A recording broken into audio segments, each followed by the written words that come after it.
Hello and welcome back to Week in Review with the one and only Doovid. I'm your host, Jen Church of Entropy. Happy to be here this Sunday, November 6th, 2022. I'll hand it over to you, Doovid, for the introductions. Thanks for being here with us this evening. Yeah, great to be back. Good to see you, Jennifer. Hope everyone had a good week. Twitter is timing out, so Did you say Twitter's timed you out? well, no, it's just frozen.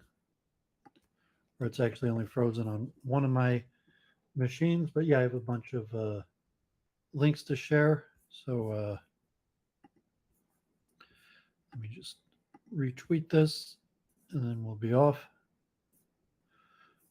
Okay, yeah. So looking forward to a good week. I've kind of weaned myself off of playing chess. So if you're ready, I'll start my screen share right away. I got a lot of links, some interesting things, and hopefully we'll have some good discussions. So,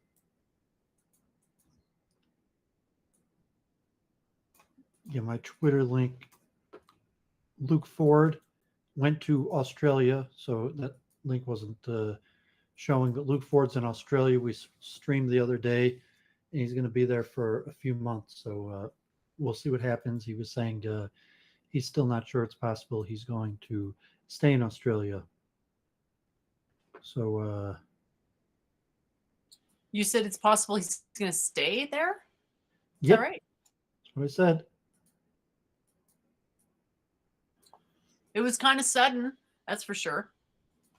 Yeah, I guess it's unclear. So he's not necessarily being that open with everything. So who knows? So here's a channel I found. Um, I haven't watched these yet, actually. Building Integrity Engineering. So I did my stream on my civil engineering books and hopefully get more into that. So I ran into this guy at the pizza store today. I went and got my Greek salad at Jerusalem Pizza, which I just ate before the show. And this Orthodox Jewish, modern Orthodox Jewish basketball player who is, the top player at Yeshiva University, um, didn't quite get picked for the NBA, but for the minors, and he's here in Detroit playing basketball for the Detroit Crews, which I guess is the minor league team to the Pistons. So like I had seen him in the news. He's pretty big news and among Orthodox Judaism. And so I recognized him instantly when I saw him at the pizza store. He's big. He's like 6'6". So when I saw him in the pizza store, I was like, "Is that the Brian Terrell?" And it turned out he is, and he's playing here in Detroit. So we'll see if we see more of him. I just watched this right before the program from yesterday. The latest Sabina Hassenfeld, their quantum hype bubble is about to burst, and I'm actually going to agree with her on this one. That Yeah, I think that you're both wrong, and it's about to be the quantum revolution, and we're gonna have awesome tech as a result of biomimicking the electromagnetic field.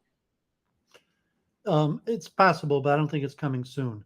So like quantum computing, I mean, we updated, and like Jennifer is like this. Like she messages me like 2 or 3 articles every week on like the latest updates in quantum computing. And I mean, they have quantum computers to some extent. What they could do, how powerful, how close they are to being useful, and like quantum this, quantum that, like quantum mind.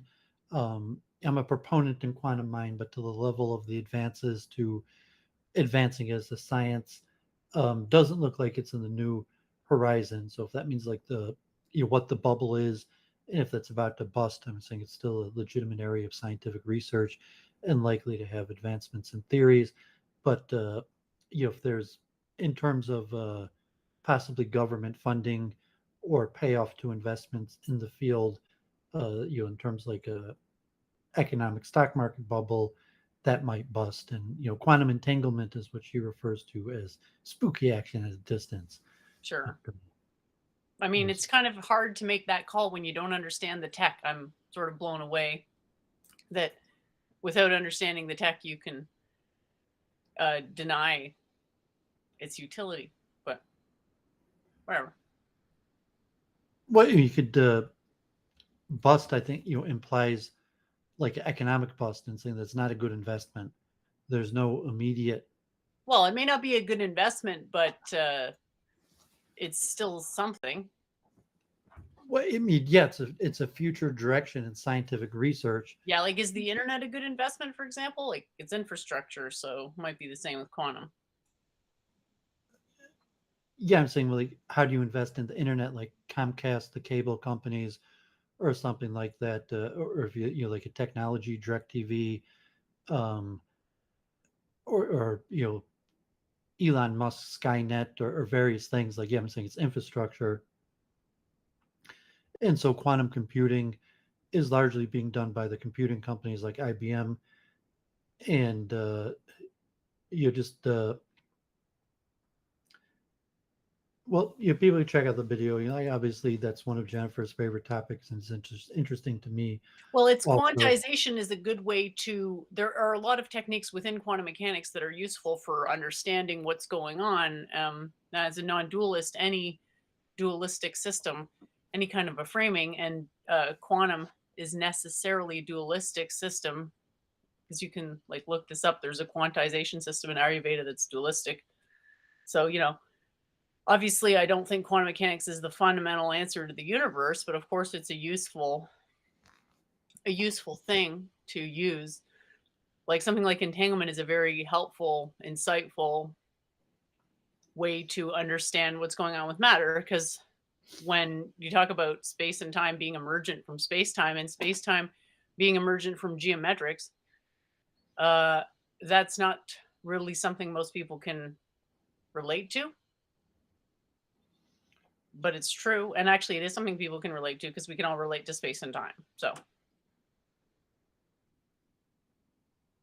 yeah, I mean, it's definitely an interest of, but it's saying if there's like a hype bubble that's going to burst, whether I mean you think that like any day now there's going to be some huge breakthrough, and then quantum technology is going to be all over the place. In that sense, like it's like no, I'm agree with her. I don't think that's going to happen. And I mean, if you're saying like no, like like any day now, there's going to be this, well, the idea rush. is that quantum technology is already all over the place, and it's just up to us to understand it. Like entanglement and dependent arising, I can just say that's the same thing. Where you Nobody mean can defy not it. man-made technology. I'm saying that if it's explaining the fundamental quantum properties of the universe, it permeates all of reality. But in terms of man-made technology, able to harness something useful from it, that it's unclear that's going anywhere soon. And just to clarify, my understanding is no, I don't think quantum effects have any insight into dualism. Well, it's like, That how are you talking right now? It's a quantum effect. You yeah, but talk saying that's is a material. quantum interaction. That when I say I'm a dualist, I'm talking about spirituality, and I don't interpret that spirituality interacts with the material at like the microscopic quantum realm. So the quantum mechanics, quantum computing, quantum is not a spiritual science; it's a material science, and unlikely to provide any special insight on spirituality or even the interaction problem in terms of the solution to the interaction problem uh, coming from some sort of that would be a more monistic interpretation where quantum interaction might reveal the monistic nature, but from a dualistic nature, um, I think most dualists would hold that quantum phenomenon has nothing to do with the spiritual realm. It's a material uh, wisdom. Well, sure. I If mean, you're a there's no reason monist, to believe that quantum mechanics as it stands is anything other than a physical theory. It's built as physics. It's always been considered physics. So there's no reason that it would extend into anything but physics. yeah, I'm saying if there is spiritual material interaction, whether it occurs top down or bottom up, um, you'll say that I'm neutral on. And if you say that the interaction problem occurs on the quantum level and then emerges upward, or possibly the interaction, like the soul interfaces with the body on a top down level, not a bottom up level. And but if there is, if the answer is in monism, then it's more likely that the monistic answer of some sort of monistic precursor to spiritual and physical phenomenon, there might be something, insight gained in further understanding of the microscopic and quantum, and in Kabbalah, like I mentioned, the tiny Hebrew letter theory. You're saying microscopic world of quantum. You're presupposing quantum only applies on the small scale based on the interpretation in Copenhagen based on nothing. So that's not actually the state of affairs.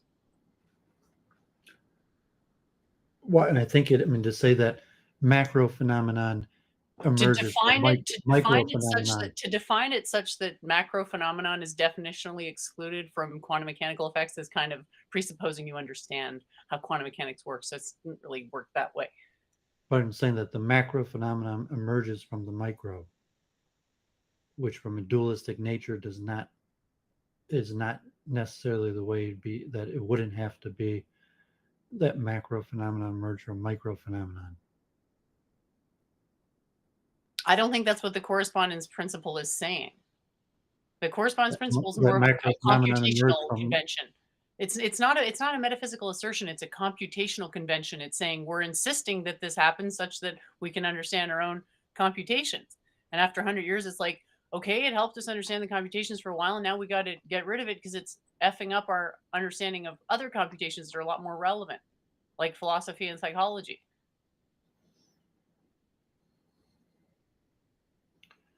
Yeah, it could be why Jennifer gets so passionate or worked up about this is, what I call this I'm upset because people claim to care about thinking. I'm not talking about anyone in particular here, but people claim to care about thinking about ideas, but they aren't thinking about ideas. They're memorizing and barfing up stuff that they said based on what other people said that sounded like something they liked.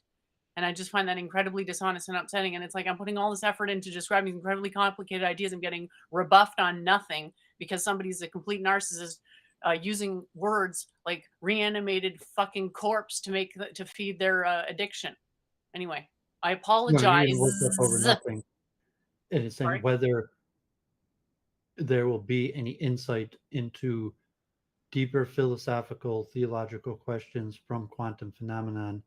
And so I'm neutral on that it's possible there is close to no insight to theology or philosophy at large from understanding quantum phenomenon. And even if quantum mind, even if the Penrose-Hameroff hypothesis could be demonstrated or proven, and various other things, that would yield substantial insight into theological or philosophical questions. And I'm assuming that Jennifer feels that would yield substantial insight into I don't think that and language can reliably questions. convey information. Okay, so I don't actually trust language to convey information. I think that it's possible to convey information, but I don't think language is sufficient to do it. So that's my starting point. Like I don't have an ending point. My ending point is maybe, ahimsa, maybe better life for people. Yeah, so from a dualistic nature, that language could derive from the spiritual realm. And so say if quantum phenomenon is a physical phenomenon, there's no overlay between that there's a deeper, more substantial wisdom to language than to physics, because physics is purely a material science, as where language is a spiritual science and would yield deeper answers, or especially answers in questions of theology in philosophy. So that would be more my direction than if Jennifer is giving less credence into language than physics.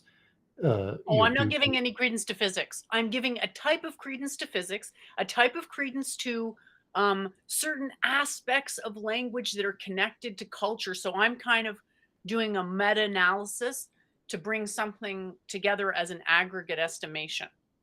As another starting point, again, not an ending point, just a reasonably good point of departure for future estimations. Yeah, so we talk about this more, but Yeah, to let's see. continue with your week in review. It looks like you have many, many, many tabs. Yeah, and even have some music prepared. So I had one song prepared, and then I came up with another, and some more. So we'll get to a interlude. So I bought and read this book, Volume 1 and 2, Whitney Wet. If anyone's heard of her, she's been around for years. I guess she would be considered a conspiracist. She was on Adam Green, but she was integral in bringing down Jeffrey Epstein. She was one of the major writers about Jeffrey Epstein before he got arrested. She had interviewed, God forbid, some of the women or girls that were abused by him, and she also had a lot of research into his mob and elite connections and the rise, and possibly some of the best information and research on, God forbid, Jeffrey Epstein. So her books finally came out: One Nation Under Blackmail, The Sorbonne Union Between Intelligence and Organized Crime That Gave Rise to Jeffrey Epstein, Volume 1 and 2, that's over 1,000 pages. And I noticed it came up in my feed. She was on the popular podcast, the Iranian expat Patrick Ben David, and talking about this book.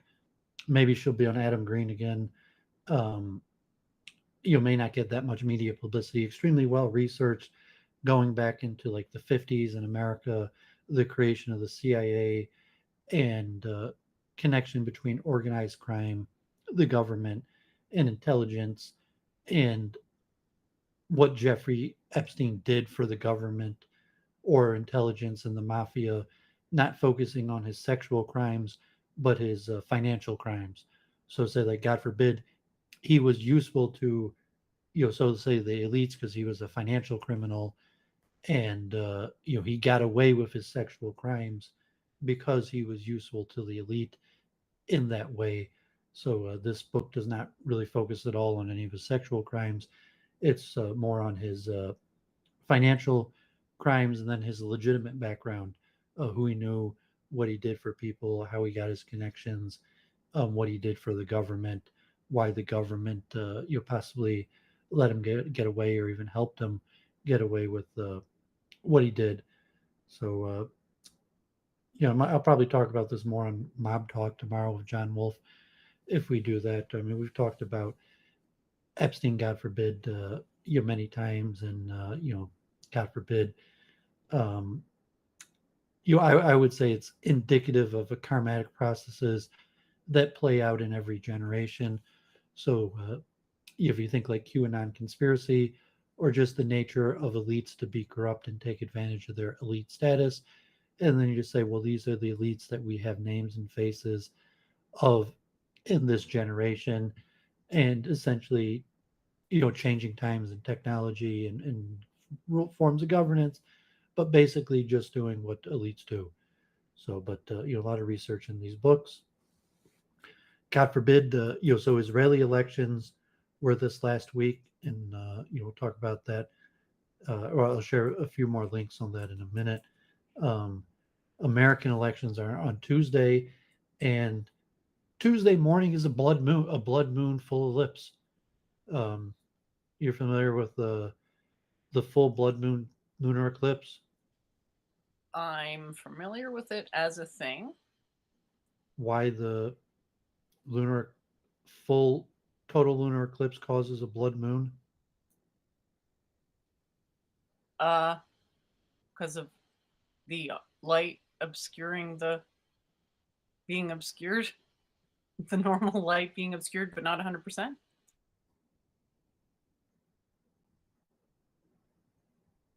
I mean, sorry, are we talking about the same thing here? Um,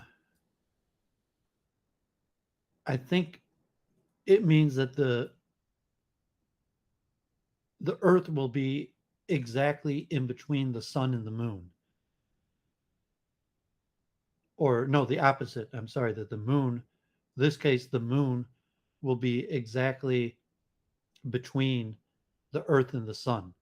So you have the lunar eclipse where the moon is opposite the Earth and the moon disappears because the Earth blocks the path of the sun's light to the moon.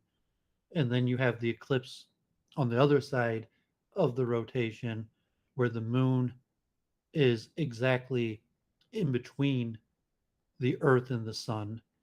And in this case, it has a reddish hue because I believe it's light reflected from the Earth. So when on the other side the moon will disappear and it'll be black, or you won't be able to see it because no light reaches it, as opposed to this ellipse. I believe it's light that hits the Earth and bounces back at the moon, so it's enough light to give it a brownish reddish hue. So I'm not exactly sure why that would cause it to be brown, like the exact physics of it, but Like imagine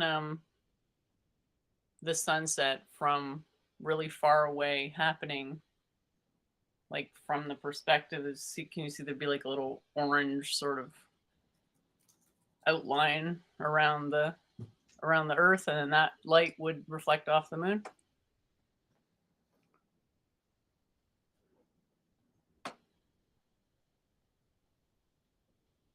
You know how the sunset's got like a little bit of a orangey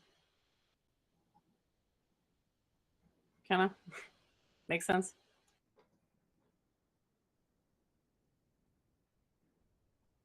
yeah. So the lunar eclipse when the sun is on the far side of the Earth and will disappear, as opposed to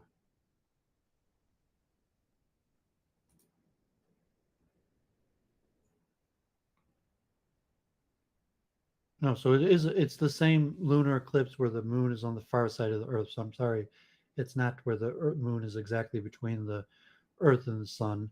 And blood moons are red because blue light is scattered by the Earth's atmosphere. Red light gets refracted, passes through the atmosphere, and falls onto the moon. So generally, no light Basically should a re- function of the diffraction. yeah. So no light should reach the moon. However, light gets refracted through the atmosphere of the Earth and hits the moon, and that light reflects back to the Earth, and due to the refraction, appears red.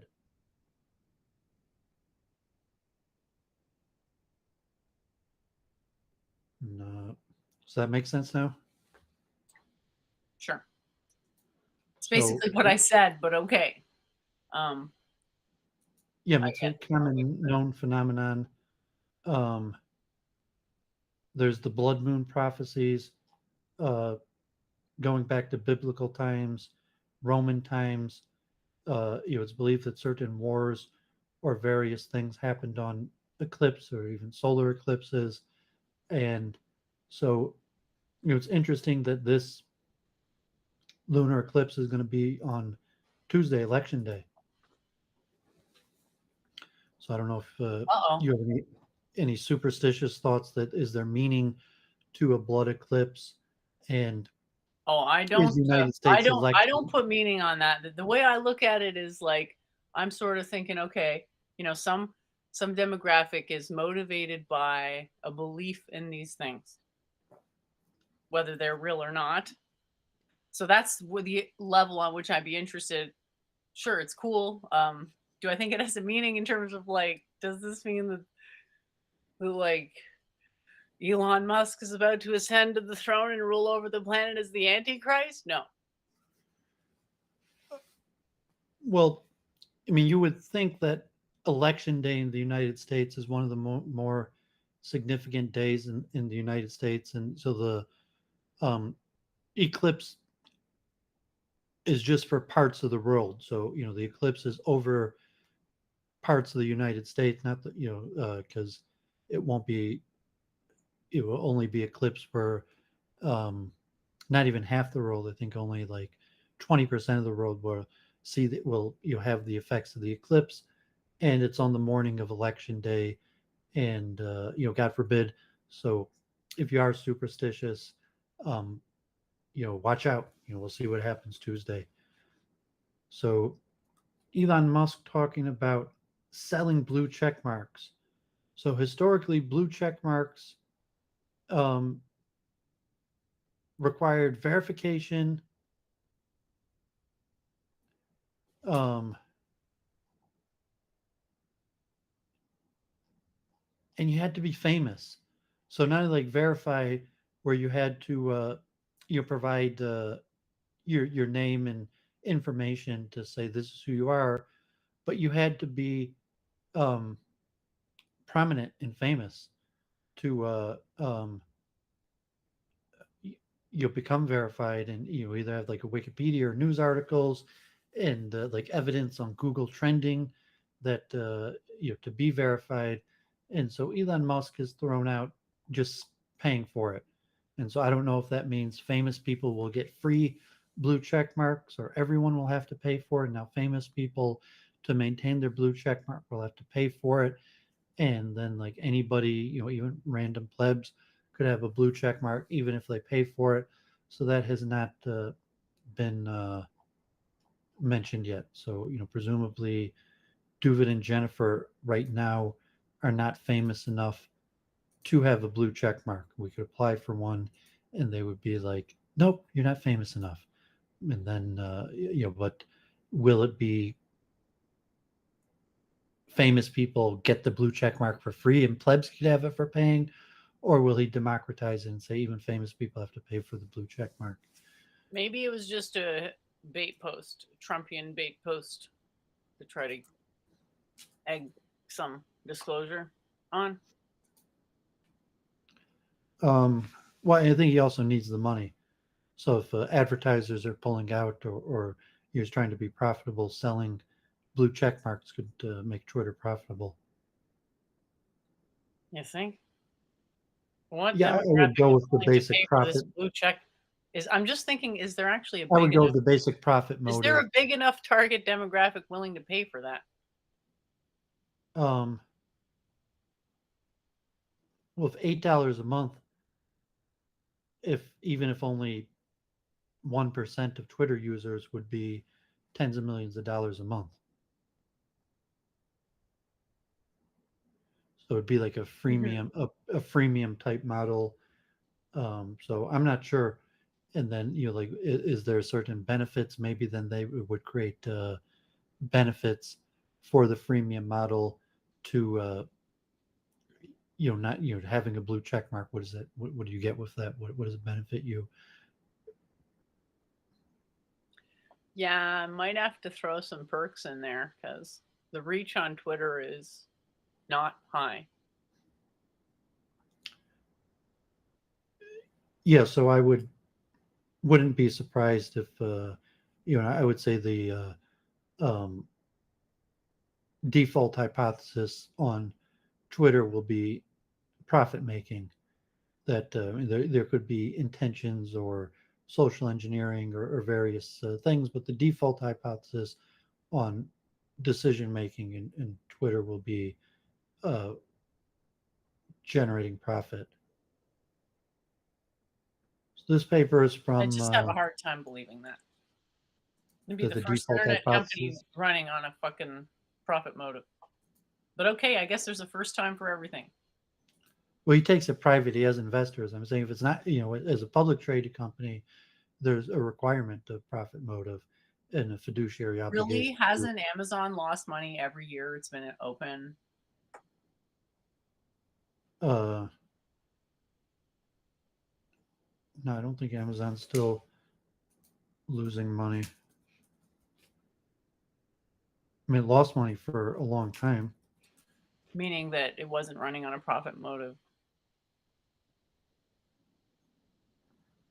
Yeah, no, Amazon now has earnings per share and dividends.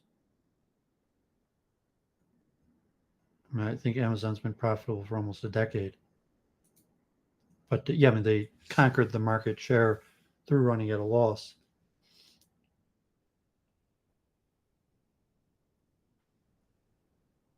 Okay, so this is from Active Inference, one of their shows last week on interoception is modeling allostasis as control. So allostasis is a more your brain like homeostasis, allostasis is brain-centered prediction regulation, which the brain anticipates the needs of the body and attempts to meet the needs before they arise. Um, like a form of homeostasis, probably related to entropy and the least action principle that would be capable of being modeled with the active inference equations. So these some of these people were on active inference talking about it, and there's a pretty in-depth paper about the brain as a predictive machine.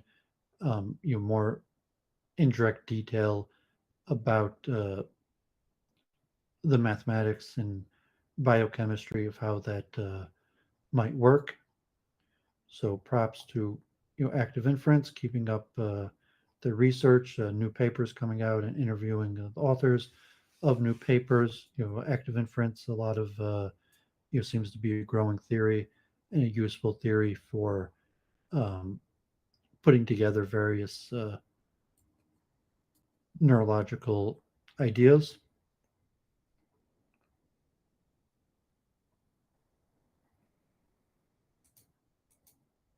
Okay, here's Veritasium, which I think is the most popular science page in the world, or in the English language, 13 million subs with these kind of explanatory videos. Um, the guy's a PhD physicist, not a famous physicist. Even Sabina Hassenfelder is probably a more prominent physicist than him, but whatever reason, he got the big YouTube channel. So this week was on the fast Fourier transform, which I guess has precursors in Gauss, but it gives the history where it was fully developed in the nuclear arms race between the U.S. and Russia, and now is used signal processing, computers, data compression, and says that the Fourier fast Fourier transform is likely the single most important algorithm of all time, and it was showing the example here of the computational power in that the fast Fourier transform decreases the number of calculations by n log 2 of n. So, if there was 64, if it was like 8 by 8, and there would be 64 calculations, the fast Fourier transform limits it to 16. But, as the number increases, the number of calculations would go exponentially down. And as computer calculations, so he was talking about the nuclear arms race between the US and Russia, and computers like trying to test nuclear testing underground through seismology. And at the time, computers weren't in the 60s, computers weren't powerful enough. And the fast Fourier transform uh, allowed the computers to be fast enough. Unfortunately, kind of the if your point of this video tying it into the nuclear arms race, but after it was too late, and Russia and the U.S. had already created large amounts of nuclear arsenal. This is probably an older video, but they've released it. I think this organization, you have to pay to see their videos, and they release it like many months later. Should we abandon the multiverse theory with Sabina Hassenfelder, Roger Penrose, and Michelo Cuckoo? So it's kind of interesting. Let me see when. So I guess this happened in June, and they just released it on YouTube now, and you had to pay. It was behind a paywall till now. Here's a new civil engineering channel. This one's talking about new technology to collect and harvest plastic waste in the ocean, God forbid. So I'm trying to return to some of my civil engineering backgrounds. I see they just produced a new video on the most insane bridge demolitions in the world. So I've been watching more civil engineering. Here, God forbid, Joe Gilbert, who is the author of the Trayvon hoax, came out with another documentary, Michelle Obama 2024, which he's known as a conspiracist. He had, written conspiracies about Barack Obama and his real parents and various things. Although actually Barack Obama's half brother endorsed him. So in this opening, he's introduced by Barack Obama's half brother in Africa. Um, he digs into the history of Michelle Obama and makes some claims about who she really is. But his main point is a pre warning or prediction that she will be the Democratic candidate in 2024, and he shows how she's kind of being built up in the creation of a public image, so that it'll be it will look like she's being thrust out, like maybe Biden's too old to run. They need someone to beat the Republicans. She doesn't really want to do it, but for the country, to save the country, she'll run for president. When in reality, she's like an ambitious political person who's been planning on running for president the whole time. So I didn't watch his documentary. There might have been a few interesting things he dug up about her past, but it could be that he's right that she will be the polling. I mean, he's right in the polling that even higher than Joe Biden, I think Michelle Obama polls as the most popular Democratic or maybe candidate period for president in 2024. Um, I bought this book. So Indra Prabhu. So I follow on Facebook. You got um, the New York City Harinam. I'm friends with quite a few of the people. I'm part of their group on Facebook, and so they're in Washington Square. They're in New York City chanting for hours every day. Started almost 10 years ago. I recruited and sent people from Michigan to participate. So I'm friends with people from Michigan that participated in this. Man here. He's part Jewish. Ramaroya Das started it by himself, going into the subway chanting 6 hours of Hare Krishna a day by himself for months until eventually people joined him. And now, every day there's 10, 20, sometimes 50 people chanting Hare Krishna every day.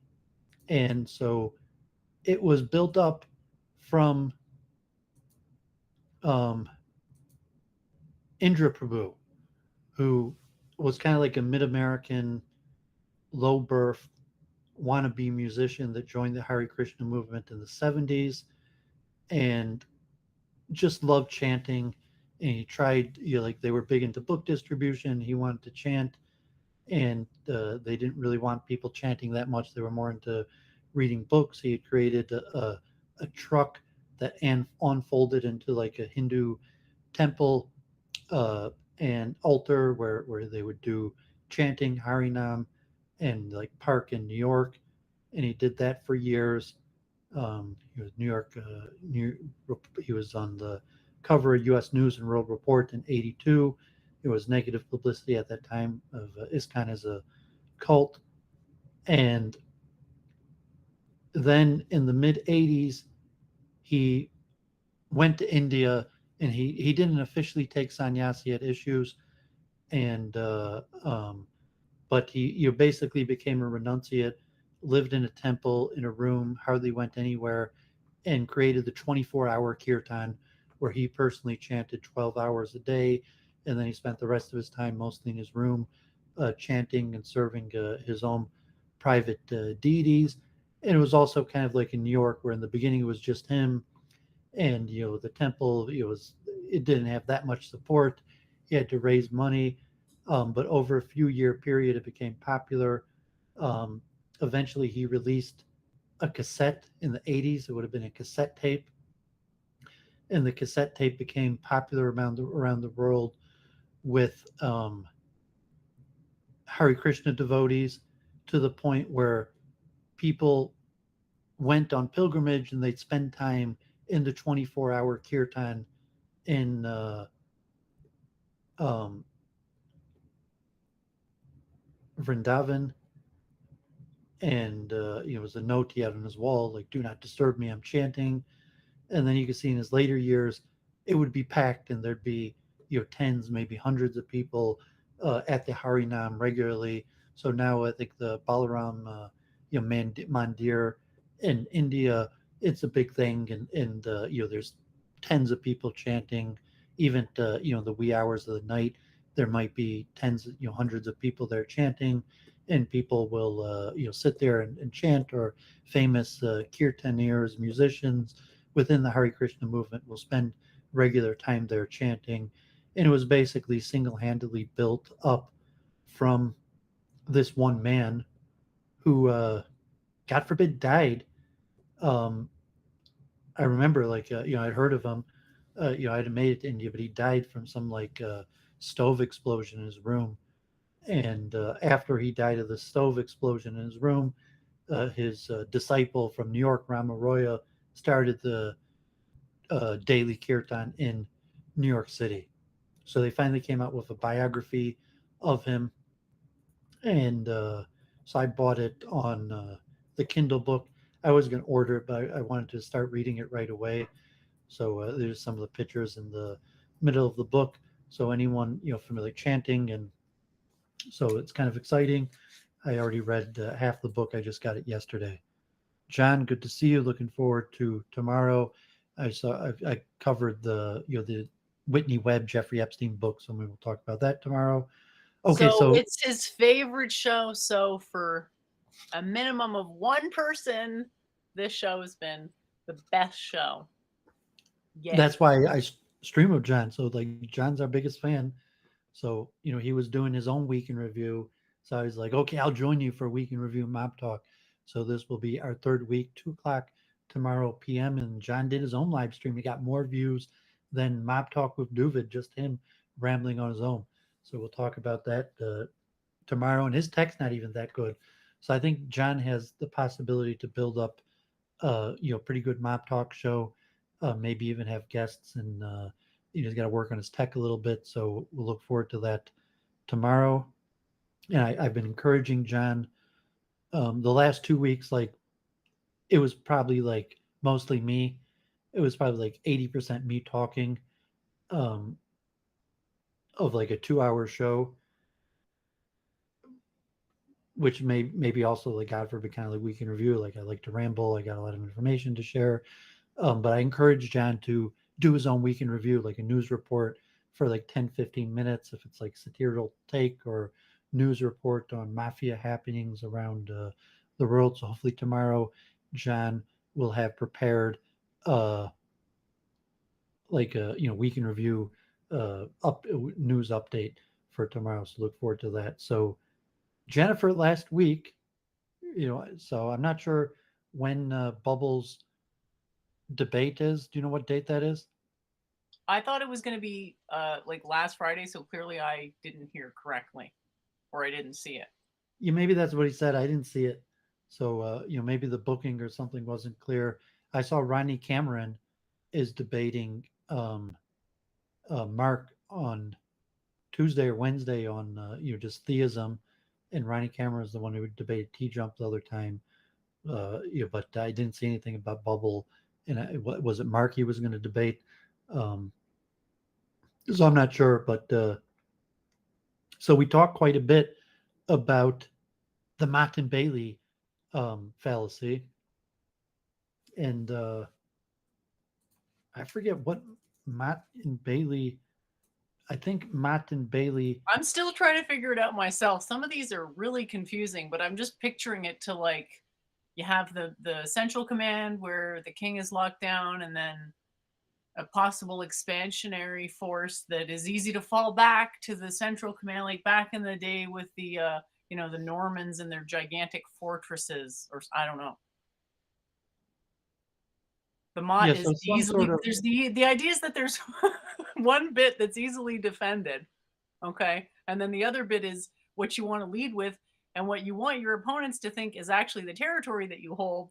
And you're hoping it's the territory that you hold, but if your opponents decide to say no, you realize that you're actually in this, like, I don't know how to put it into words, but eventually I'll be able to explain what this fallacy is. you can't even say without laughing. But yeah, so Matt and Well, I'm Bailey are laughing at how complicated these literary devices are, while simultaneously the knowledge level of the average scholar being so low. It was an ironic laugh. Excuse me for being unable to contain it.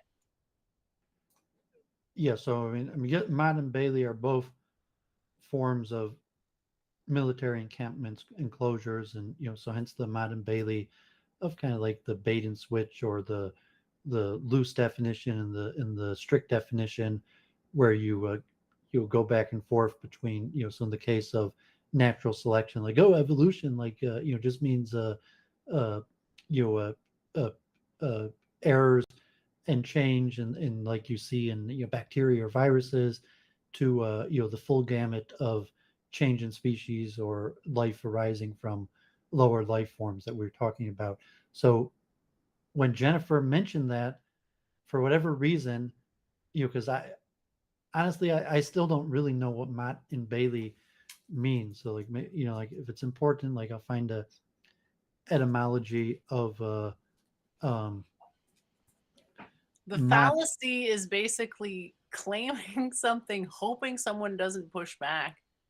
Okay, So like, I'm when not Claire talking. insults you 10 times and you only address 9 of the insults, and then the That's not last one what that you I didn't just mean. The address, she's word like, "Oh, Matt you and must have Bailey. accepted it." That's the Mott and Bailey fallacy. Yeah, but I just meant the word Matt and Bailey. So I guess Matt is just like Do moat. you know what a moat is? I think it might be the same word. Yeah, so M-O-A-T. it's the word, it's the old French for moat. So whatever reason, like the Matt and Bailey is using, so it's not. um Because of Latin. Scholarly words tend to be Latin, more heavily Latinized, like especially in biology, binomial For whatever nomenclature and reason, the whatnot. fallacy. I mean, you could call it the Moat and Bailey fallacy, but it's called the Matt and Bailey fallacy. And I'm not sure if the origin of the fallacy goes back to the older times, so they kept the word, or just to make it sound more fancy, they so just a moat and enclosure. So the moat and enclosure fallacy. Um, but when Jennifer said it, I erroneously repeated Matt the Happle. And I'm going to assume Jennifer has never heard of Matt the Happle, but I haven't, but my husband just came into the room and he thinks that's really funny. I'm not sure why. well, because he's going to know the song I'm about to sing. So Matt the Happle was a rock band from the 70s, most famous for a David Bowie song that David Bowie, 1969, and he was still a newer person, and he had more songs. He had a whole bunch of songs and he was producing albums, so he was writing songs and giving them to other bands. And like Suffragette City, he tried to give to this band, they didn't like it. And this song, All the Young Dudes, was written by David Bowie, and they gave it to this band Mata Happle. And it happens Rick Beato, um, on This Week, did a top 20 one-hit wonders from the 70s. And I think one of his top three one-hit wonders was the 1972 All the Young Dudes of Matt the Happle. So most people have never heard of Matt the Happle, and if they have heard of Matt the Happle, the only song they know is All the Young Dudes. That is the David Bowie song. And maybe when I sing it, maybe Jennifer will have heard of it. I thought it was a Beatles song, actually. It's 1972 when the Beatles were still popular, and your Rolling Stones listed as one of the 500 greatest songs of all time. And it's one of the most influential rock anthems, where the chorus, like, everybody sings together, and influential in the direction of music. And England, London, 1972. I think it's in D, It's has a little change up. It's hard to sing. Um, all the young dudes carry the news. Boogaloo dudes carry the news. So that's the chorus. I don't know if it sounds familiar. Maybe I didn't sing it well enough that you would recognize it. All the young dudes carry the news. Boogaloo dudes. So like, God forbid it was, the Boogaloo Boys was I this, haven't heard this song, I don't think. Boogaloo Boys was this gang that came out recently, like the alt right, and what's the origin of Boogaloo? So it's unclear.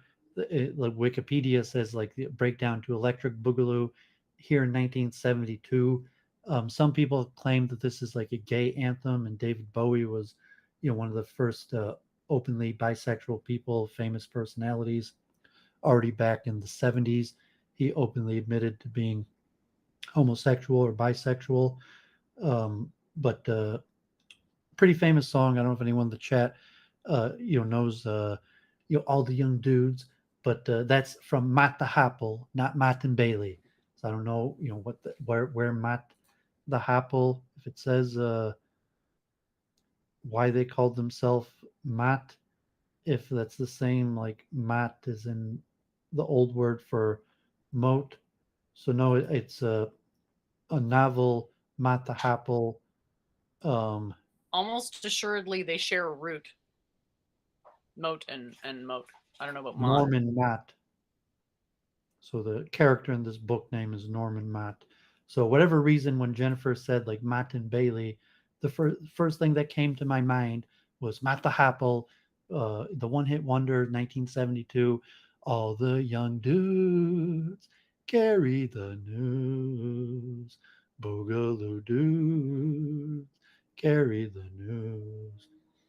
So I had another song. Like, I'm not going to sing the intro or the whole one to that, but for some reason the intro to um Boogle to all the young dudes sounded like um Steely Dan's 1972 Reeling in the Years. And so I was thinking kind of like, I stream with Claire on the narrative voice. Probably Jennifer's heard this song. Steely Dan's much more popular. um Are you reeling in the years, showing away the time? But they had this one line that has a similar to the lead up for the all the young dudes that was too difficult for me to sing.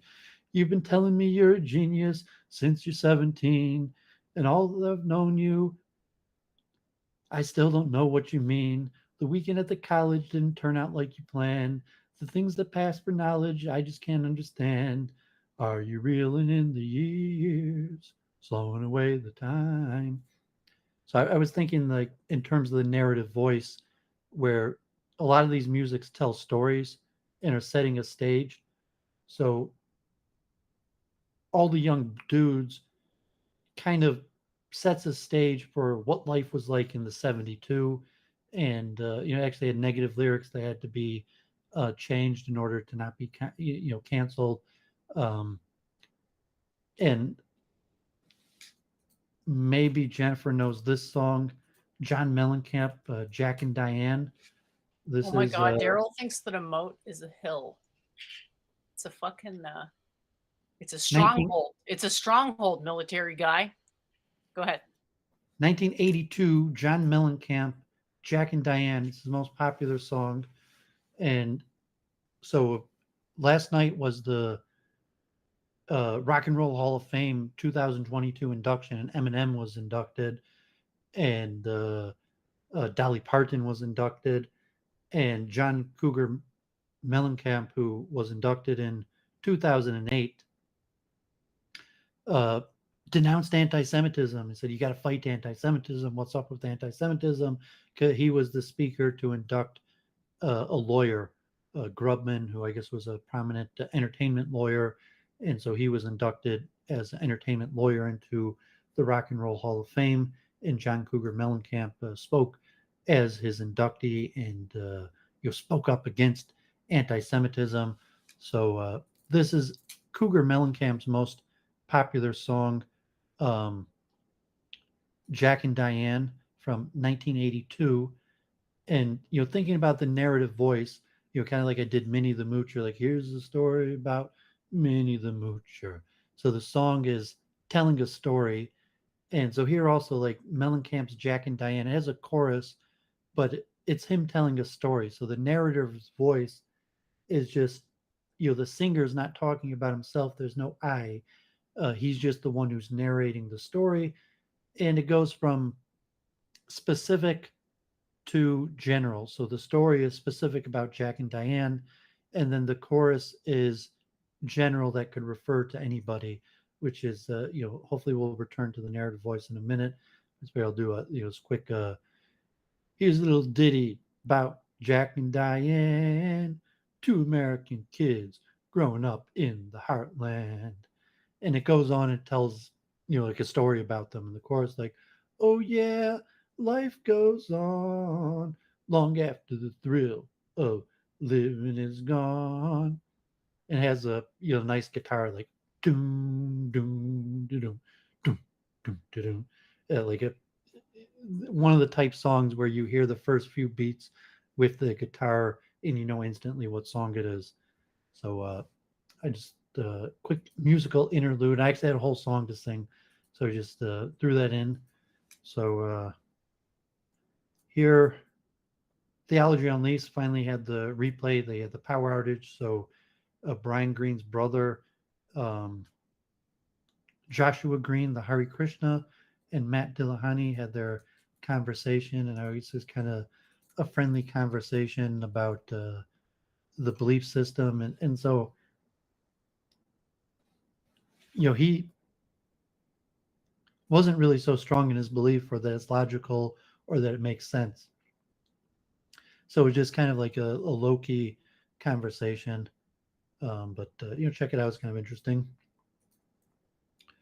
God forbid in Israel, the rise of Jewish nationalism and the Kahanists, a lot of the the right wing Jews that Jennifer Claire have been in contact with are Kahanists, and the first time ever the right wing bloc will include the Kahanists, the very extremist nationalistic far right, and Netanyahu is likely to be prime minister, and the Haredim will be back in power.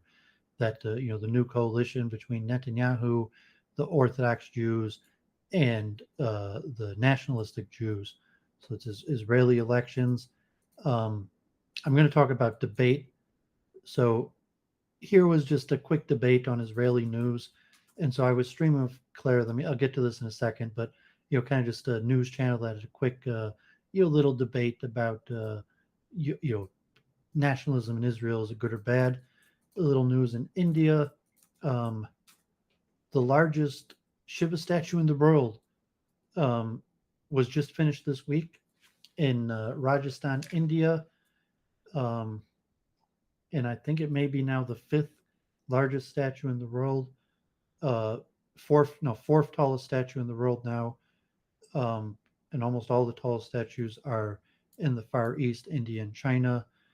And so this huge project financed by an Indian billionaire. Um, Justin Murphy, who I spoke to once, like never ended up streaming with him. Tinkle Tink. So I was watching this stream. I can't remember what stream it was, and someone said like Tinkle Tink in the chat, and so I'm not sure if Tinkle Tink's a common name or if that was you, and I'll have to remember what stream that was. So Justin Murphy's take on Lex Friedman, like Jean-Francois Garepi, was talking about how Kanye West destroyed him, and his take on this is kind of like the John McWhorter, the racism of low expectations, where he's saying like, he also thinks Kanye destroyed him, and he's like, Lex Friedman's talking to Kanye West like he's a child, and presumably, that's the form of liberal racism, the racism of low expectations that John McWhorter of the Glenn Show talks about pretty often. So it's just a quick take. Justin Murphy. I'm not sure I'm in touch with him like I haven't spoken with him in a few years. I said if he came to Detroit, we would meet up, and who knows, we'll ever stream. His channel's grown some. He was doing these online courses. I've shared his stuff a little. I'm not sure if anyone that watches this follows him anymore. I don't watch him much at all. It just happened he did something on Kanye West, and I guess he's a Kanye fan. So share that. So here I'm going to talk about the axiom of choice, and I think it's important. Are you familiar with the Banach-Tarski paradox? I brought it up. I feel like I've brought this thing up 20 times already on the show. But I could be wrong. But I always cite this as the reason why there is, or one of the reasons in support of like that math actually does have an ontology. And it does speak to what you might call metaphysical possibility. And that there's a problem with it, and that problem is here, in particular, the axiom of choice, which allows what is equivalent to a truth explosion if it were actually a fallacy. Very complicated thing. But you seriously don't remember me ever bringing this up? Yeah, I think so. But I would disagree about your word math. And so I'm going to talk about the axiom of choice, and even some slides on it. I'm sorry, what did you disagree with? That you said it's a math theorem. It's a set theory. And the right, the but question the is current, the relationship belief between. in this field is that set theory is the basis of mathematics. Yeah, so that's unclear. So the connection. Well, I don't think so. Well, I mean, you could share your opinion, and we'll talk about this in a bit. I have some slides. So I was reading this book on Zermelo at my dad's house on Zermelo's axiom of choice, and so Jennifer shared this a few times. This is based on the axiom of choice, and it's specific to set theory in the question, the axiom of choice and the relationship of set theory Like, to Euclid's mathematics. axioms boils down to what is basically set theory, because axioms is like rules for constructing sets.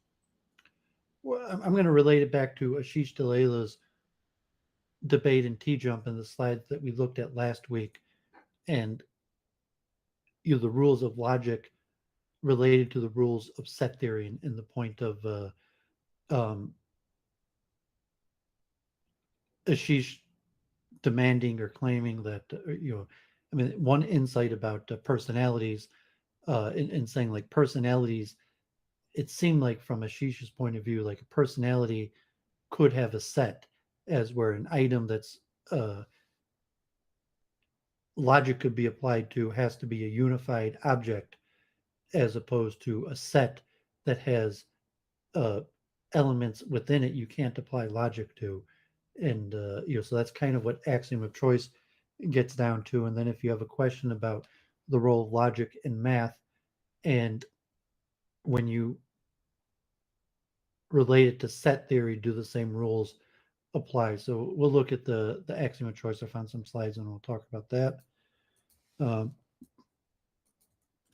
This is from 2 years ago. I was just watching it now.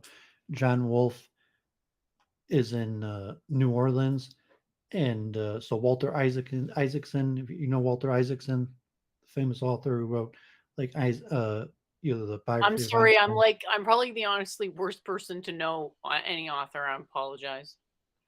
Okay, I mean he wrote a biography of Einstein and Benjamin Franklin, and he's on like news pretty often. He's a professor at Tulane University, and so we on Mob Talk, he was saying Isaacson's Jewish, and he's very involved in politics and is somewhat like a kingmaker in New Orleans politics. But so he gave a class on the digital revolution, and it's a pretty good historical review. There's like an overemphasis on like women, and it's like every other lecture has like Ada Lovelace, but it has some historical clips, and he's been an interviewer who landed interviews with Steve Jobs and Bill Gates and many of the big names. So, interesting college course online 2 years ago from Walter Isaacson at Tulane University. Um, this one wasn't that good.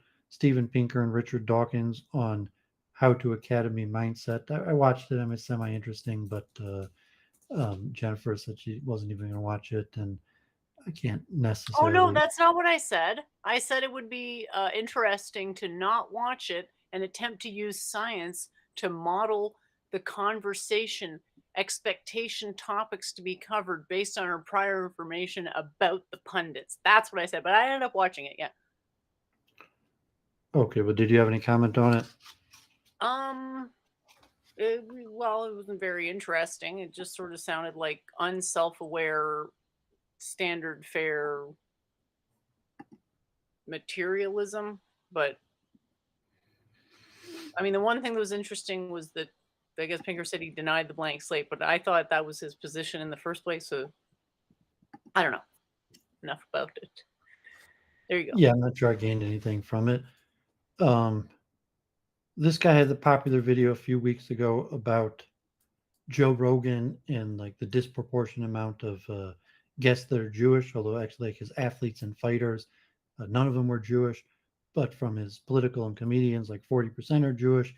And then, now he's weighing into the Kevin McDonald, Nathan Koffness, and, the question of do Jews on average have a higher IQ? So he's trying to debunk that and look at the studies so it's actually interesting. I might even agree with him that that it's actually quite difficult to show. It's somewhat accepted. There's a lot of literature that Jews do have a higher than average IQ, but the studies that actually showed it are weak studies, and that they really only tested small samples. And then in Israel, average IQ of Jews is even Ashkenazic Jews is only in the low 100s. But interesting video, kind of like a alt hype Sean Last type style. I'm a new guy in that venue. Here's a new Yale course on the nature of genius, and it's really not that good. But I'm watching it because it's related to like expertise, and there's also like this overemphasis on like women. He has to like throw in like Ada Lovelace every other sentence. Um, but What's the context of her? Is she like a token genius or something? Sorry. Yeah, she's like the token female mathematician genius. And we talked about Ada Lovelace, who worked with Babbage, and it's disputed her role and how much was her writing or her insight with Babbage. But she's up there with this like questionable like great name in mathematics, like Newton, Leibniz, and Lovelace, which so it's Yale. Um, but no, I was surprised how weak the information was. Did they mention So, Emmy Noether? Or I probably pronounced that wrong. Noether? Maybe that's her there, the bottom. no, I think that's Mary Curry. Oh, Um, yeah, that's right. I've only got through like half of them, but no, I don't think he has. He's not really such a mathematician. But yeah, I'm watching it. I've got through half He's of them. talking about geniuses, and he doesn't include a mathematician. Oh, I mean, she actually did come up with something amazing. Rather than have to scrape whatever anecdote out of whatever. Never mind. Yeah, I mean, people could watch it if they're interested. Like like I'm watching it, and like I eventually want to start writing more stuff on expertise. And one thing, what does genius mean? So genius is hard to define, and he wants to put like creativity and change and various things into it. But check it out. It's a new Yale course. If it's interesting, here on Facebook, Garanga Das, I have on my YouTube channel, comes to Metro Detroit every year from India. Um, Engineer Sannyasi Radhanath Swami disciple, the International Conference on Pranic and Siddhantic Cosmology with Experimental Mathematic Framework, which was this weekend. So, I'm not sure. Just see if they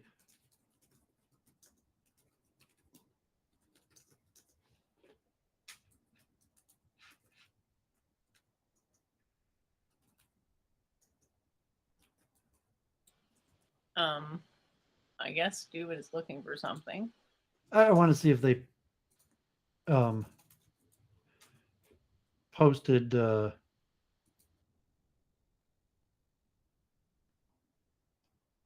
videos for this. So if this was live,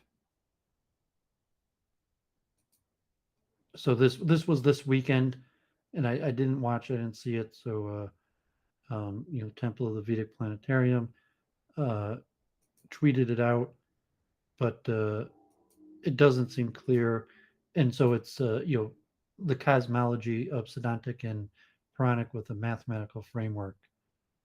Um, but I don't see if there's any video or if it's going to be posted. So it happened this weekend already, but it doesn't look like. Put it into YouTube and see. It doesn't look like it's been posted.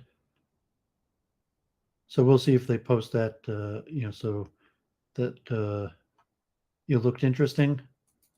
So T Jump had Howard Resnick, Hiri Dayananda Goswami on a regular on Theology Unleashed, another Jewish man, Prabhupada disciple, former GBC, um, Krishna West. And did you watch? I noticed you in the chat. I think I'm not sure if I shared it with you, and then you saw it. I think I was already tuned in. Yeah.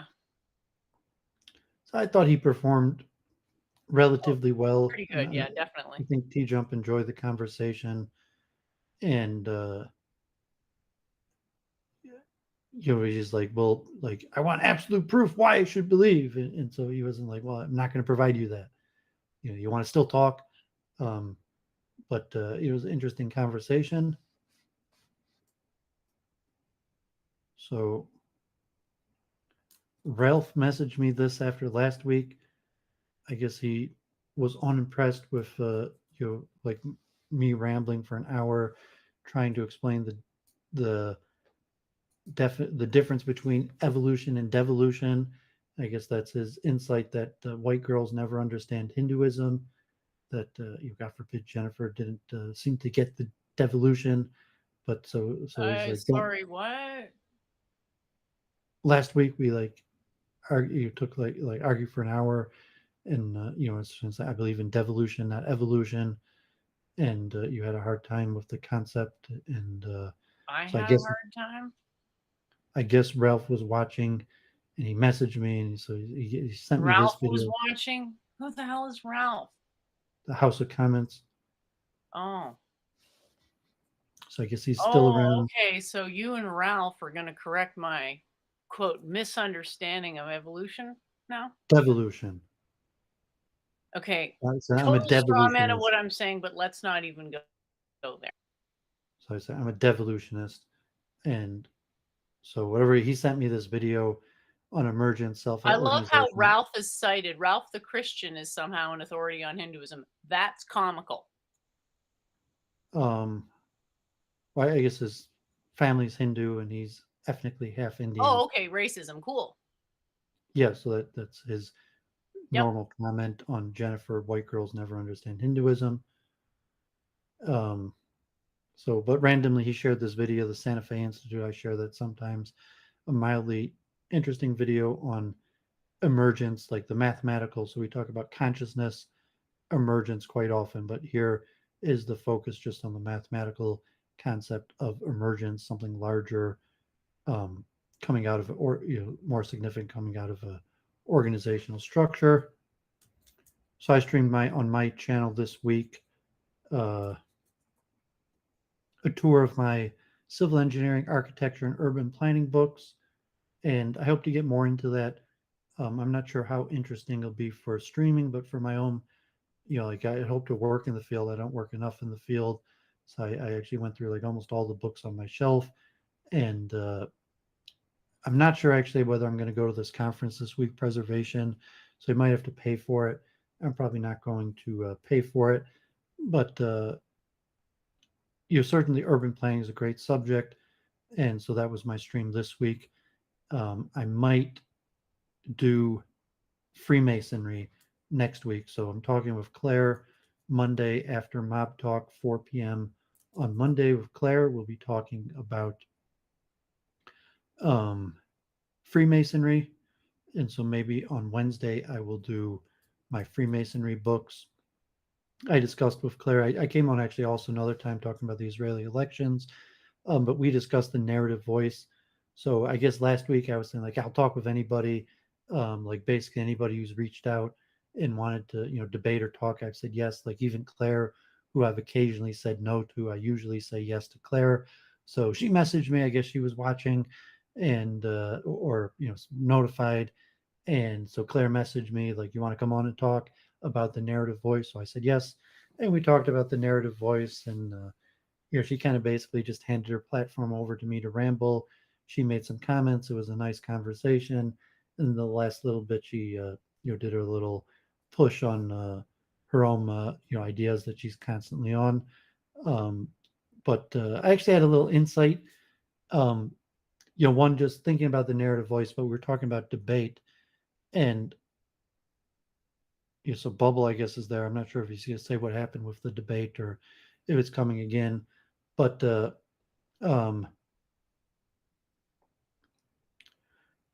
the why debate doesn't pick up. So I was thinking like, okay, so I've weaned myself. I took myself off the chess server the week before. I watched maybe like 10, 15 hours of chess. This week I maybe only watched like 5 hours of chess. Although I'm back to chess coaching in Detroit IRL, so that's been going good. Um, but I think it's been good weaning myself off of chess, and I'm taking my studies more seriously. My writing, we'll see. We'll have to postpone. I have to think of find my narrative Yeah, you voice. seem like you're in a better mood. We can talk about your narrative voice during the show. Yeah, so I mentioned debate is kind of like chess. It's a kid's game, and it serves an educational purpose. And I think I mentioned to Jennifer, really the only place debate comes into modern culture is related to politics and democracy. So you have debates between candidates, and you have debates like, so in Michigan, abortion is on the ballot, and it's not like a candidate and legislation, it's straight ballot that Michigan will make a constitutional amendment to allow abortion if a majority of people vote for it. So just straight up democracy in Michigan, the state I'm in. If the majority vote for abortion, it'll be legal. If the majority vote against it, it'll be illegal. So in that point, like, well, how should I vote? It's kind of up to you. Even though millions of people will vote, and maybe your vote doesn't mean anything, but to some extent, let your voice, your vote, and that's why debate, almost all debate in the U.S. is centered around elections and topics related to democracy, and people vote about, and they're interested in the debate because like, well, your choice matters, you get to vote. And so I was mentioning that debate is basically for the next generation, that debate is kind of like chess. It's kids compete at it, although debate is mostly in high school and college, and has a competitive structure. I mentioned like the flowing, and the point of debate is kind of to win, and it serves an educational purpose to get kids interested into research and knowing. But like once you're out of college and there's no longer competitive debate, unless like you're a politician who runs for elected office or end up like a newscaster, um, debate is almost non-existent from Western culture. We were talking at length about evolution, and I was trying to explain the landscape where like in high schools and universities, evolution's a big topic of debate, because like debate's a thing when you're young, and you want to know about subjects. And I said, because evolution is generally accepted, that you would bring in like a religious person that has some science background versus like a doctor or biology teacher, and have a university club debate. And it's one of the main, I said atheism, some form of like atheism, evolution, and abortion, I would say, are the three main most common debated topics, and you have to have 10, it would probably be mostly political issues, like immigration, gun control, various things that related to democracy. Like we should debate this because it's public policy and because it's a democracy. Your vote and opinion on it matters. The Crucible's been doing more, modern day debate, cultural issues that's also related to democracy, like God forbid, transgenderism, gay rights, or OnlyFans, prostitution, various things that generally is also related to democracy. Like the debate matters, to someone like, okay, should I watch pornography, or like, should I discriminate against people who I don't like their lifestyle? But it's more related to, the US, because we live in democracy and because we could vote for various parties that have different opinions on these issues. Therefore, debate is part of the American political process. But even like modern day debate is less so in the academic, flowing, point style debate and more in the persuasive political, like you want someone to vote for you and join your side. But the competitive aspect, like, kind of like the Crucible, where they're kind of like teasing matches and one-upmanship and personality, where they're not really that intellectual. You're not really learning that much. There's not much research going on. Like I said, like a debate, so I talked with Claire about a debate in good faith where you could accurately state back what the other person's position is and they would agree with you. Where, like not a straw man or a steel man, but just an accurate rephrasing of what the other party said, that they would agree that you accurately uh, rephrase their argument. So, that part I thought was interesting with Claire. And I think, Jennifer, you said you watched that. You going on Claire's? Yeah, where we talked about narrative voice and debate. Of course. I'm actually the real number one Doovid fan. No offense. Husk of a man formerly known as John Wolfe. Okay, well, it doesn't need to be a competition. It's just a debate. Oh, God Um, forbid it's not. But no one. Debate shouldn't be competitive. Okay, So sure. I'm saying, because debate is for usually for kids, and so for kids you make it competitive, and in relation to elections it's competitive because, like, you know you religiously, like, Luke Ford talking like his dad, there'd be a debate and then people would be baptized, or in Vedic culture or rabbinic culture there might be a debate, and then people would choose to follow a certain guru or school debate based on the result of the debate, or trying to understand teachings, which you might be parallel to these days in terms of voting, where politicians or figureheads like, like Destiny, or debate, and really, they're trying to convince you to vote for the Democratic Party. um, but even you think like Destiny the gamer, so debate is kind of just like gaming, like Destiny debates like a gamer. Modern day debate, Destiny is probably their biggest regular guest.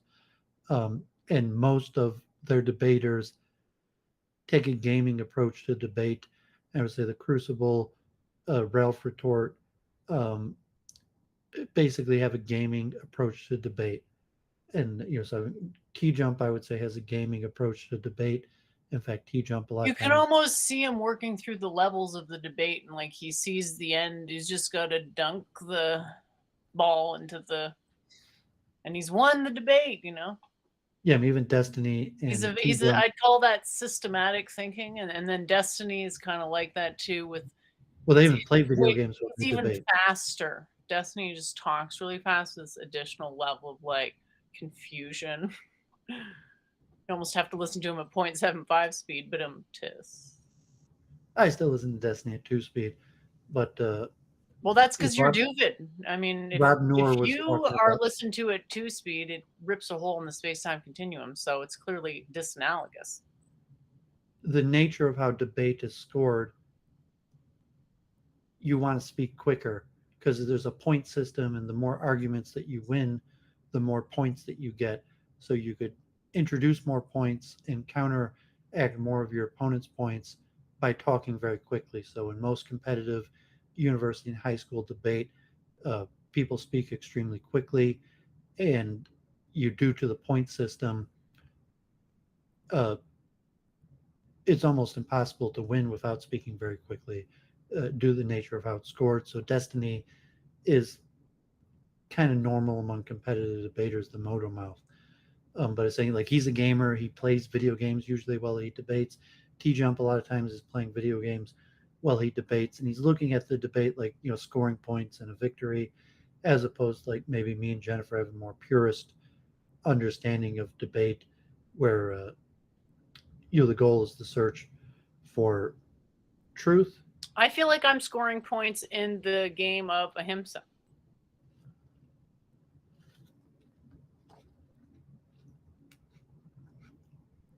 Well, I'm not sure if even if you won the debate, Ahimsa would you would actually have to reduce Ahimsa.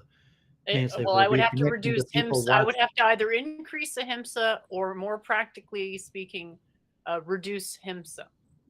Saying that people who watch the debate change their behavior because of your arguments. Think of it like they weren't aware of a fallacy. It gets brought to the fore. They get all upset.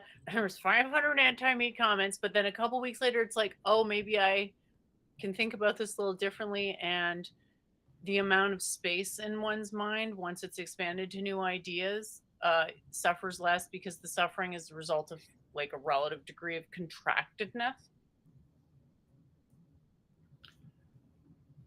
Yeah. So I mean, you'll see like how many minds you've changed, and like I said, like positive feedback where certainly like okay, Doovid arguing against counter Semites, and hundreds of people, that God forbid, a lot of them are still quite counter-Semitic, but hundreds of people have became less counter-Semitic and have reached out, and even like Goose, who was on Ben Thorpe, and you like saying Ben Thorpe going the like which path he's going to take, but say like okay, say like de-radicalized, where if there was a HIMSA process where even the positive feedback where the person like yeah I heard you, and I changed my belief system and my behavior due to watching one of your debates. To be theoretical. I Well, believe ideally, you they could wouldn't Jennifer could realize it say, was I because of the believe. debate. Ideally, it would not have any, consequence to me. They wouldn't even realize it was because of the debate. But anyway, Well, I'm people saying tend to like to classical take and Vedic credit for their culture, own they realization. would join your school, join your ashram, get Nah. initiated, or something like it would be. There would be The some. value proposition for me for taking an initiative is actually negative, net negative I on don't want to get into balance. your. Well, I mean, just you don't have to repeat your factual. points on that. But I'm just saying that historically, there would be some sort of quantifiable result. You're saying you won the debate, therefore, these people joined your school, your ashram took initiation. So I'm not saying that's what you want to do, but it's saying that just to be factual level of not just like I believe I accomplished something, to say I have demonstratable uh, evidence in some way. Like Prabhupada going, saying going to a new city, and he's like, look, here's your kid that now has a shaven head is chanting Hare Krishna on the street corner. When I came to this town the You first know time, what? Somebody asked me if they should everyone shave hated their head me, this week. and now I Hey, came back a year hey, does that later, count for something? and there's a bunch of guys with shaven heads chanting Hare Krishna on a street corner. I advised someone not, or I slightly edged them in the Yeah, but you direction of lost not that shaving their debate. head. And so they came to your town and you advised them not, and the very I've people never that had a you large advised not following to ever. discredited your advice, and now they're chanting Hare Krishna on the street corner despite your advice because you lost the debate. And I would be really hurt by that. Well, that's what happened. Saying like there's still maybe not, but I said I mean like Arjun, his channel's still growing. He still got that. I don't know, but where I'm at, I show in New York Harinam, more and more people are shaving up, chanting on the corner, and you could say there's various effect, but some of it, Judaism, Bali Tshuva, but there is that theological debates and that saying like no, I mean like I won the debate, and there were people in the audience, and after the debate they joined my ashram, they shaved up and they started following the teachings. Or if it's in the old school, like Jerusalem, where it's like cultic and there's uniforms, saying like, like you could see it. Like there's various schools in Jerusalem, and the people who are part of the various schools in Jerusalem wear wardrobes that make it obvious that they're part of that school. And so like after the debate, these people switch their wardrobe, and it's obvious, like Yeah. the effect of it. And Vedic circles, it's similar to like they went from like a white dhoti to like some visible effect, like they changed schools, and it's signifying of the debate of which direction they change schools. And like I said, Prabhupada's probably the single greatest example of it, who just came to a town, there's nothing, no one ever heard of this. And then like a year later, there's 10 guys on a street corner chanting Hare Krishna, and including like some of the people that were debating against him last year.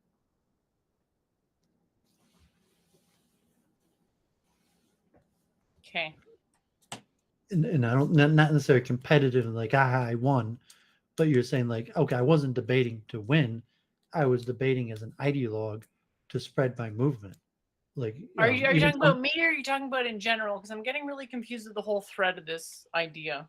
well, Yeah. I'd say me and in general. So one of the complaint I got on my chess server blog, and someone was like, um, like, this is a chess server, you're trying to spread your cult and get people to join your cult on the chess server.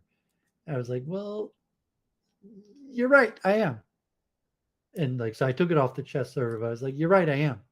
And like, okay, I play chess, and like I try to win at chess, but like really I want people to join my cult. And so like I would write on chess, and but I would write other stuff. And so someone in one of my comments was like, no, you shouldn't be able to, like was like reporting me to the chess server, like this guy's trying to recruit people to his cult on the chess server. And I'm like, well, yeah, I am, so what, is that against the rules? And like I don't think it actually was against the rules in that sense. Like I'm not encouraging people to do illegal activity or like terrorism, God forbid. But you say like, yes, I am trying to spread my cult, and I am using the chess server as a vehicle to spread my cult. And a lot of my stuff has, it's not really my cult. Saying it like it's a, say a generic cult that I'm part of, not my own cult. But that I was using my blog on the chess server as a method to do that, and to say, well, I use debate as a method to indoctrinate people into cults. Hashtag, or I mean asterisk, Doovid is using a completely non-standard definition of cult here. So this is like when you called Noam Chomsky a conspiracy theorist. It was just sort of like, okay, Yeah, I'm lost here. Well, I don't even know what cult we're talking about. Doovid. We're talking about the cult of personality of Doovid, or we're talking about some cultic movements in general, or what are we talking about? I'd say Hinduism or Hasidic Judaism, that without the pejorative Western definition of a cult, are most properly understood as cults. So, like, reclaim the positive understanding of a cult, and that Hasidic Judaism is best understood as a cult, and rather than try to explain Hasidic Judaism as not a cult, it's easier to say that cult falsely has a pejorative sense, and saying, yes, it is basically a cult, but it's not bad that it's a cult. And I also put like Hinduism um, is a cult, and like not just ISKCON, but any movement that has a guru. Cult just means centered around a man. And there's even Christianity. Christianity is the cult of Jesus Christ. And in essence, a lot of Christian scholars will say that, saying like Catholicism is a cult. So rather than say like, no, Catholicism is not a cult, because what we call a cult has almost all pejorative connotations. And to say, look, Catholicism is not a cult because when you say cult, you mean these negative things, but the negative things don't apply. So I would rather say that cult is a neutral term, and these negative things that are associated with cults is just the pejorative elements. But cults are neutral, and basically all religions are cults, and even most clubs and associations are cults. So I mean, we've talked about this at length. So like Jennifer, we're like, I don't think, I mean, you're not going to get a strike on YouTube for, as I said, like, okay, if it's like terrorism or crime, but I think you could, I don't think people get banned off of YouTube for recruiting people into cults. Even the chess server, like I said that, like, yes, I am trying to recruit people I've into my. seen people recruiting for Scientology on Discord, and they're, they've been around for a while, so you're probably right about that. Well, I know I'm right. I was saying that. I mean, in fact, all cults are on YouTube, and even like um, questionable cults. So unless they're directly connected to illegal activity, and then um, they might be banned due to the direct connection to illegal activity. But even like questionable fake messiahs or sex cults or various things, like a lot of times there's open recruiting. And so I'm recruiting for somewhat mainstream, like, Hinduism, Hasidic Judaism, um, where, so like I'm just being straight up like, yes, you're the one misusing the word cult, not me. So I'm not going to stop using the word cult because, and we've had, we have this debate basically every week on the meaning of words because classically words mean something different uh, than how they're generally accepted to mean today. Like, Yeah, and every week you pretend not to psychology. love it. I don't. It's just largely a waste of time. So I mean, to explain it to someone new, but to explain it to you every time is like it's largely a waste of time. Like, like, did you forget or something like that, or if it's just like, okay, if it's your first It time you tuning still in. haven't learned that it needs to get mentioned at some point so that the conversation can meaningfully progress, but that's fine.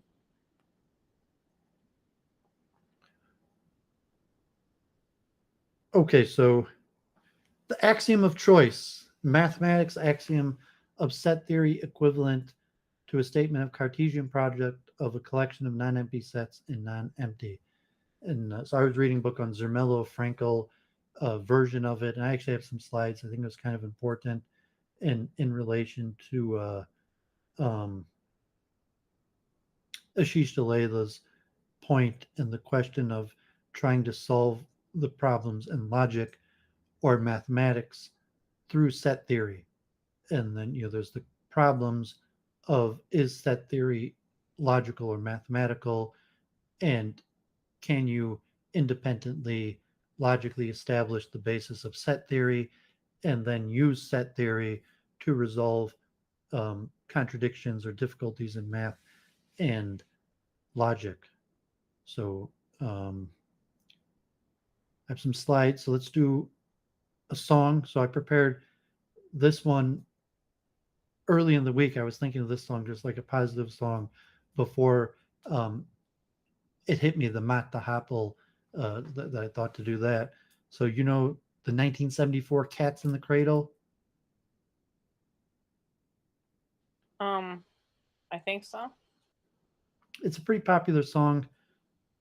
It's not like a top 500 song, although maybe the song itself made it into some sort of Hall of Fame. It's an easy song to play with an acoustical guitar. Harry Chapin died in the early 80s from, God forbid, some sort of car accident. The song was written by, the words came from his wife. And, said it's a semi-simple song to play with the guitar.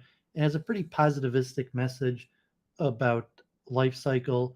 And I think today it probably wouldn't be popular anymore because I don't think kids want to be like their dad anymore. It's like the song, like the refrain, I'm going to be like you, dad. Um, Probably is not applicable anymore. And I don't, like, even Hasidic Jews, a lot of them like the song because like the honor your father or continuing your ways of the father, and it's somewhat a depressive song. Ugly Kid Joe redid the song in 1992, and their version I think was actually more popular than Harry Chapin's original, which was kind of like folk. Um, so I'll sing this real quick, and then we'll do the slides, and then hand to Jennifer for her week in review, and then we can talk about some more things. My child arrived just the other day. He came to the world in the usual way, but there were planes to catch and bills to pay. He learned to walk while I was away. And he was talking for I knew it, and he grew. He'd say, I'm gonna be like you, Dad. You know I'm gonna be like you. And the cat's in the cradle and the silver spoon. Little boy blue and the man on the moon. When you coming home, Dad, I don't know when, but we'll get together then. You know we'll have a good time then. So that's the chorus. I won't sing it each time, but pretty meaningful lyrics. I looked this up, Little Boy Blue, and I guess Man in the Moon are old nursery rhymes. So they're not like Grimm. Maybe they're I don't I think they're Anglo. So of a comparison to like Grimm's fairy tales, but they're not fairy tales. They're just generic nursery rhymes that don't involve like fairies. I'm not sure if you're familiar with Little Boy Blue or Man on the Moon, but um, my son turned 10 just the other day. He said, Thanks for the ball, Dad. Come on, let's play. Can you teach me to throw? I said, Not today. I got a lot to do. He said, That's okay. And he walked away, but his smile never dimmed.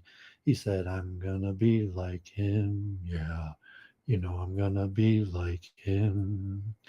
Well, he came from college just the other day, so much like a man just had to say, Son, I'm proud of you. Can you sit for a while? He shook his head and said with a smile, What I really like, Dad, is to borrow the car keys. See you later. Can I have them, please? I've long since retired. My son's moved away. I called him up just the other day. I said, I'd love to see you if you don't mind. He said, I'd love to, Dad, if I could find the time. You see, my new job's a hassle and the kids have the flu. But it's sure nice talking to you, Dad. It's been sure nice talking to you. As I hung up the phone, it occurred to me he's grown up just like me. My boy is just like me. And the cat's in the cradle with the silver spoon. Little boy blue and the man on the moon. When you coming home, son, I don't know when. We'll get together then, Dad. We're gonna have a good time then. So you're familiar with that song? Yeah, I've definitely heard it around. Thanks for Is the regaling, uplifting tune. in 1974, and I think you'll say the degeneracy. I was mentioning to Ben Thorpe in the chat that like God forbid, like Grace Thorpe is being red pilled, and by her parents' own degeneracy, in the sense that like okay, her parents are modern. I mean, they're like 50s, early 50s, and are kind of products of modern culture, and have absorbed quite a bit of degeneracy. And so if she's like red pill trying to return to pre hippie era, that I mean, her parents are post hippie parents, and so like she's being red pilled to want to return to before the hippie era, and that she's facing difficulties that her parents really just don't have answers for. And societally, I would say that's probably universal, that you really can't be like your parents anymore, because the way our parents are is not conducive to a successive lifestyle. And all sorts of things have changed, like occupationally, where a person would go to school and find one occupation and do it the rest of their life, or societally, where political correctness, anti-racism, diversity, norms of like homosexuality, transgenderism, where you really can't be like your parents anymore. You would be canceled if you were like your parents. And so I was thinking that song "Cats in the Cradle" um, may not be applicable anymore. So it's interesting that song may not stand the test of time, or be like a timepiece, where it was in the hippie era. It's a folk song where he was singing folk when, like, with a classical guitar, when rock and hippie music was popular and still kind of like Peter, Paul, and Mary, or previous folk music. And I remember Orthodox Jews, that was in the canon of like acceptable songs that Orthodox Jews might sing. That if someone like whipped out a guitar and like wanted to sing a secular song, like Cats in the Cradle was like somewhat had an acceptable message to an Orthodox Jew. Um, and that's in the 70s. And I would say from like the 80s on, there may not be any songs like that anymore. I mentioned that John Mellencamp, Jack and Diane, like, oh yeah, life goes on long after the thrill of living is gone. And kind of like most rap music, we're just like, okay, I overcame my struggles. Like I struggled and I overcame, but doesn't have like an old school traditionalist message like Cats in the Cradle that has like an old school traditionalist message like I'm gonna be like my father, which God forbid, I don't know is such a common thing anymore. So let's look quickly at these axiom of choice slides. This one there's 20 of. Um, so preliminary, for every set S, a set U is a subset of S if for every item in U, this item belongs to S2. And for every set S, we define the set of the parts of S. P of S is the set of all the possible subsets of S. And it'd be, examples. So this is just basic set theory. So the axiom of choice is a statement about the existence of certain kinds of functions. A choice function is a function which selects an item from a subset of a given set. The axiom of choice claims that for every group of a subset of S, there exists a function of choice which selects a particular item from every given subset. And then this would be the logical language. Like I said, is an English word. It's not a logical word. So in symbolic logic, in we'll save that for a different time. Example. So this would be an example with an infinite set of Hilbert shoes and socks.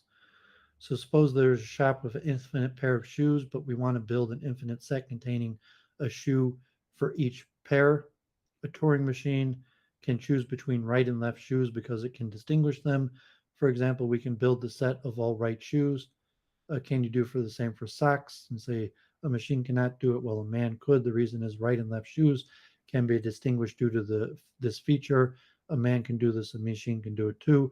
It is not possible to choose right or left socks because there's no such thing as right or left socks. As a consequence, in principle, a computer cannot build the wanted set. Could a man build a set from a single sock for each pair? Actually, it is impossible because we would die before we could name all the items in the set, but it is possible in principle. How can we distinguish between the socks of a pair? We do this by choosing this one without any criterion but our free will. So, as human beings, it is our everyday experience that we can distinguish between two socks by calling it this one or that one. It is admissible that in maths, it is also possible to act in such a way the answer is far from trivial. So that's why I say it was Ashish Delay's debate with T Jump that was making me think of this, the difference between language and logic. And so the axiom of choice is a method to try to solve this. So the way of formalism, the mathematical concept of set raised up in the George Cantor. Cantor's idea of a set was a collection of objects which satisfy certain properties. Paradoxes arise from a too free use of the concept of property. So Russell's paradox is the set of all sets which don't contain themselves. The problem is the semantic. So you have the set of all sets which don't contain themselves. So it's a semantic contradiction, which may not actually be a logical contradiction. Dr. Hilbert's formalism school proposed the reduction of mathematics to pure formal game. In this way, mathematics would have been stripped of all its human components.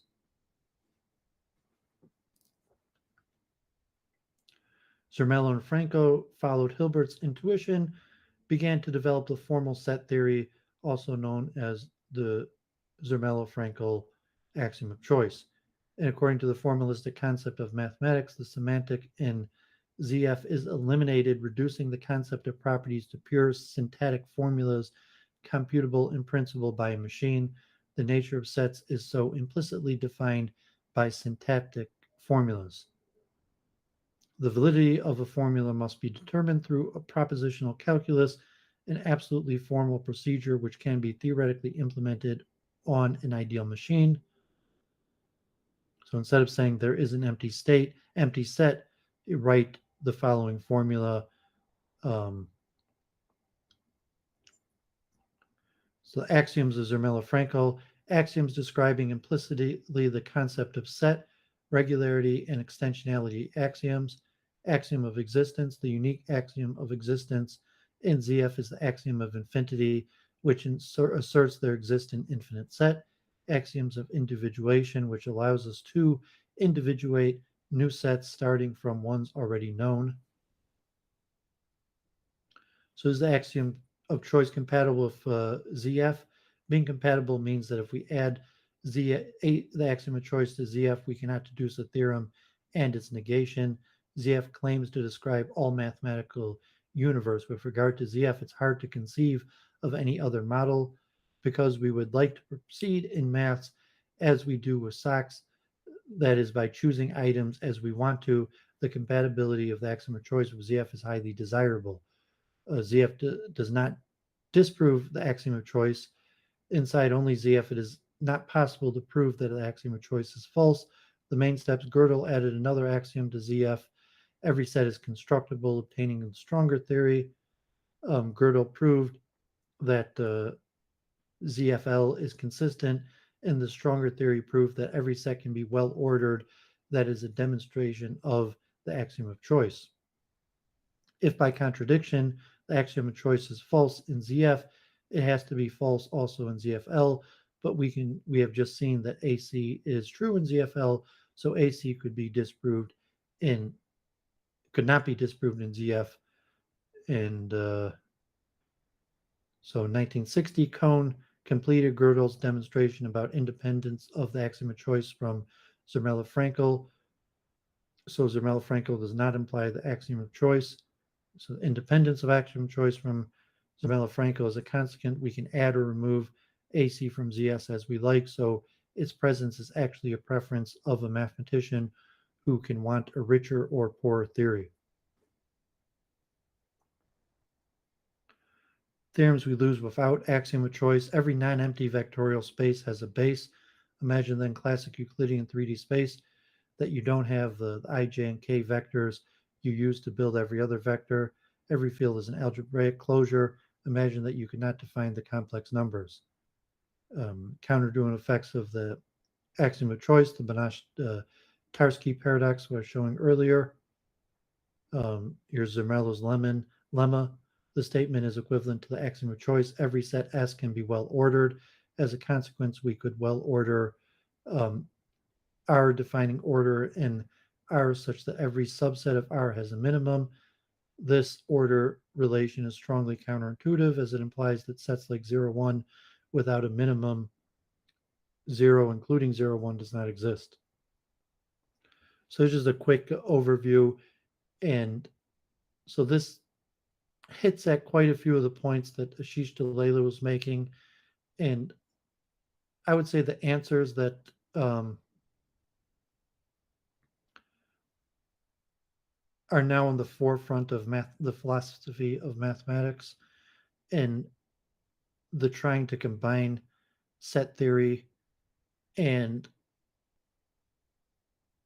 math and logic, if you want to consider them separate thing, or you want to use math as a catchphrase for all of these fields, or if you want to like math just to define numerals and like geometry, set theory, topology, and if there's internal contradictions and you try to combine, or say that logic itself has internal problems, let alone trying to define something like set theory in a logical structure, or then even using set theory to try to resolve the paradoxes of logic or math. So it's a more in-depth analysis. I'm not sure if you want to go more into it, or maybe in future weeks we'll go more in detail into the axiom choice and set theory. Well, I would like to go into it in the sense of building up a thermodynamic field theory that's practical. And I do think that'll have to incorporate a principle of distinguishability. So it sounded like what you were describing with the socks, that was the theme of that, at least, was the principle of distinguishability, like the left and right shoe being distinguishable, but left and right sock not being. And then this question of like, could we ever get to the end of an infinite list of shoes? And I just think like we can't. So Well, I that's mean, can you resolve internal difficulties in the nature of logic with set theory, even though set theory has its own internal difficulties? well. Are you familiar with naive set theory? I think so, but if you want to Like describe it, go ahead. the issue is like, I mean, I'm not trying to go into a depth regress at all. I'm just trying to get to like the idea that I'll actually pull it up though. Naive set theory. It may be one of those things that's just defined so vaguely that it's unfalsifiable. And remember, when I say unfalsifiable, all I mean is it can't be proven false. And that's not, it doesn't have baggage of good or bad. It's just something like 0 equals 0. That's unfalsifiable. Something like naive set theory may just be basically what people are alluding to when they talk about the problem of induction, in the sense of like, how do you get a scientific theory? Well, on some level, there's the educated guess. One does not justify educated guesses as they're, sort of understood to be partially based on your own preconceived expertise slash a meta-analysis, simultaneous consideration of multi-factors. It doesn't get more specific than that. That's why it sort of stops at something like educated guess, which is quasi-emotional appeal that vaguely alludes to what that process might look like. All that to say that, I mean, there's definitely times when I'm doing stuff where it feels like what I'm doing is set theory, and that drawing sets has really helped me understand stuff. But I'm using naive set theory, and whether that's actually a thing is sort of up in the air, right? Because like Cantorian set theory is very specific, and it has a particular treatment of infinity that may or may not work. So all that to say that, are we just talking about like Venn diagrams when we say set theory, or are we talking about something more specific?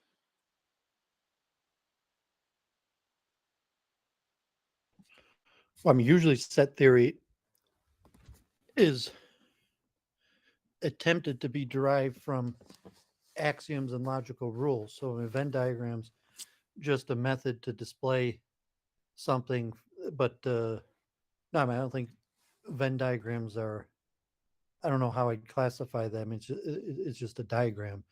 But all the books I have from set theory almost always start with definitions and axioms, and then derivations from axioms, which is a logical structure. So you could say that set theory Right. So is that its own wouldn't be unique. naive set theory. That would be formalized doctrine of interpretation of sets.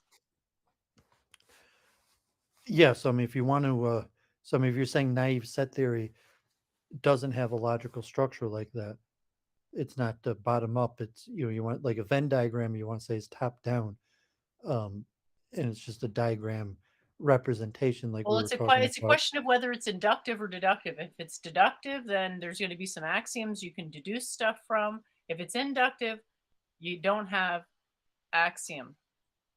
The axioms are not part of the reasoning process. Yeah, but proofs are almost always deductive and require uh, derivation from axioms. So Correct? almost all set theorems are based on axioms.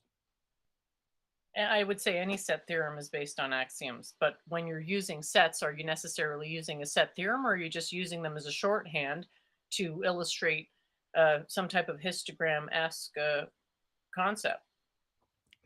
Well, it's something you could use them without knowing how they're derived. So, I mean, just like calculus, there's like the proofs of the theorem, and then you could just assume that they're right and they give you the right answer. So, most people who use math or set theory don't know how to derive or prove them, but they could still use them.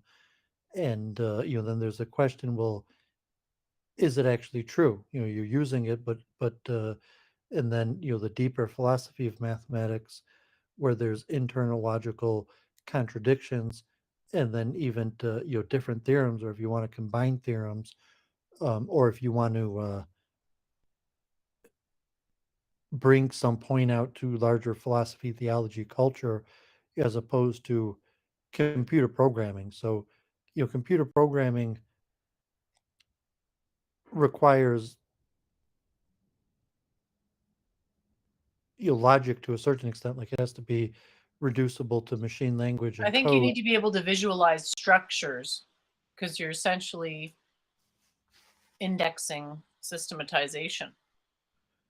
When I was first in Turo College, and I was going to major in accounting and programming, and my programming specialty was database structure, database design, and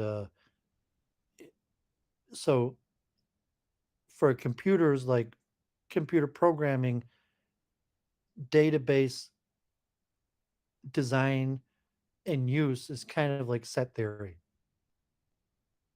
And like a lot of the programming for databases is based on the logic and coding of the axioms of set theorem, where you're going to even like in theory, like the axiom of choice, where you're going to put a whole bunch of data in one block, or various parts of data in blocks, and then you want to be able to take from various different databases, manipulate the data, put it sometimes back into the same set, or create a new set. And I mean, so computer programming is informative. But as I said, like if you're trying to solve a problem, um, maybe like inventory or something, like, okay, I have a business, and you can say like my inventory is a form of set theory, or maybe some of my accounting would be a derivative of set theory. And versus like the mathematical proof of, does it have a logical basis, is it true, to does it work for my needs. And then I said the different level of, well, to call it true or not, is it programmable into a computer in a way that a computer will be Doesn't able that to make do it something. structured and have nothing to do with truth? Well, I was saying, if it has a compiling error. So if you could program it a computer and it works without a compiling error, there's a certain proof to the logic of it. It works, it compiled, it performs the function, and there's no compiling error into machine code. Versus some sort of like textbook style mathematical proof, where you're giving some sort of axiomatical logical proof, versus to a certain extent, I would say the computer programmability is almost more powerful than the classical mathematical proof.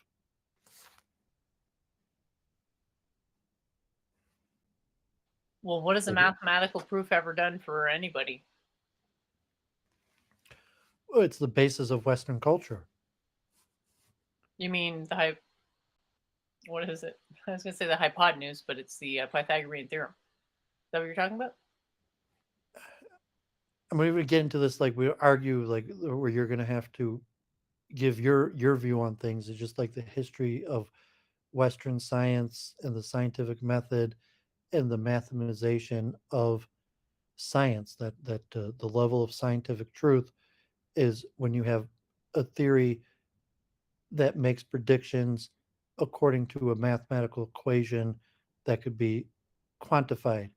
So like there's a theory of gravity, and then the theory of gravity when you actually have an equation that tells you exactly how fast something is going to fall, and you can make not just a prediction about what's going to happen, but a quantifiable prediction. So in the realm of science and engineering together, scientific truths like evolution is not a theory in that sense of physical theories, where you have a theory of a logic of how things operate, a relationship, and then a mathematical equation that describes the relationship, and then predictability within the workings of the mathematical equation. We call mind independent. Going back to Galileo, that really Galileo is the father of the current scientific understanding, with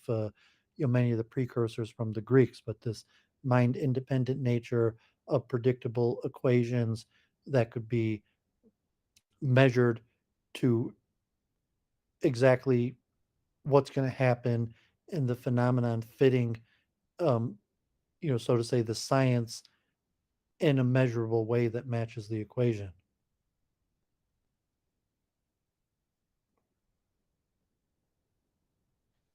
Yeah. And I guess set there, becomes more complicated when like we talked a few weeks ago about tensors. So like Galileo, just talking, Galileo already recognized the inverse relationship of gravity and acceleration, with velocity to acceleration squared in the relationship to gravity, but didn't quite formulate the formula. I mean, he did formulate the formulas that Newton, without the calculus, but the recognition of the position to velocity to acceleration, and then gravity being related to a squared function. Um, that Galileo tested those experiments with inclines and balls, and the famous dropping things from the Leaning Tower of Pisa, or whatever that actually happened, to modern engineering, where basically everything has an equation, and the equations are relatively precise. But I mean, to Galileo, when the object has a mass, and we consider, for the sake of the mathematics, that it has a single mass and like a center of mass. But more accurately,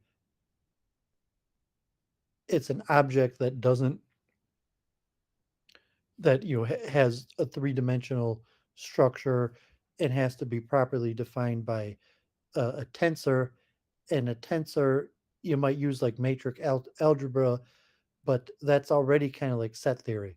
So if you want to say, like, from logic of physics, if you want to say It's like, not, oh, though. Matrix algebra has nothing to do with set theory. it's a set. It's not a set, though. It's It a is a box set. of numbers. It's not. It is a You set can though. say not in the Cantorian sense. So you can say that, but I don't buy it and it's wrong. So whatever. Well, that's Jennifer's opinion. I would say, Set is supposed to be descriptive of the number line itself, right? well, any collection of objects. So, I mean, this is a set of the XYZ components. If it's 3 by 3 to describe, uh, like a tensor, it's a set. And then when you do matrix, when you do the physics, uh, according to the tensor, it's I would call it for. I mean, I'm pretty sure. I mean, even the history of matrix algebra, I think, comes after, like, Cantor, and I mean, they develop about the same time, in the mid 18th century. Uh, so if you're talking like Doovid as a single object, where you're just Yeah, it's Doovid, an array, not a set, like I said. an array is a set. Yeah, so you can keep saying that forever, but it'll never be true. So It is. I'm saying a set. If it has more than one object, it's a set. according to naive If it set, has but more than not according to any standard modern interpretation of the term. if it has more than one component, it's a set. Hmm. So just Doovid, a So center of mass. the alphabet is a set. Is that right? Well, yeah, anything that has more than one component is a set. That was Okay, Ashish's so Delega then point the about periodic logic. table is a set. So everything is a set then. So if everything is a set, then nothing is a set. Well, I mean, really, everything is a set because a single element is also a set. You could have an empty Nothing set is a set, or a set actually, with a because a single set has a element. boundary and boundaries don't exist. But please go on. I mean, so generally, set theory is all encompassing because everything is a set, like even the null set or the set of a single object. But there's an overlap between modern mathematics, science, and set theory. Hmm. There's a lot of claims about that, but hasn't really been established. It just seems like a lot of it centers Because there's around no the definitive answer on the philosophy. paradox, There's the no definitive Russell answer on the paradox. philosophy of mathematics. The Russell paradox. Well, there's no answer to mathematics per se, but the Russell paradox seems to be the central focus of a lot of this stuff. The negative axiom. So I mean, you have mathematical methods. That's why science in the current Galilean paradigm is mathematical, and now it's mathematical in a way that it's inclusive of set theory. But it has to be predictive of an equation form that is quantifiable equation numerical predictions. Again, I have no idea what you're talking about. Where do the predictions come in? To the set and the matrix? The predictions is the equation, and saying that now in the more advanced form, the equations um, all involve set theory for more precise answers. I mean, you think of any theory like Kirchhoff's law, Maxwell's equations, um, you have a physical phenomenon. Even like Newton's law, uh, and it's in equation form: F equals ma. Um, velocity acceleration equals 1 over velocity equals 1 over position squared, and Kirchhoff's laws, gravitation, any of these engineering scientific laws has a corresponding equation, and the equation is predictive in that it will exactly predict what will happen in terms of mind independent movement in the or not just movement but laws in the material realm, like PV equals nRT. But then if you look like, okay, PV equals nRT in a practical sense, if you're just talking about a single atom, it's like, no, it's a set. So to apply any law, so like Doovid, you could have an equation for the movement of Doovid, but Doovid is a set. Doovid is a 200-pound object and a set. But you could look at me, the single object, the set of objects that make up Doovid that would apply to some sort of physical equation like gravity. That you could look at, like if Doovid jumped off a building, God forbid, you could look at the singular object Doovid and predict the equations like acceleration, how long would it take me to hit the floor, air pressure, and various things. But Doovid in itself, for more exact equations, like if you wanted to calculate air pressure, you would need the components of the set of Doovid, and Doovid is the set of my components, the 3D structure, like the atoms that make up me. And that applies to anything of mathematics, like my computer, electrical signals. It can be broken into smaller components, but you could deal with it as a whole, as a set. So like the center of mass, that you could deal with an object in Newtonian physics as a single object acting upon its center of mass, but the object itself is a set that mathematically could just be dealt with as one object acting upon its center of mass. Yeah, I don't think that's the way that sets are invoked in math per se. I've never ever heard a matrix referred to as a set. What's generally referred to as a set is like what generates the numbers, and the numbers go into the matrix. You might That may not be the language they use, but saying definitionally it's a set. It has brackets, So what you're it saying has is components. if what you're saying is so vague that it's unfalsifiable, I have to ask, okay, so what's the utility of using set as a term? Well, it's not vague. I'm saying set, like you have bracket, Well, the way comma, you're using it is element. exceedingly vague. You're saying, well, there's a set that describes Doovid. Okay, well, if that's true, then it's the most vague concept I've ever heard for a set. Well, so I mean, if it was broken into Like, 9 I don't think it's components, necessarily bad that something's vague. I think that some stuff needs to be vague when it's appropriate for it to be vague. That's fine. It's just you have to be able to explain, well, why something might be vague, like consciousness, because it's fundamental and there's yeah, no non-consciousness. but That we're means talking there's mind a certain independent lack of now. contrast. We're talking mind independent. So if you're just talking set Doovid as having a mass and a center of gravity. So my position, there's Doovid that has mass and position, and my position in a singular number is my center of gravity. In some larger, if you as you want to say 3+1, that I have XYZ position in a larger coordinate system and a time, but my position in the larger three-dimensional coordinate system, if the singular Well, no, Doovid. you're constantly measuring your position. Your existence emanates positionality. So you wouldn't be in space. You'd be, part of the ongoing creation of space time. Yeah, I'm saying for mathematical or scientific law, you could set your own coordinate system.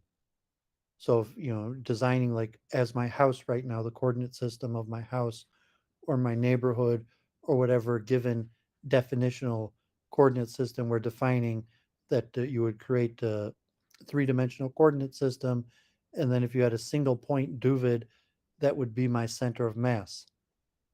And say then you could break down my component, which would Okay, so typically. you have an erroneous coordinate system where you're saying space exists. Okay, go ahead. Well, you call it erroneous, but I'm saying that's how all mathematics is done. You define a And all you mathematics define would be erroneous there, wouldn't it? um I mean, possibly if you want to say from a greater logic, but no. Something working doesn't mean it doesn't have errors. Just No, like I what mean, you could Jared define a said before. coordinate system. So I mean, Daryl that's the said first it's thing you a do in proto any compile. It mathematical doesn't test problem your logic. It's the is same with define math. your 0 point and define your axis.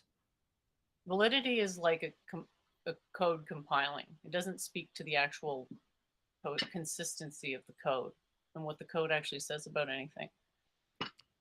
Yeah, I mean, your critique is irrelevant. So I mean, you're giving a critique about the logical consistency of mathematics or physics or space in general. um, Maybe your critique is valid that there's uh, logical inconsistencies, but in terms of the internal consistency of how math and physics is done, that a coordinate system is arbitrarily assigned.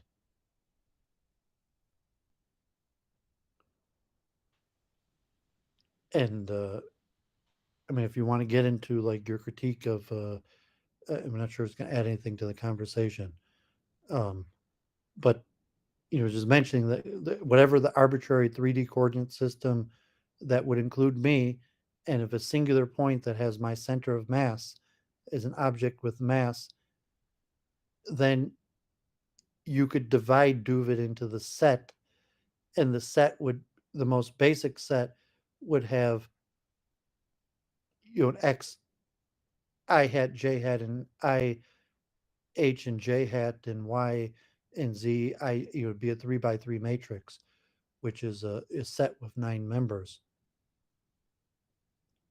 that you could do tools like matrix algebra, but for a more precise calculation, instead of having Doovid with just a center of mass position that might not give precise enough calculations, you could break me down into 9 components of the X I hat, J hat, IH and J hat, Y and Z of a 3 by 3 matrix that might yield more precise um, calculations, and then you could break down into a set that might be even more definitive, within the arbitrary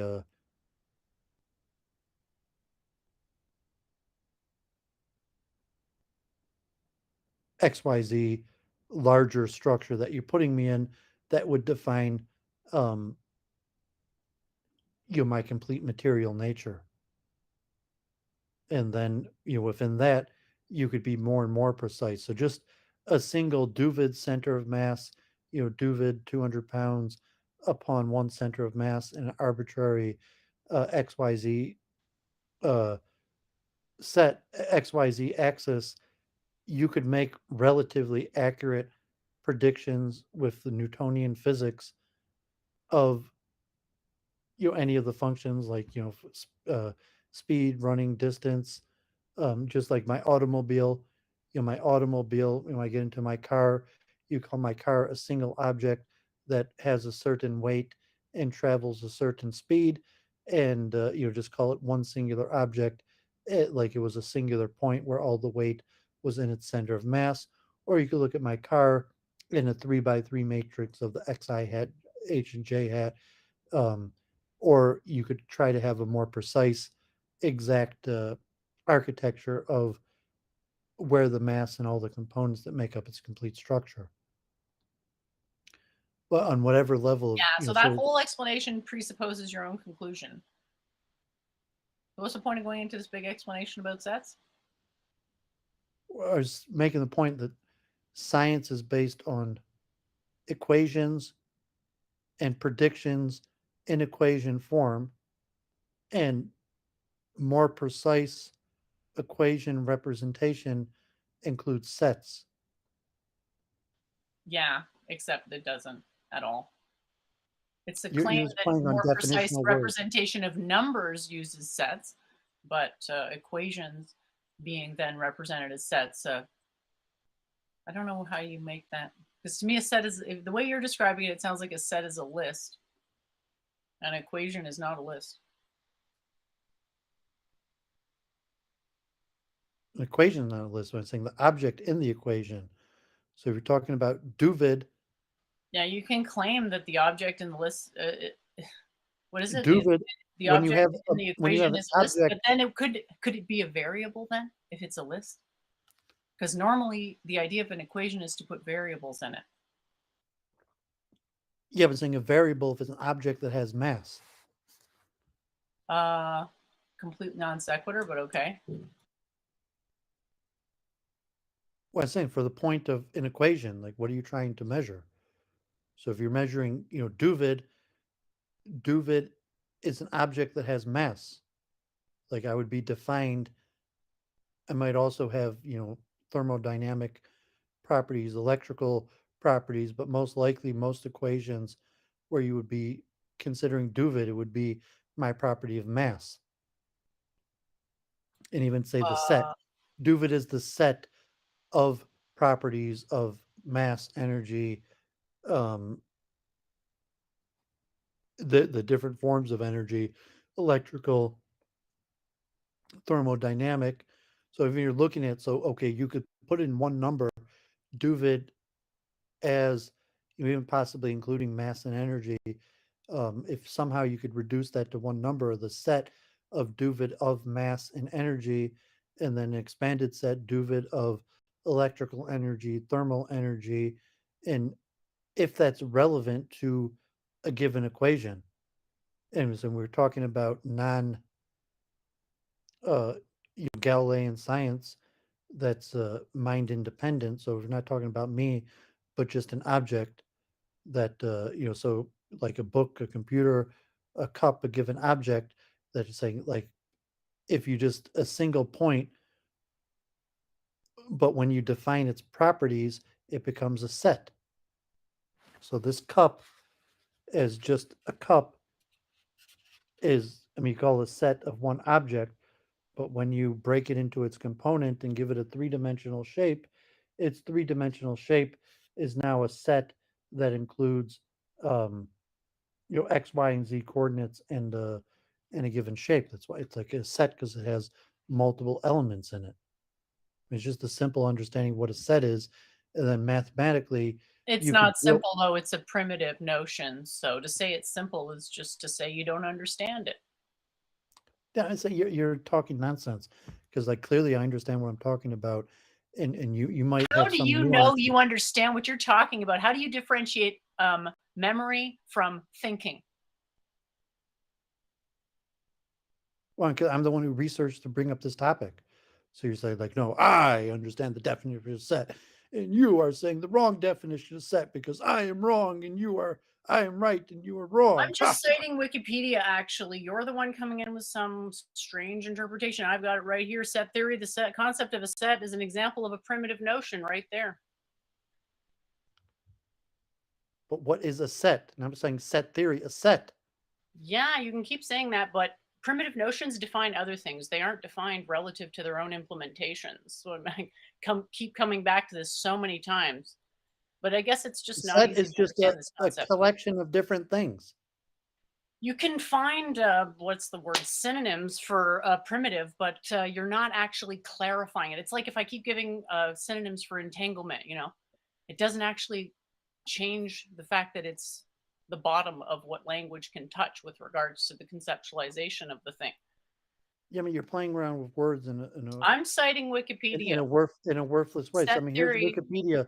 Set mathematics. A set is a mathematical model for a collection of different things.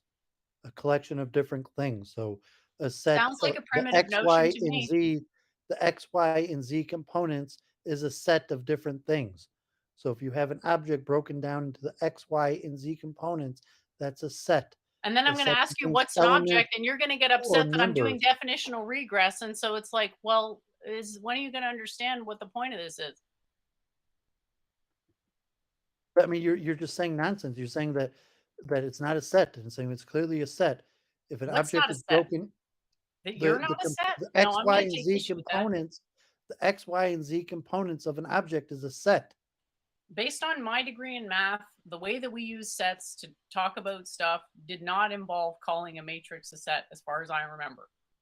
So that's all I'm going to say. You might not have called it a set, but it's a set. X, And Y, then and I'm Z going to point to components. a set being a primitive notion. I'm saying since it's a primitive notion, if there's no specificity, it's actually just not saying anything. It is saying something. The X, Y, and Z component is a set. So a list of It's a three things collection. is a It's a set. collection of different things. The different things being the X, Y, and Z component. Right. A set is a list of different things. Don't you think that's kind of vague? No, that's the definition. I mean, the definition is vague. I mean, the definition is large That's right. to That's why it include is a basically primitive everything. notion. That's why it's a primitive notion. Because every other notion is just a particular case of the more general primitive notion. So I was going to say, I hope we can put this to bed, but I feel like we're going to have to come back to this a million times. But that's fine. Yeah, because your point has no point to what I'm making. And like, because clearly I'm right in that it is a set. And what's my point? Honestly, I'm not clear. I'm not clear because you're stuck on Exactly. You claiming that the refuse to XYZ understand the component point is not over a and over, set and you're saying it's not a point. And I'm saying maybe try to understand it before you dismiss what because the point you're is. not you're making a negation. If you were making a point, Irony. so like your point is that I'm wrong. And that's why I'm saying your No, point is that that's I'm wrong. actually not my I said point. that the X, Y, and Z component of an object is a set, and you said, "No, you're wrong. It's not a set." And so, no, I don't understand what you're saying because I'm still convinced that the X, Y, and Z component is a It's not set. a set in the So sense of the way mathematics understands a set. It's a set in the sense of a metaphysical primitive that is very vague, that means a list of different it is a objects. set. You're not. I mean, you don't speak on behalf of mathematics.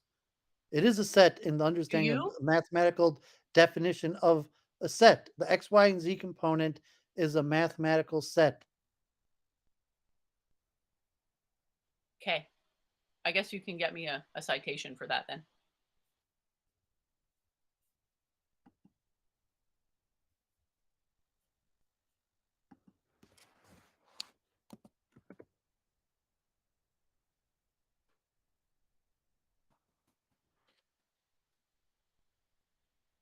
Yeah, so people can look this up. I mean, I guess this is a very complicated idea here.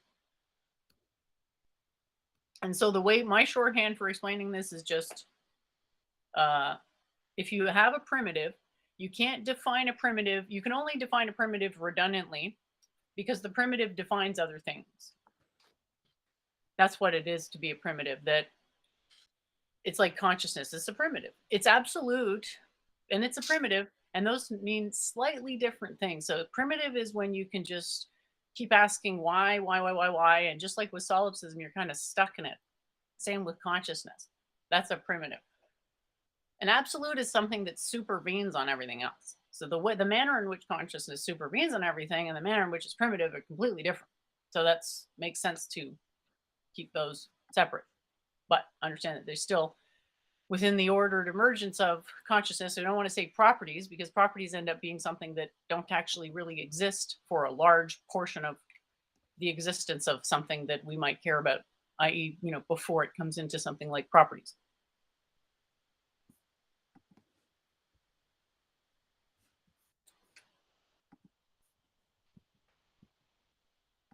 So yeah, this is I guess Daryl takes issue with this because Daryl always wants to ask me to define metaphysical primitives, and I don't know if he knows he's doing it on purpose to be combative. But yeah, generally, there's no point to continually.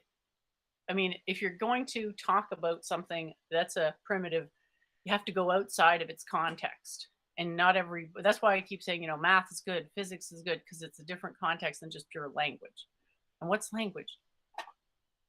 Just reinforces biases. So anyway, I don't know if you're looking something up right now, but yeah. Yeah, I'm not sure we're going to get anywhere on this. Um, yeah, I don't think this is well understood. So I don't think there's really a definition of math that is specific enough to mean something. Like it's something to do with numbers, but it doesn't really go past that. There's no, maybe it can't be defined, but there isn't, as far as I can tell, even an attempt to define the methodology. I don't even know if anyone calls math like a methodology as such.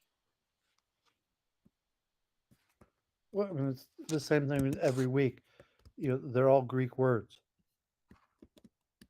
That only gets us so far because I'm not teaching to a Greek audience. Way back in the day, I'm teaching to a modern audience. So I'm going to try to use terms in their modern usage and context. Hi, Mark Smith. Uh, you know, but there isn't necessarily a specific usage and context for all terms. So it does become tricky. Well, I'm saying, what does it mean, correct usage? They're all Greek words. Correct usage means. Yeah, well, the correct usage is the one that allows for the maximum ahimsa. Well, I mean, that's how you're defining it. But I mean, so. I mean, That's why our conversations never get anywhere, because you have your own, you basically singular, unique way of defining it that I don't agree with. I mean, I don't necessarily disagree, but it's not how I define it. It's not a standard. And then you're going to say, well, your way is the correct way. and then even to just say, well, you're I would sooner say that what we're saying isn't contradictory, and you're kind of jumping to the conclusion that it is a contradiction, and I'm not trying to intonate that I'm contradicting you. It's more like I'm adding to what you're saying. So I guess that's on me. I have to be more like clear that I'm trying to just be collaborative. yeah, but you never are because it's say either you have your own system, fine, great, and so convert conversationally saying, is it your system or some general understanding of um academia or historical understanding? You're talking Galileo or Plato or the Greeks, you're talking yourself. And so it's a little vague. It's like, well, it's not, there's no real universal understanding. And so we're using Greek words. What do these words mean? And you say, well, you have your system and you use these Greek words to define your system, even though you're using these words in a unique way to define a system that's basically unique to you. Um, versus just saying, well, we are talking Greek here still.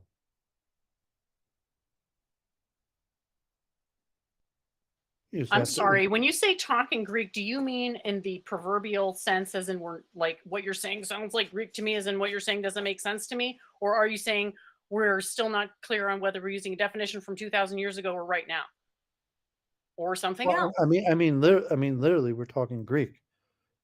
It's saying when we talk mathematics and science, we're talking Greek. I mean, we're using English grammatical language structure, but the majority of the almost all the technical words we're using are Greek. So we're using the English language grammatical structure to talk Greek, but we are talking Greek. So when you say, well, what do these words really mean? And you're saying, well, we're talking Greek. So if we want to know what these words really mean, um, we have to use their Greek definitions because we're talking Greek. And if And the then if you're like, well, I definition's don't want it. different today, what if the usage is different today than back in the day when it was Greek? Which one do we go with? Well, that's why you have to clearly do, you have to constantly clearly define these terms because it's and problematically, a lot of them aren't clearly defined. I mean, like math, science, knowledge, logic, uh, ologies, physics, they're all Greek. Like we are literally talking Greek. And if he's saying we're talking Greek means we don't understand, then that's unfortunate because the language of science and mathematics and philosophy is Greek. I just meant like there's that saying where, oh, that sounds like Greek to me. I don't use that saying usually, but you are you familiar with the saying? It means I don't understand what you're talking about. It doesn't have anything to do with Greek per se. It's just a figure of speech. Well, I mean, That could is not what you were alluding to, just to be clear. And so, what is yes, what the I'm alluding origins to? Because maybe if in you some think, sense of what we're talking about is Greek. Yeah, sure, the origins is Greek, but the correct nuance for a definition, though it may take into account the history, also has to take into account the present. So taking both into account, to me, that's not a contradiction. I mean, so it's interesting that you say so. The origin of the sounds like Greek to me refers to science, which is the Wikipedia. Greek to me is an idiom in English referring to an expression that's difficult to understand for the sayer. It is commonly a complex, imprecise verbal or written expression or diagram, often complaining excessive use of jargon, dialect, mathematics, science, and symbols. So, I mean, the origin of it sounds like Greek to me is I don't understand science or math because science and math is Greek. So, I mean, you prove my point. Sounds like Greek to me is a way of saying it sounds like math and science to me. And that's the All right. origin of the expression because math and science is Greek. So when there was too much math and science in it, people said it sounds like Greek to me Yeah, I because tend to use the word factually, Latin. I all of tend the to use words that we Latin, not use for Greek. science and math are Greek. I tend to use the word Latin there, not Greek, but okay, sure. No, because Latin, we don't use Latin for science and math. I'm The sorry, but science, binomial nomenclature is Latin. there's some Latin, I mean, English is more derivative. But basically, all of the technical words for science and math come straight from the Greek. Science and math themselves are Greek words. Binomial, um, I mean, maybe you could call that a scientific word that's Latin in origin, but I mean, said you use the expression sounds like Greek to me, and I showed you that the origin of the expression sounds like Greek to And me what do you think that that proves exactly? means sounds like science to me, sounds Okay. like math to me. So to When me, that proves that science is esoteric. But what does it prove to you?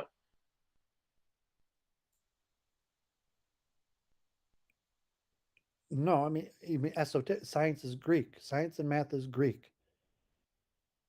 No, the point is that I mean, to you, Greek is the esoteric to you fact because of there being a saying, it's Greek to because me, your and ignorance the of fact of whateverness. science and whatever from Greece and whatever, those two together tells me that the subject matter of science is not understood by a lot of people.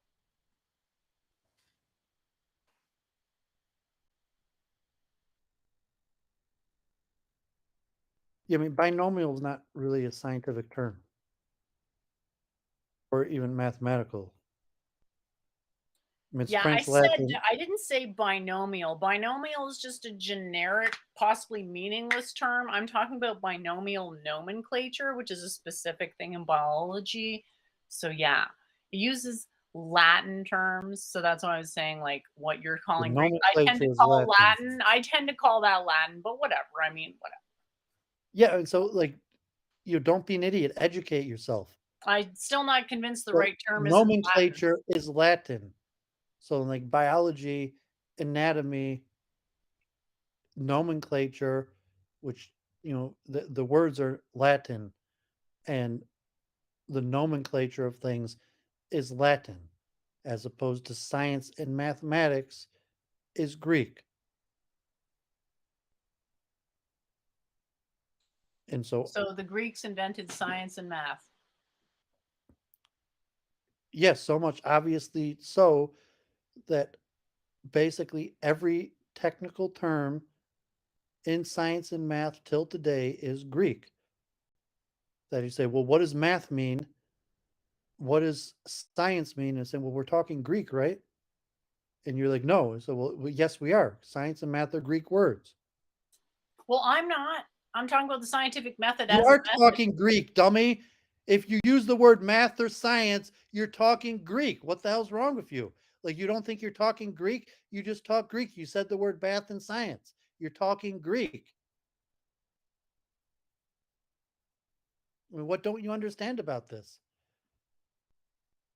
You want to create a different non-Greek word to refer to math and science. Give it a So are try. you But as saying that long as you there's use the no word math math, outside of science, Greece, or that logic, I'm forced to psychology, conform to physics, these you're talking norms of Greek. Roman thought here? What are you saying exactly?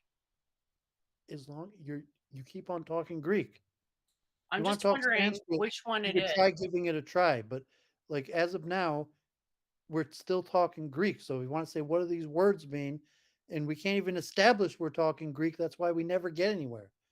Because like I tried to like etymology, philology, it's more Greek. And so how do we get to a deeper level? And like so 2 years later, we're still not at a deeper level because you don't even realize you're talking Greek. We And you're can't even saying that define the math and word science because you comes don't from even Greece. realize that the words we're trying to define are Greek. You're saying math and science comes from Greece, and I'm saying, what about India? What is it? They come from Greece. They're Greek words. They're Greek. Well, you're acting Greece like is a the answer territorial is all we have region. to do is go back into Greek history, and we'll figure out what these words mean. It's going to be some sort of insightful thing. But it's like this stuff came from India. Pythagorean theorem has pre-existing That's stuff. your supposition that may or may not be true. Well, But the words you're using are still Greek, and just the fact that you're claiming that they don't come from Greece, but you're still using Greek words. So if you want to argue some controversial supposition that these concepts don't originate in ancient Greece, but really in India, but yet you're still referred to them, we're still talking Greek. So even if you're right that they originate from India does not change the fact that you're still talking Greek. So I would ask what the relevance is, because it sort of seemed like you were trying to say that math and science have their origins in Greece, and I wouldn't agree to that, except perhaps maybe the words had a Greek equivalent. There is some legacy of that in the culture, They but do to say have their that they origins in originated Greece. there is just like, well, that's sort of like not really how I understand it at all. And what are you saying You exactly? can't articulate what you understand, and so you're kind of nonsensical because, and even you're talking more word salad. Like they do factually, even according to you, they Do originate. you agree that Ayurveda exists? Quick question. Do you agree that Ayurveda exists? Yes, and Do even you if agree that the claims about Ayurveda is that it's scientific? And do you agree scientific that is a Ralph also scientific said that is a my Greek word. views were standard Hindu views, no matter how much people don't like them? Scientific is a Greek word. So you're saying you want to judge the Ayurvedic paradigm through a Greek paradigm. So when you say, are the Ayurvedics Greek? Like, no.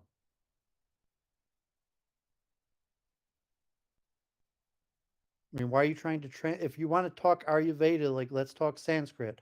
But right now we're talking Greek.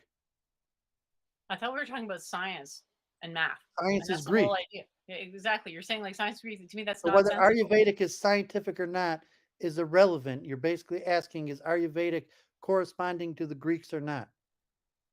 And so if you're so big on the Ayurvedic, why do you give a crap whether it's scientific or not? Whether what's scientific? Ayurveda. Well, it's one of the good things about it that it's predictive, that it's models, that it predicts things. I mean, that's what science is, I thought. No, I mean, but science is Greek. You're talking about the You abstract keep repeating concept. that. It's like, what is your definition of science exactly here? It's a Greek word. Okay, so the word science is Greek. Okay, what about the idea of science? What's that? So if we're going to get down to that, then you have to say, why are we using this Greek word to signify this general concept that you don't think is actually Greek? And the answer is Rome, Well, then you're giving a imperialism, historical explanation. Roman And imperialism,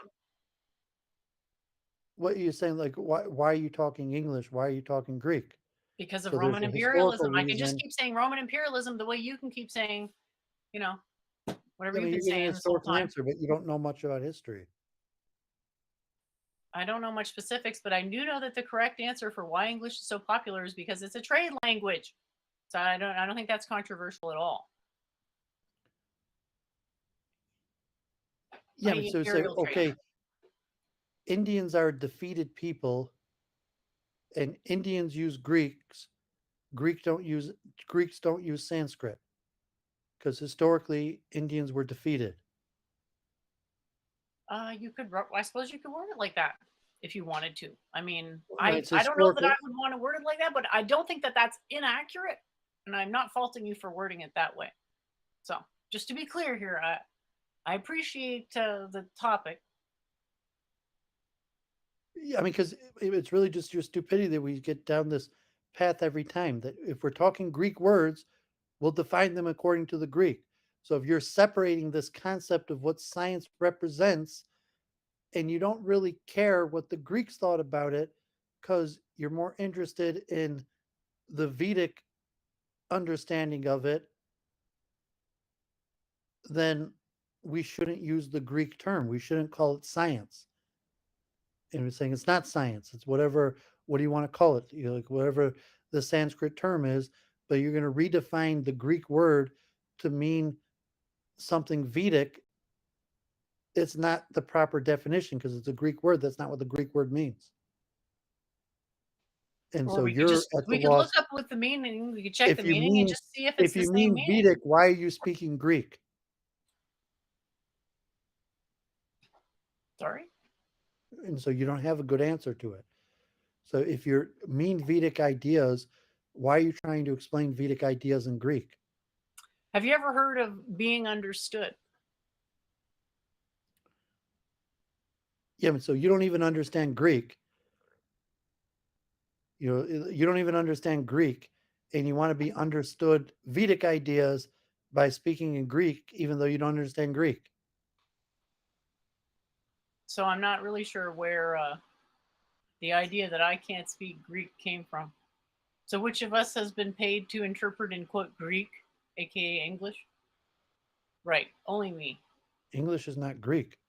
Science is Greek, and so English uses the Greek term. That almost all of the scientific and mathematical terms in English are the original Greek words.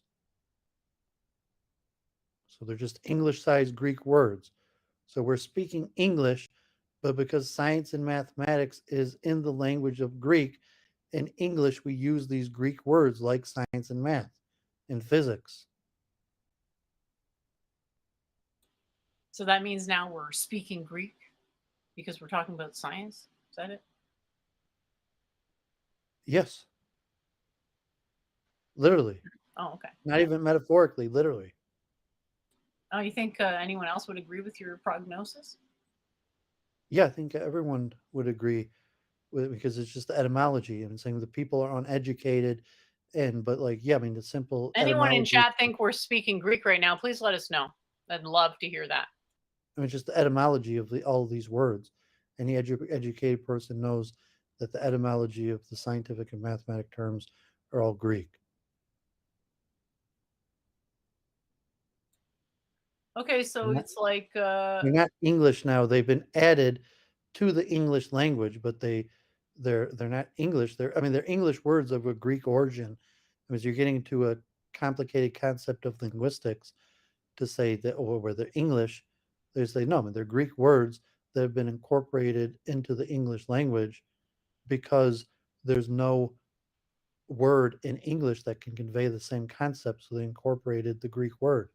Daryl says it doesn't matter where it originates. What do you? How do you respond to that? I mean, you're just uneducated. That like you know, say like, well, it's a car. It doesn't matter who made it or how it was made. I just have a car. I drive it. Like there's just words. I use them. It doesn't matter where they came from. Like, of course, it matters that you could have utility out of it, even not knowing where it comes from or the deeper meaning. But here we're arguing definitions. So you can't argue definitions of words without etymology. And so the point, like, that's why you say, well, it doesn't matter how the car was made. But, like, if you're just talking about how you're going to, drive and use your car, then it probably doesn't. But if it's something that's pertinent to how the car was made, then it matters how the car was made. So if you're just colloquially talking, you like science, but when you get into some technical uh, understanding where the definition matters, then where the word comes from matters because that's how you define it. And you could look in the The word dictionary. matters or So the you say, well, concept let's look in the matters? Is it dictionary. the word that matters or the concept? I forget. Refresh me on that. Well, I mean, that's a philosophical discussion whether there is phenomenon or like dualism. What does it mean, the concept or the signifier? What does it mean that certain words have certain words have all languages have different ways of saying one word, and certain languages don't really have those concepts, and the concept comes from taking a word from another language. So if it's like mom or dad, every language has a word for mom and dad, and you don't need to borrow a word from another language for mom and dad or various things of basic language, as opposed to science and mathematics. Every language does not have its own unique words for these concepts, and these concepts are in every language the Greek word.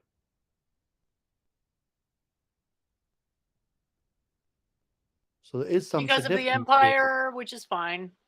because the concepts originate in Greece, and there's no evidence that people independently came up with these concepts on their own, and that in all likelihood people understand the concept from their origination in Greece, and that's why every language, including in India, uh, China, everywhere uses the Greek terms for these words. Science and math in every part of the world uses the Greek.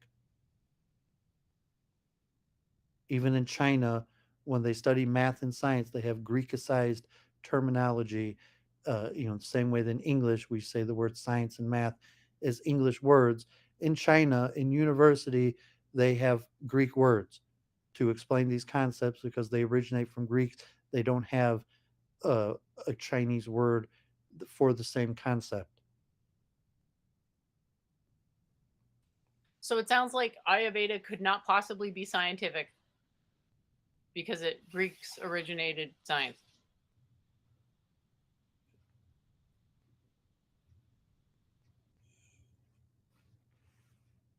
It's like a misnomer. It's like, are you saying Hindus can't be Jewish because Judaism um, Let's not originate? make this metaphor, please. This is a not, and this can't be. This Science cannot is be a Greek analogous. system. So because you were brought up and trained in the West, you understand science together with the concept of knowledge or truth or some method. And we say, when you say is Ayurvedic scientific, what you mean, like, is Hinduism Jewish? And that means, well, no, I mean, they're different systems. So if you want to say, does I just said that that analogy makes no sense. Can you actually it's just respond to the actual claim rather because it than is trying to? it's I the mean, that proper that is analogy. absolute You're saying incoherent to me. Ayurveda is not Greek. Science is a Greek system, I'm and talking about science Ayurveda, as a method, science not as as a a word. method, is a Greek method. Okay, according to the Roman Empire. Okay, cool. So I mean, what? according to So the do you Western agree that a tradition, bunch of Ayurvedic doctors claim that it's scientific? Do you agree with that? only if they write in English. No, I'm saying Ayurvedic doctors don't claim it's scientific. Ayurvedic doctors in the West who have trained in Western institutes and have trained under the system of science might try to argue that Ayurvedic corresponds with Greek wisdom. But Ayurvedic doctors in India that don't speak Greek and haven't had Western training wouldn't claim that Ayurveda is scientific. They would say Ayurvedic is its own system. So you associate science with truth. So if you say, is Ayurvedic true versus Ayurvedic scientific? And so Ayurvedic people without the Western education would say that Ayurvedic is truthful, and they might not have any claim on whether Ayurvedic is scientific. They might say it's a misnomer because they would understand that science is just a Greek uh, exposition of wisdom and truth that doesn't correspond to the Ayurvedic system of wisdom and truth. And so you're the one who's minimizing Ayurveda by trying to say it corresponds to the Greek paradigm of truth, which it probably doesn't. I said it meets the And so in that sorry, sense, I you said it should meets the you should property of say Ayurveda scientific. is not I'm scientific. not saying the Greek paradigm is necessarily scientific. I'm saying scientific by the actual definition of making a predictive model. Yeah, it's more predictive. Yeah, but so why are you setting the standard of truth using Greek terminology? Because that's the lingua franca, and that's the Because polite you thing don't to do. actually know Hey, Ayurveda. what is it? When in Rome, do as the Romans. That is where do you think that Yeah, saying because you came don't from? actually know Ayurveda. You know Greek more than Ayurveda. You don't even know Greek that well. I mean, you don't even know Ayurveda to talk about it in any terminology other than the Greek. So Ayurveda is a closed system. Would you understand me if I did, though? Right? It's like, what are we talking about here? Well, yeah, I probably understand more Sanskrit than you, but no, I'm not an expert in Sanskrit. And saying if you wanted to, like I've encouraged you, and I've done in the past, like going over Sanskrit words, and that's why I make the point to go over the etymology of these Greek terms. That if you want to speak Ayurvedic, don't speak about it in terms don't explain Ayurvedic in Greek. And I wouldn't even make the claim because I think it's false and I don't think it's doing justice to even claim that Ayurveda is scientific. I mean, generally, it's not accepted as scientific. Ayurvedic doctors are not allowed to practice medicine in the West because it's not considered scientific. Ayurvedic doctor you could trust, By the Roman Empire. Okay, right. So that's fine. well, by the U.S. government, by most Western governments. I'm saying if you have a degree in Ayurvedic medicine from India, that does not it is illegal. You're not considered a medical doctor, uh, which is under the Greek system in the United States. And if you put that, it's So not the considered. Americans are the real Greeks. Well, the medical system in America is largely based on the Greeks. The nomenclature is Latin, but um, the what it means to be a doctor in America is largely based on the Greeks, and that's why Ayurveda is not considered scientific medicine in America. So we say it's the wrong paradigm to Right. measure it. So that doesn't make it not scientific when it's applied properly, though. It does because scientific medicine means Greek. Yeah, if you accept the Greek norms You have to stop to running in be this loop. uh You mean that it's not. You mean to that it's obtain, true. then sure. You don't mean that it's scientific. I don't know how many times I have to keep repeating that to me, scientific is a model that predicts things verifiably. So that's Yeah, not but going I'm to saying you change. don't get to define Greek words. I'm Now just you're using the now you're definition. saying That's that. not me defining it. That's me telling you which definition I'm using and not a diluted, Yeah, but you don't get meaningless to say sack of shit you definition, don't an get to just actual pick good a definition. definition and use it. I mean, you can just have a conversation. But I'm saying that the U.S. they have a system. There's a canonization and a history and law. So the fact that you use the word differently doesn't make a difference. It doesn't change the law. You're just one person who uses the word the way you like using the word. Yeah, but the law and science and the results of science are not equivalent. So you're really making this like I don't know what your point is even anymore here. So what's the utility of having everything be Greek oriented? Fine, you want to have everything Because like I I'm in don't the even West understand and what your that's the point is. system that I live under.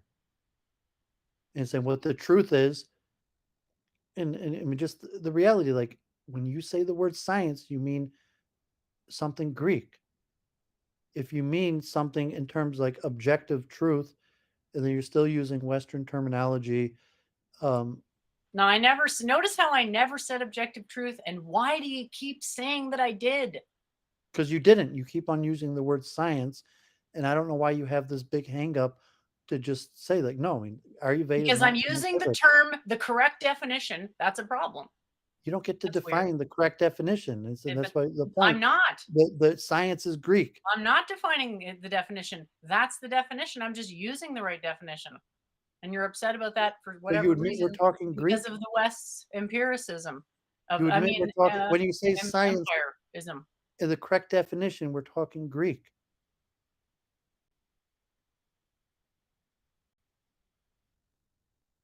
And so you don't care if you're talking proper Greek or saying like, well, we're talking Greek, let's talk proper Greek.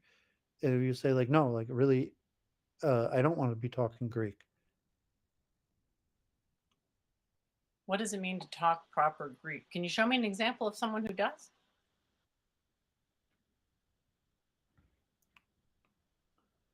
Well, I would hope to be that person, but like, Well, it sounds right now like you're getting emotional and losing your temper. So if that's what it means to be Greek, I don't really want any part of that.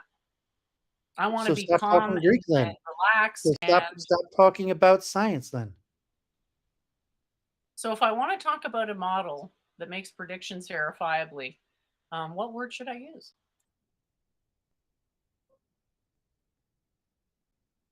I mean, is there a Sanskrit word? Is there no? Is there?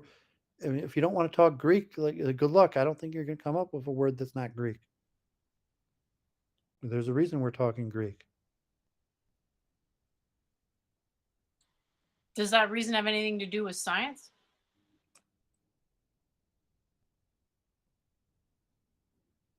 Yeah, probably does. And the Greeks came up with Probably. science. The Greeks came up with science, math, and logic. So all the logic systems of the East, they just don't exist, They're not logic systems.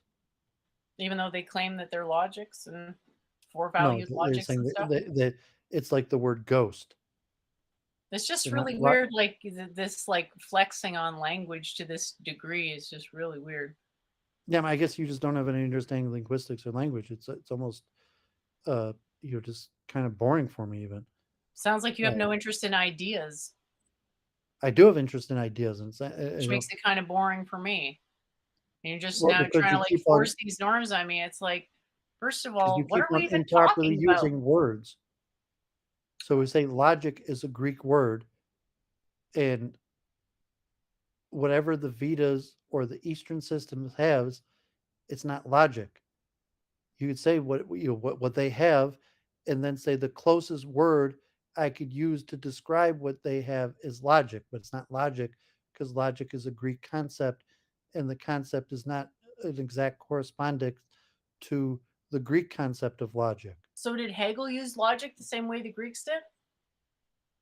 Well, he used it in the tradition of the Greeks. Hegel's in the In the tradition of the tradition. Greeks. So was he using the same definition as the Greeks or not?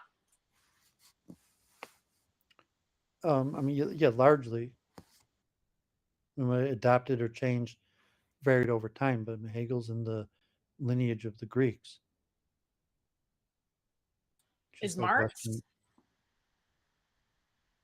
The what? Is Karl Marx in the lineage of the Greeks? Um, Somewhat. Economics is not as Greek. I mean that.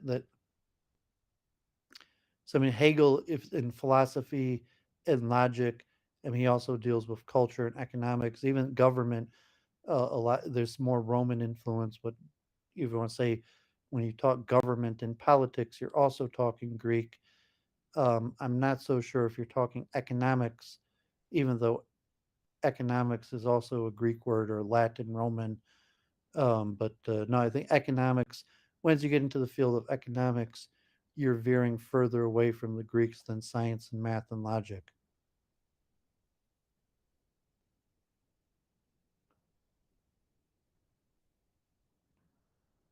Well, I mean, uh, let me know what the word I mean, is. Marx wasn't a scientist, he was an economist. And Was economy Hegel a also. scientist? No, I think he was a Right. philosopher, but But you're still saying he's in philosophy. the tradition of the Greeks, so Well, it's hard to know. philosophy is also basically all Greek.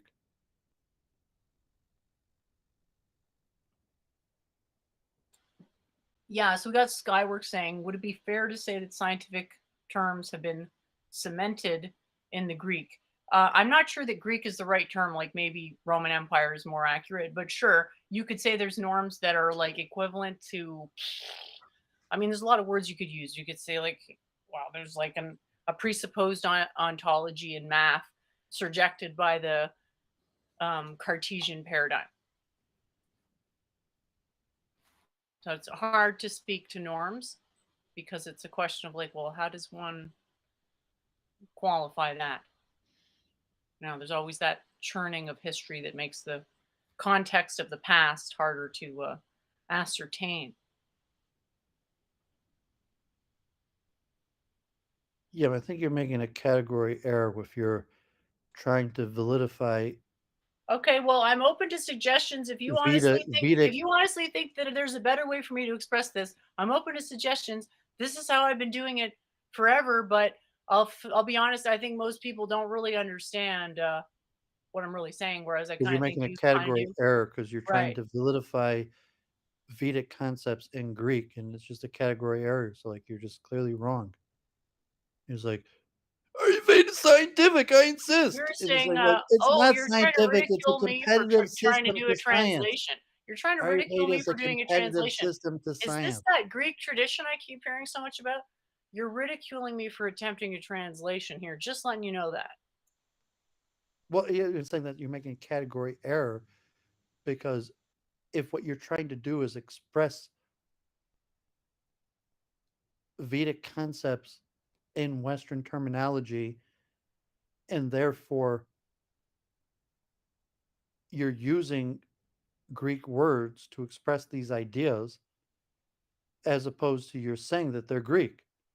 If you're saying like Ayurveda is like science, the closest thing to Ayurveda that you would find in the West is science, but Ayurveda is not science. No, I And so wouldn't call it Ayurveda science. is No, I wouldn't science. call it science. No, You're it's not making a science. It's not category error science. because I said Ayurveda it is was not science. scientific. I said it was scientific. It's not science. It's definitely not science. It has cosmological principles, so it's more akin to a metaphysical doctrine. But Yeah, I so wouldn't even call it it's that. not scientific.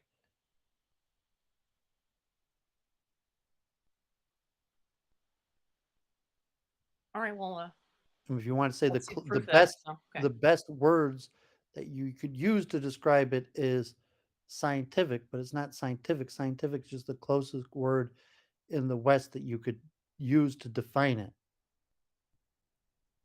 Yeah, But but you come like everybody a is category approaching error concepts with when you words. insist that Ayurveda is scientific Hmm. And you're because it's saying you can't translate. So you're disagreeing with me on a translation. Are you an expert on Sanskrit now and Ayurveda? Because that's what it takes to do a translation, to be an expert in the language being translated. no, I'm not an expert in Sanskrit at all. Exactly. So how can you speak to it? Are you really saying science doesn't actually represent anything other than a word?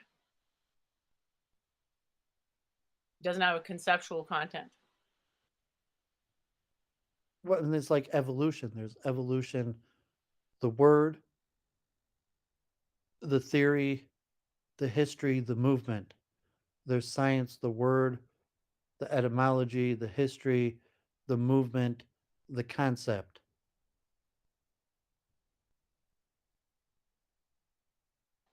Yeah. But when you say Ayurvedic is scientific, it creates a category error because, And you keep saying that, but you'd have that presupposes you understand what Ayurveda is. You don't. So it stops there.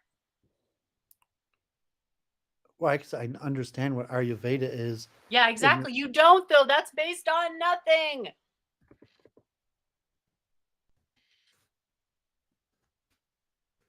well, I'm saying you don't have to be an expert in it to You do, understand what it though. is. To find a correct translation of something, you do need to be an expert. Otherwise, your translation's not worth mile or just kidding. Well, no, I'm saying you the same etymology. So we say Ayurveda means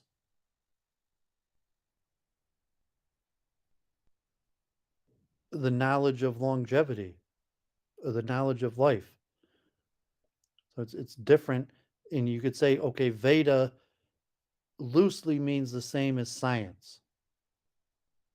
That science means knowledge, Veda means knowledge.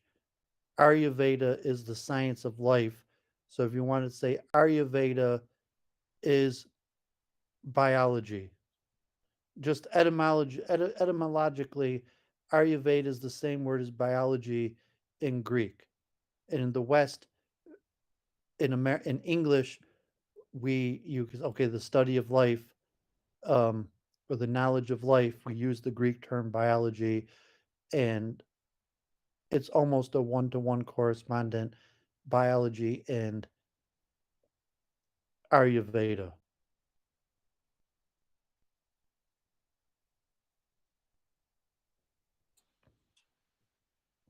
Just the etymology. Okay, do I understand Ayurveda? I understand what Ayurveda means. And the etymology of the word. If you're talking like the concept of like evolution, do you understand the theory of evolution? Like, yeah, I understand the theory of evolution. Like, am I expert in it? Am I a practitioner? Am I a licensed Ayurvedic doctor? No, but like, no, I understand what the word means. I understand the etymology. I understand the concept.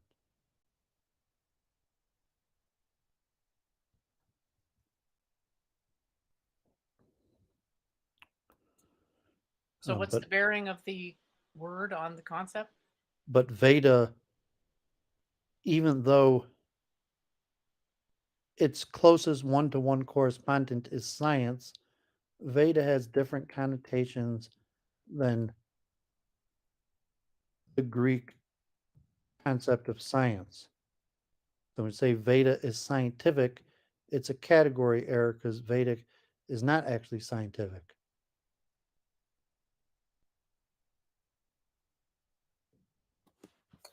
Andre says, notice science has become more and more complex, generally not a good sign. What do you think about that? I'm sure everything becomes more complex with time.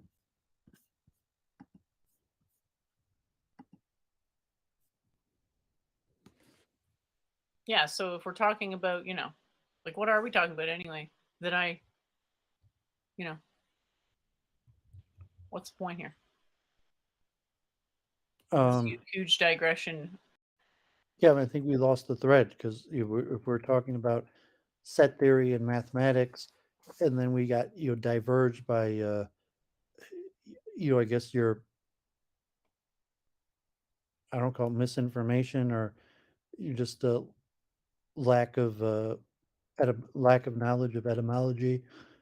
Know that these are almost all Greek terms.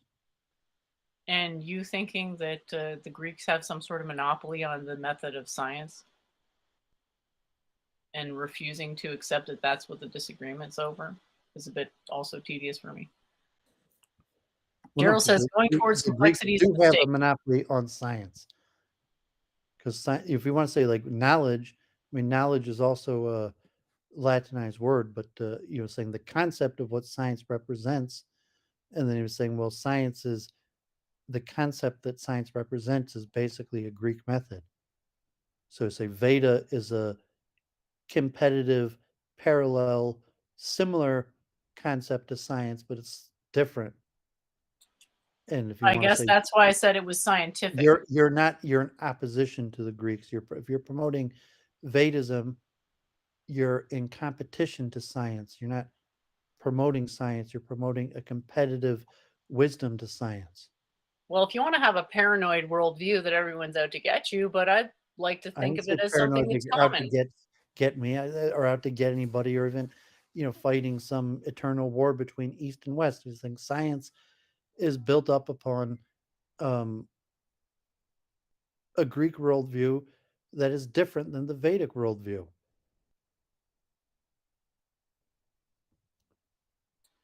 And different in the sense that There's a lot of Greek similarities. necessarily is scientific. Okay. And so if you're promoting Vedism, you're not promoting science. I don't really feel I am promoting Vedism though.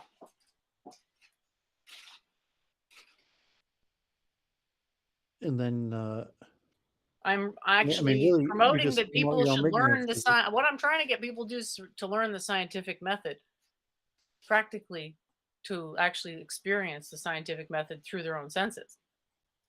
That's what I'm trying to get people to do. Vedic stuff, whether that's comprehensible may not actually be at this point, so it might be pointless if it's incomprehensible.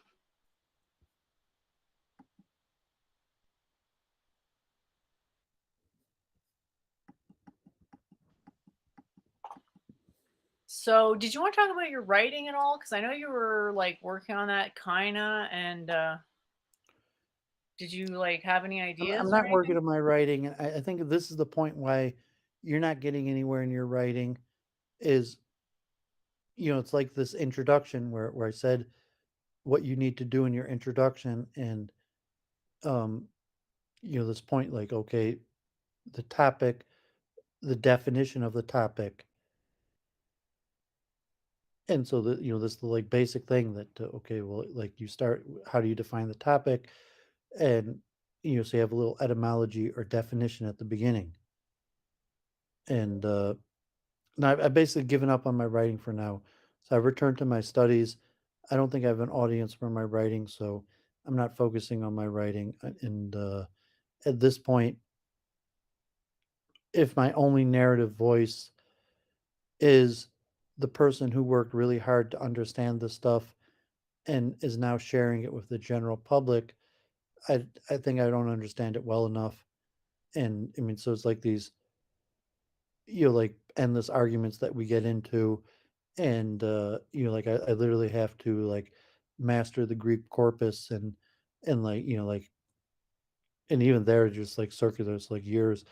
I don't think I've even made any headway with you, or even in terms like not any headway with you, but like that we learn anything or come to any conclusions. So it's like, okay, I got to hit the research and do more research because of said my only narrative voice is the guy who studied really hard and worked really hard to understand the stuff and now is sharing it with other people that I need to work harder and I don't understand it well enough yet that like it's worthy to be shared with other people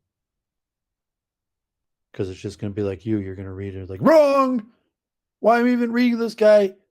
If he's just the guy who worked really hard to understand this stuff, no, he didn't work hard enough. He doesn't understand it. Why you even bother sharing it? And so, like, if Well, that's my I only don't feel narrative, that way. I don't feel that way about it, but I respect that but that's you how do you basically feel. feel that way. Well, you're taking me talking to you as me disagreeing with you, and that's somehow a bad thing. I don't know What I'm saying, my why. narrative voice is simply that I did a bunch of effort to understand this topic, and now I'm sharing it with other people, and my narrative voice isn't there because, like, no, I don't have come across as actually understanding what I'm talking about well enough to share it with other people. Um, I don't actually have a narrative voice, so I can't yet write. Yeah, I've been working on something like a narrative voice, but I just thought it was sort of like, I don't know.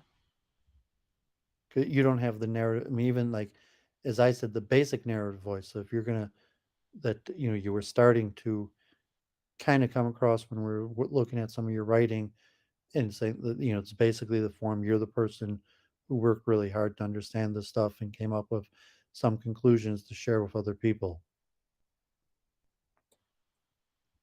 Okay. And it's not good enough yet. I'm saying if that's And the narrative voice you're going to go with, saying okay, good well, I enough. could go with that, sure, but the thing that I learned would be uh, you know, Western customs.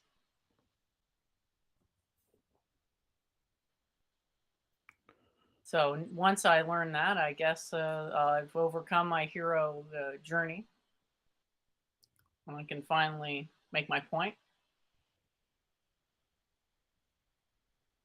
Why are you even making a point? So I'm saying I'm not even making a point. Like so I'm just My writing. I'm point saying is panpsychism and ahimsa. yeah. I'm saying if you're trying to make a point, so it's saying even my writing, I'm not necessarily trying to make a point.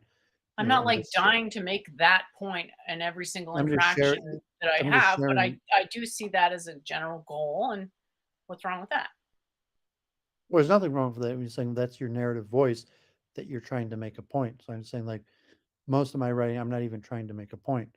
I'm just the guy who studied some topic really well and is now sharing um, some sort of organized overview of a topic without even trying to make a point other than sharing what I researched. As opposed to you're saying, no, you're trying to make a point. You're not just sharing something that you researched, you're trying to make a point. And if your point is like ahimsa or panpsychism, like you're making a point it's already persuasive. So your narrative voice is not just the person who researched in some topic and now sharing your research. It's persuasive and the that you're trying to persuade the person reading it to a certain point of view, say your point of view or some say your point like ahimsa or panpsychism is really a school. It's not your point of view, it's a school. So you're persuading people to join a certain school. I'd And so call it that's like that's almost that's like your a class. I would call it almost more than a school. It's I don't almost think like my on the writing level of karma in terms of a general principle. It's just like a cosmological consciousness principle. So I don't think you could say that that's like you have a school of panpsychism. It's kind of like a school of non-dualism. I don't know. Did you know that song Jack and Diane? I don't think so. So we're making that like, okay, it's a story like, here's a little ditty about Jack and Diane, two American kids doing the best that they can. And then the chorus, like, oh yeah, life goes on. So, okay, let me tell you a story. But then the chorus is persuasive. Like you're saying, life goes on long after the living, so it's, a simple theme, like music, but it's persuasive in a point that you're not just telling a story anymore, you're interpreting the story. And so if I'm just telling a story, I'm not interpreting it, as opposed to you're telling a story and interpreting it, and you're trying to persuade your readers to agree with your interpretation. And if that would be panpsychism or um, ahimsa. So I'm just telling you a story about the self psychology, cognitive dissonance, and something like that. Um, but I'm not trying to persuade you to an interpretation, as opposed to you're telling a story and you're trying to persuade the person to agree with your interpretation of the story. And my interpretation is panpsychism. Or ahimsa or whatever. Yeah, you would say, I don't think I I can wrote on the persuade hymn. people to ahimsa. So I mean, yeah, in a way, you're right. So sure, I don't know. Even my essay on ahimsa wasn't really a persuasive essay, although I said ahimsa is important to No, me. it was I descriptive. try to live my life according to the ahimsa principle. I put in a little bit at the end, like, maybe the world would be a little better place if the ahimsa principle was better known, but it wasn't really a persuasive essay. It was just like, here's this really cool, interesting idea that changed my life, the ahimsa principle. Let me share something about it with you. And it had a mild bit of persuasion in it, where you could say, like, the reader is trying to be persuaded to accept and incorporate the ahimsa principle. But I don't even think that is the voice in my essay. The voice is more informative. It's passionate, that someone could say, okay, whoever wrote this believes in the ahimsa principle, and the ahimsa principle has changed their life, and you might be interesting, but I'm not so sure that I believe in the ahimsa principle, or that it's going to change my life, or they even necessarily feel that by reading the essay that they feel pressured to accept the ahimsa principle, or that they should make some sort of change in their life. So if your narrative voice is inherently persuasive, which it may be, I mean, so I get that, like, you're inherently, like, Are you almost. talking about my like self-talk or like my sort of general meanness that experience is persuasive? I'm just trying to understand it, make sure I understand what you're saying here. Yeah, so I mean, okay, there's the narrative voice in your writing, but then there's, the I, the you, the Jennifer, the Church of Entropy, or whoever is the real you, You want to just who is, call that cogito so we don't get mixed up? um, well, I mean, that's just a Latin word. I'm not sure if it's going to clarify if Well, it's saying not that. to keep saying first person consciousness, just say, Jen's cogito. I won't be offended just because I don't experience personhood. It's Well, I'm not like saying that cogito's completely a foreign concept to me. Go ahead. there's the concept behind you. So I'm talking with you, and there's words that come out of your mouth. But if you're saying that, yeah, the I, the cogito behind you, and the cogito behind you is intrinsically persuasive, that you're not just having a conversation to share your ideas or share thoughts, or collaborate. You're narrative voice, if you want to say your narrative voice is your cogito, Okay. is inherently persuasive. No, And I would say my I don't feel narrative that voice way, cogito but I can see is why you not would think I inherently would feel that persuasive. way. I can see why you would think I would feel that way, but I don't think I feel like that. But thanks. You see if that you come across like that where your Yeah. narrative voice, like not just like in an essay, but in a conversation, like like talking with you is like reading a persuasive essay. Like you're always trying to persuade me of something. You're not just informing me of something or sharing ideas, you're trying to persuade me because that's your the narrative voice that comes across. Protocol. I call that a protocol. I mean, I do experience the first person narration, but I don't. I have my protocols memorized at this point, so I don't Well, cause whatever you call it, something that's persuasive, that it comes across as protocols are persuasive. not inherently persuasive. They're just codes of conduct. The persuasion comes in on the care side, which is the ahimsa thing. You know, trying to persuade correct understanding of concepts. But generally, I'm thinking ahimsa wise, changing concepts minimally is actually a good thing.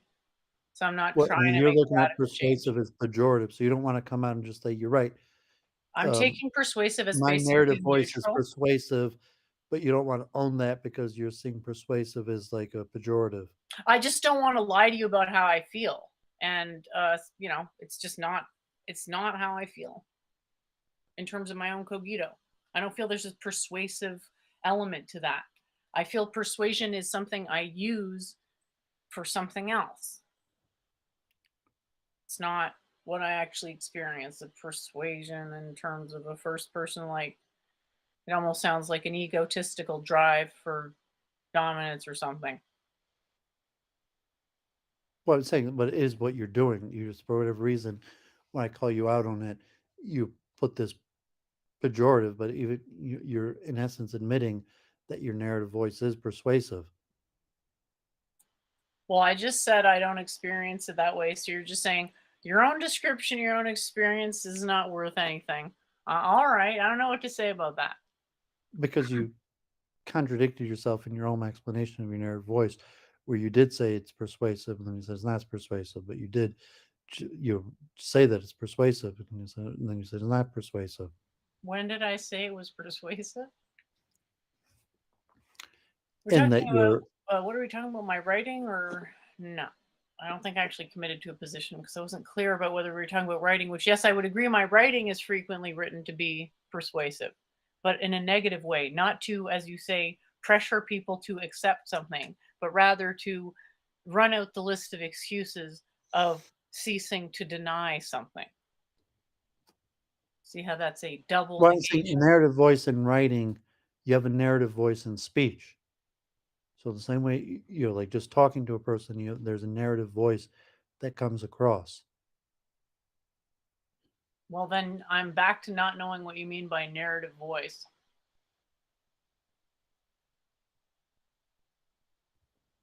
I mean, narrative voice is I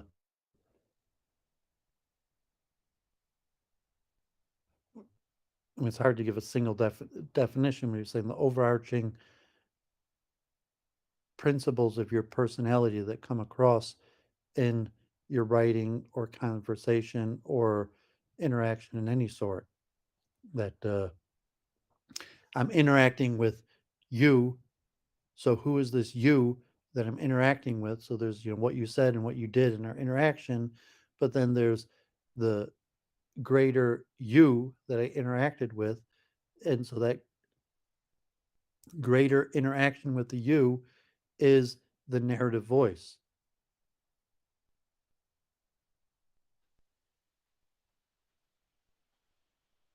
And it's Like, like a meta analysis okay. of so okay, what'd she say? So you say, well, this is what she said, versus like, no, what she really say, like the meta analysis of what she say, that's your narrative voice, According to whether who? in writing or in speech. I mean, narrative voice is conceptually no different in writing and speech. I mean, it's a different, messenger medium, messenger message medium, receiver. So writing or speaking is a different medium, but say there's message, and receiver, and writing or speaking is just a difference in medium.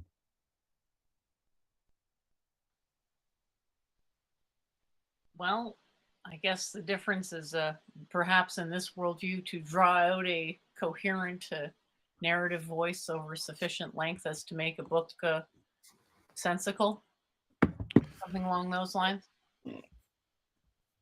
Well, it's okay when you're talking to me. So a narrative voice of, your general narrative voice of the narrator versus specific. You're talking just to me, or maybe an audience of streamers. If you're like you're monologuing, you're talking just to whoever's listening.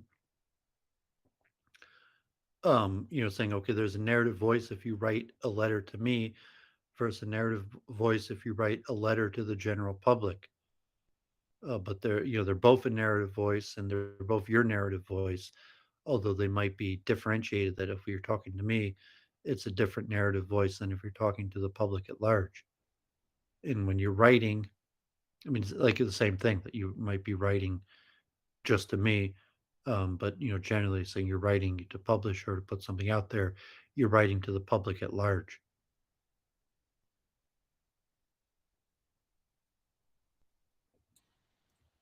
Yeah, kind of. I mean, you can compare if you just recorded a monologue and posted it on your channel for whoever might see it, to talking to me and posting the conversation or live streaming like right now versus writing a letter to me and posting on your blog for everyone to read it versus writing a letter for whoever might read it and posting that.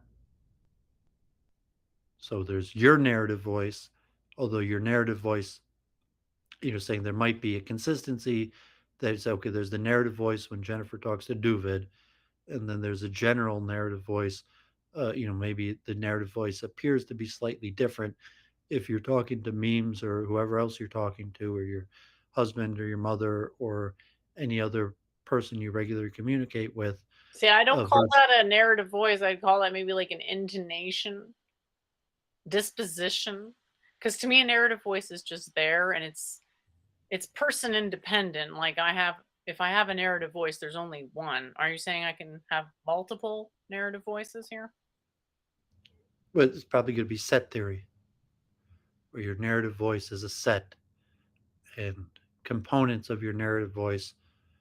So there's your narrative voice, and if you're talking to Doofid, certain elements of the set of your narrative voice might be dominant, um, and possibly if you were doing good writing, the complete all of the elements of your narrative voice would be present.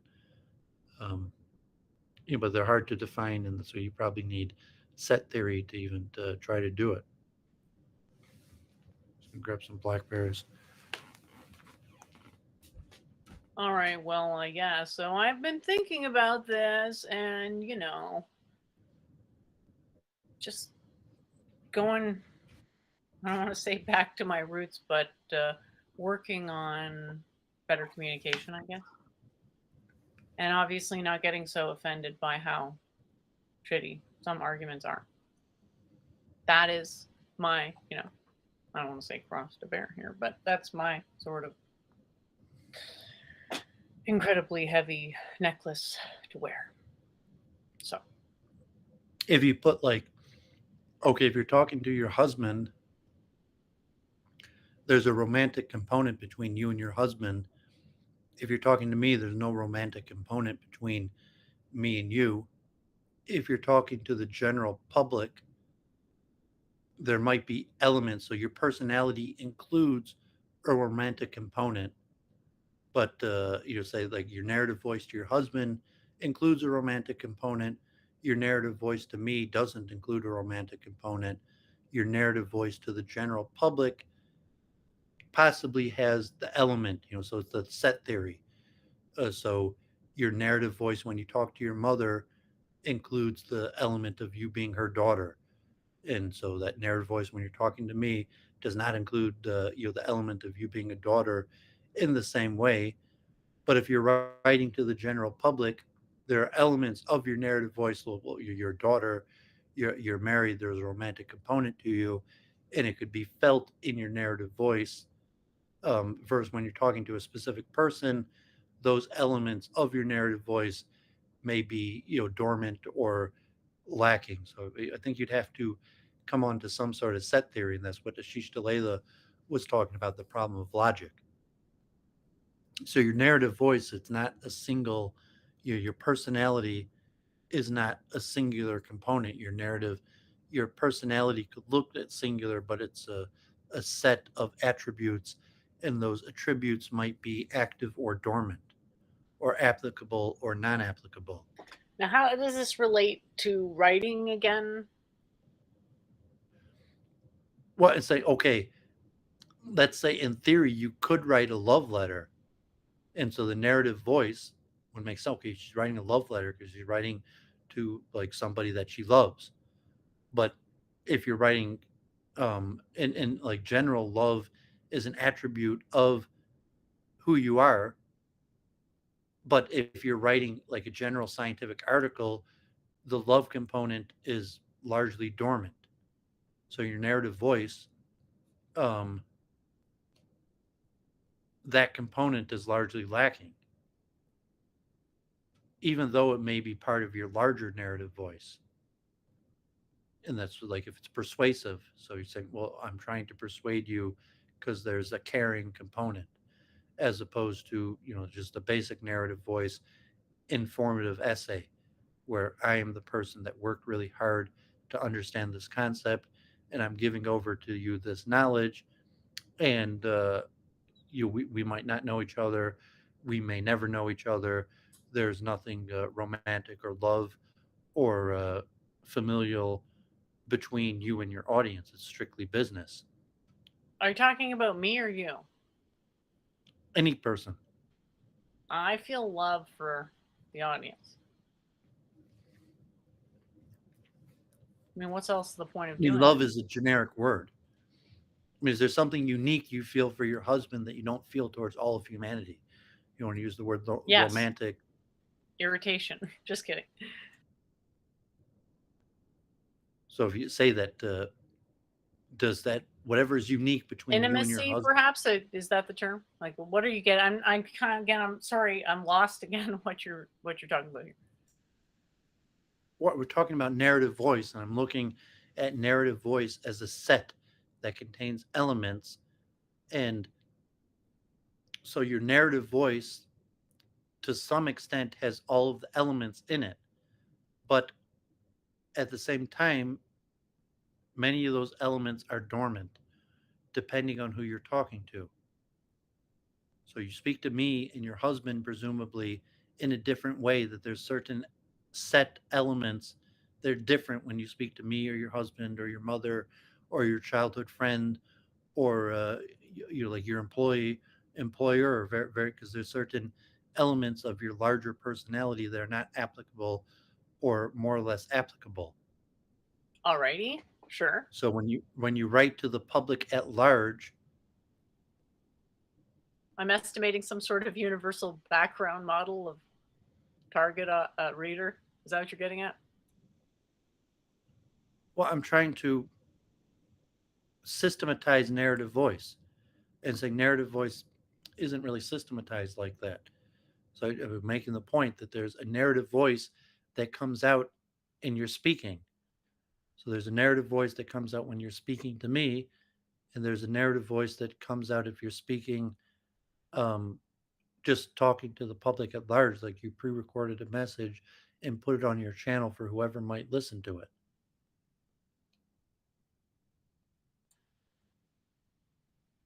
Yeah. So to say, friend and foe alike. So it's okay. So, You're talking to a are friend. you kind of saying perhaps an average of sorts? Well, I'm So, trying to put it in terms of like a set theory.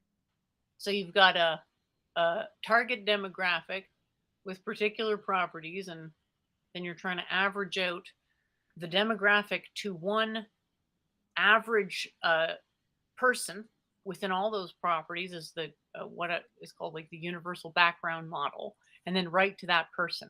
That's almost what it sounds like what you're saying.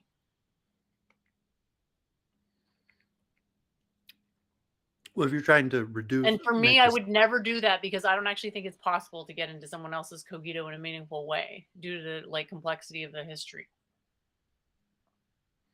well, just the hard problem in consciousness. But if you're just talking about a systemization of the narrative voice. Systemization of narrative voice. Okay, sure, yeah. This all sort of informs that, don't you think? Yeah, so it's okay. You have a narrative voice and it's systematized, and like yes, like it could be applied to you. I have I have a systematized narrative voice, and it could be applied to me. What could be? The systematic understanding of narrative voice could be applied to you or any person or any writer or speaker. So we're going to analyze. Okay, here's a writer or speaker. Analyze it according to the systematic understanding of narrative voice. So like yeah, like it's like a science. It could be applied to anybody and systematize what the narrative voice. So it was based on your writing or based on your speech.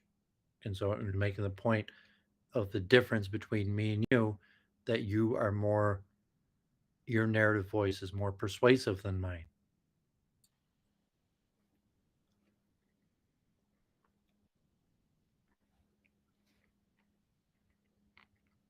Oh, thanks. Yeah, I've been pretty obsessively devoted to being good at making persuasive arguments. Even though I know they don't convince people, you kind of need them there. I don't want to say you convince yourself with it, but it's interesting. That can be its own reward. But that's not really like, and I wouldn't call that my narrative voice. I'm just thinking, what does this apply to writing? And the thing I remember is that me telling a story about myself is somehow good because my reader can then relate to me more, which means they're more likely to, sorry, want to pick up my ideas, apparently.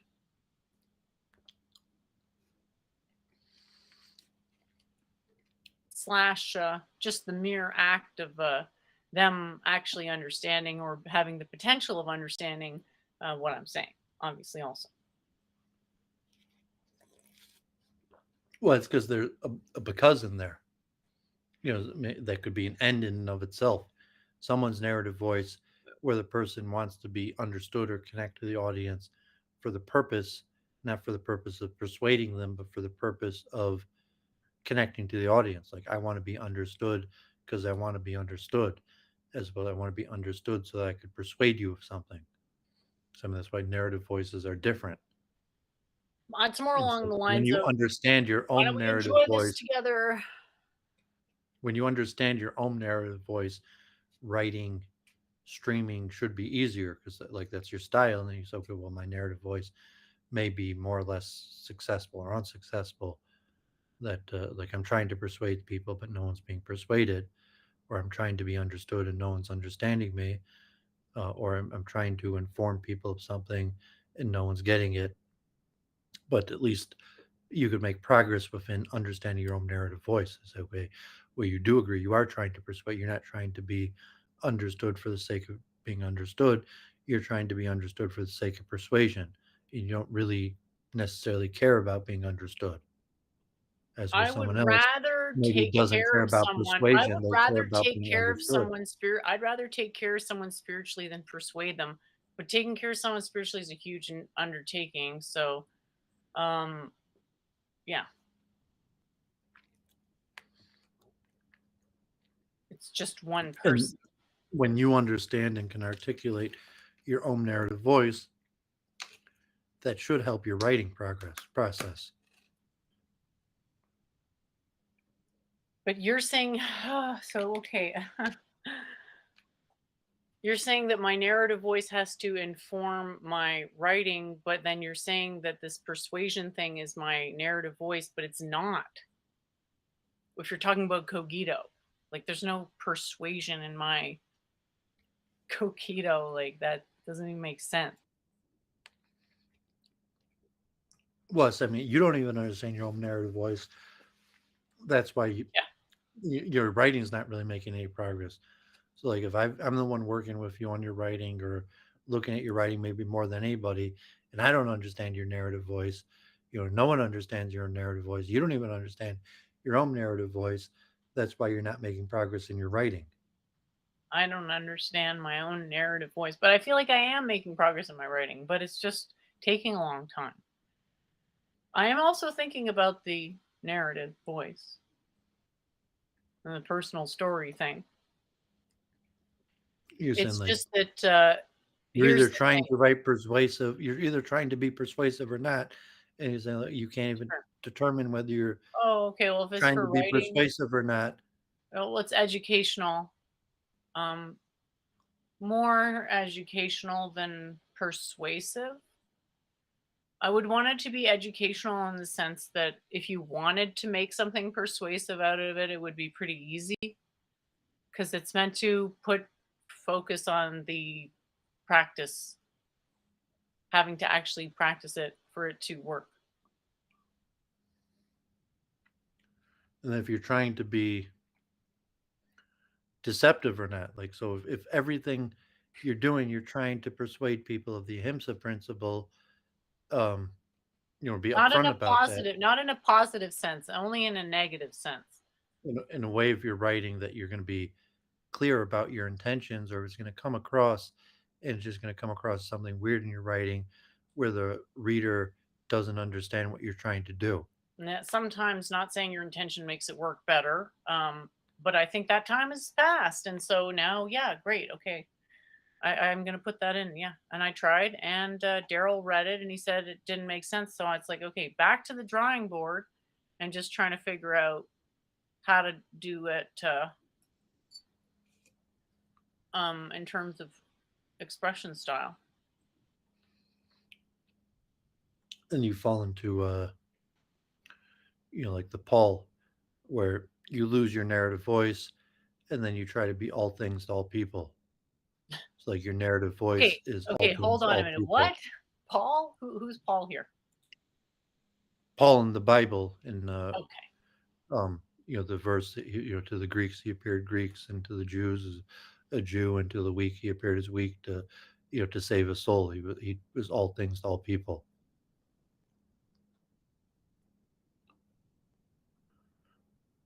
And the in the verse saying that it didn't to save a soul he would appear weak to the weak, or Greek to the Greek, or Jewish to the Jewish, because he wanted to save a soul, that he appeared all things to all people. So I'm saying that's the general trend, like saying that's, and I'm calling that a fallacy, the all things to all people fallacy, because you can't be all things to all people.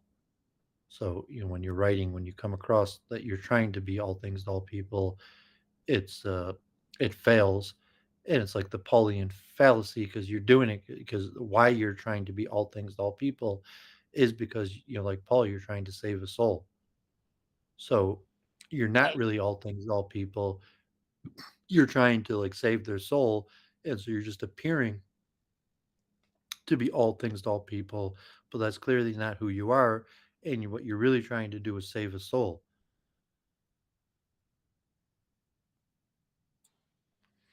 I'm trying to get the ahimsa principle, and there's many different ways that may pan out, which largely involves learning elements of cultural nuances, subtle cultural nuances that may never be Yes, if fully you're learned. clear, like I'm trying to promote the ahimsa principle, but you're not upfront about your intentions. So people, I don't know what she's trying to do. It appears that she's trying to be all things to all people. because they don't actually know what they're doing. So it seems deceptive, or the all things to all people fallacy, that well, you can't be all things to all people. If you're trying to be all things to all people, it's nonsensical. I'm not sure how me not coming out and doing something that will f over and be counterproductive to my own intention. Because Not when you doing don't that. make your own intention clear, Uh-huh. and So so how am what I is the the voice one that held to comes this across? standard and no one else is? Like, give me a break. So if your voice is clearly, okay, this person is trying to persuade me and convince me of this thing, as opposed to the voice is, I'm not sure what this person's trying to do. I'm not sure the voice that I get from this person, and that situation, a lot of times that your a voice will come across as you're trying to be all things to all people, which is generally a poor voice that doesn't work. That, like, who is this Jennifer thing? She's just someone who's trying to be all things to all people, and it's not working.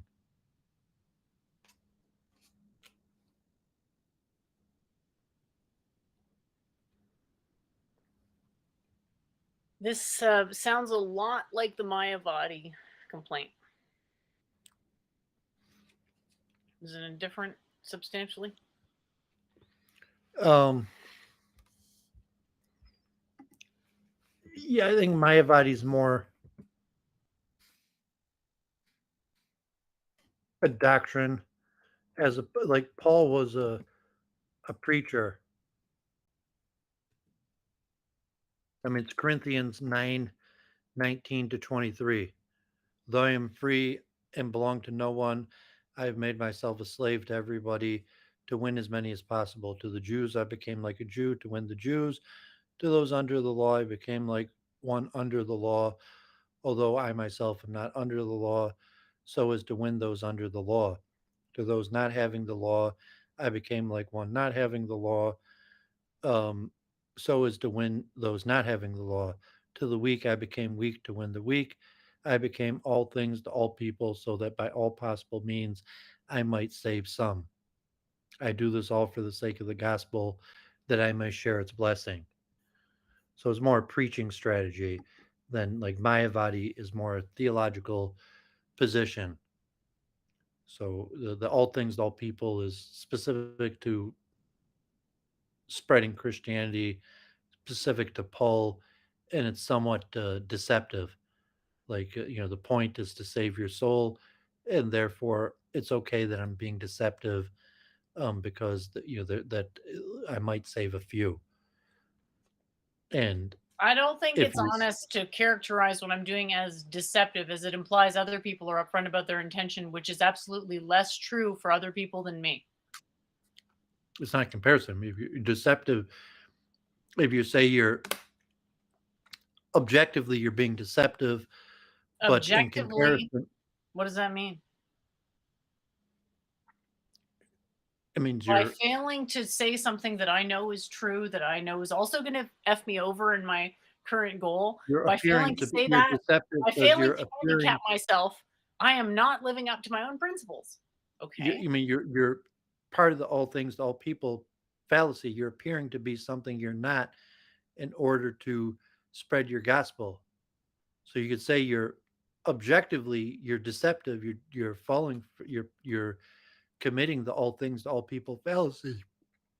However, you want to say that comparatively you're not deceptive because most people are much more deceptive than you. But it doesn't change the fact that you're still falling for the all things to all people fallacy, because you're purposely portraying yourself the way you're not in order to persuade them. And you're not even being clear of what you're trying to persuade them to. So you're And making yourself I appear to be something that you're and not. you're describing something everyone does. Yeah, that's why it's the all things to all people fallacy. So everyone commits this fallacy. Well, I'd say, yeah, more or less. Okay, so it's basically the master of your own domain ontology problem. I define words thing. Words are conventions, kind of.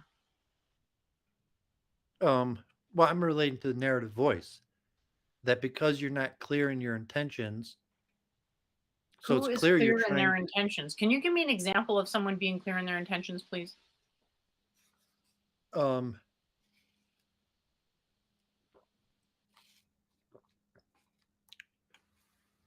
well, like in writing, it was saying persuasive. Like I'm writing this essay to persuade you to follow the ahimsa principle and clearing the intentions, as opposed to I'm writing this essay, you know, to be this thing to you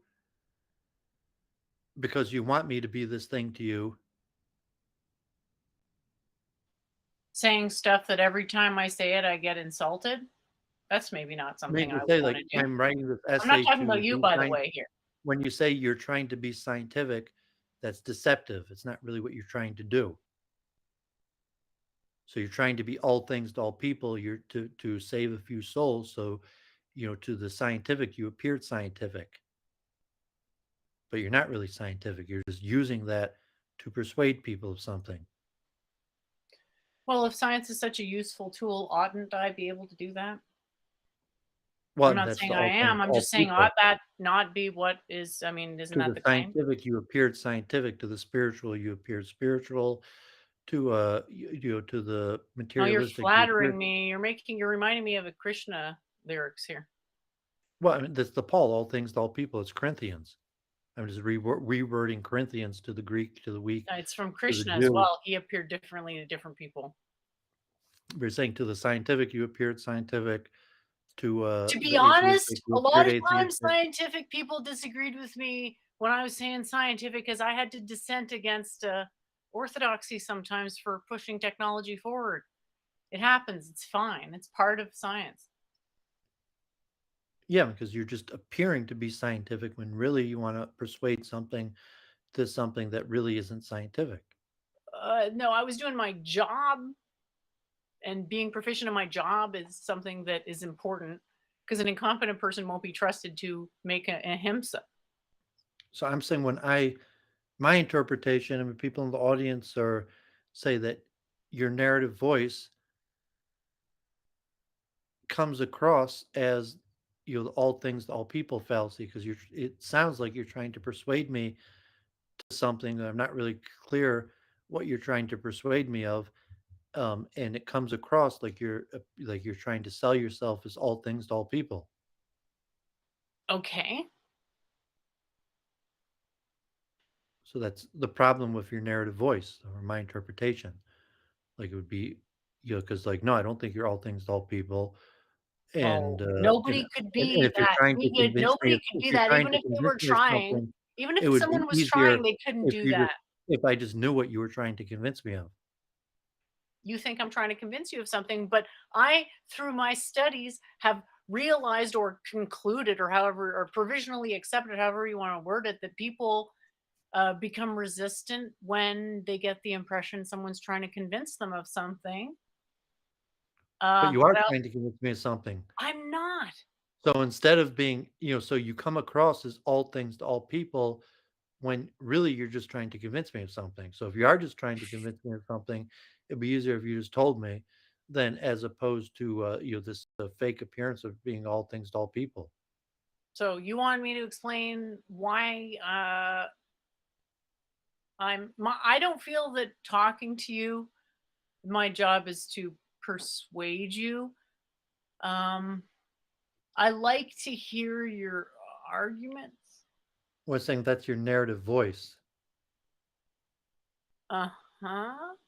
So I mean, it's my I just brought up the Paul all things to all people thing to to say that that's my impression. Like your Paulistic in your narrative voice comes across as you're trying to be all things to all people to save a soul.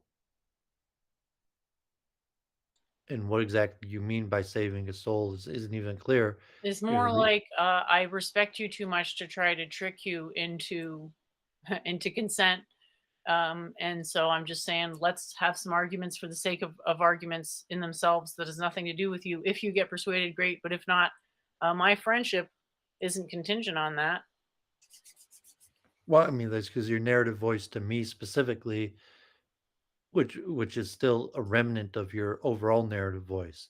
which you're projecting has an element of intrinsic, it appears, you're trying to say a motivation to persuade there, but it's we're not entering the metaphysical realm, dear. We're talking about how I feel, which is a topic I don't like to get into. No, I think how you feel. I mean, you want to say a motive. I mean, motive isn't necessarily a feeling. Well, when you're talking about a narrative voice, to me, that's putting words to feelings in a way, which is fine. I mean, writing is obviously that's the point. It's just like, ah, No, I why don't are we think. I mean, used 'cause to doing that? I mean, feelings are temporary. So if it's okay, you're an angry person, your narrative voice comes across as angry because you're always angry. But it's like no, feelings are temporary, as where narrative voice is more consistent. So you might appear angry at certain times and come across in your narrative voice, but like a narrative voice is more. I mean, it's if you could say it's the meta aspects of your personality that come across in your writing and your speech. So if I was sum it up, like you have a meta narrative voice of like the all things to all people to try to win over souls. Like that like Um, archetype of your narrative voice, and for some reason that like upsets you or you think I'm wrong. I'm You not don't saying like you're you wrong. don't I'm like not being saying you're wrong. classified as Hold all on. things I'm to all not saying people you're to wrong. save the soul. I'm not saying you're wrong. Your description may predict the data. I just don't relate to it. Okay, that's all. Because it's from the Bible. You're No, not even.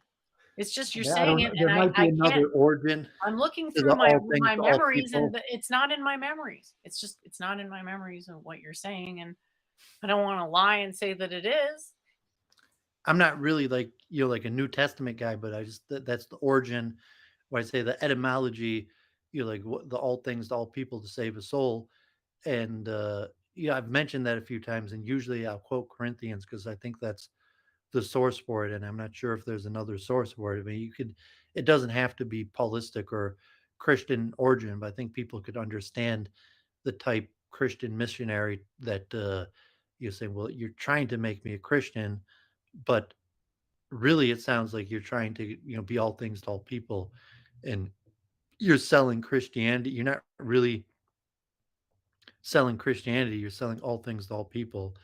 And if that's, whatever you're selling, if you were just trying to sell me what you're selling, maybe I'd buy it, maybe I wouldn't. But, I'm not really sure what you're trying to sell me because it appears you're trying to, sell me like all things to all people.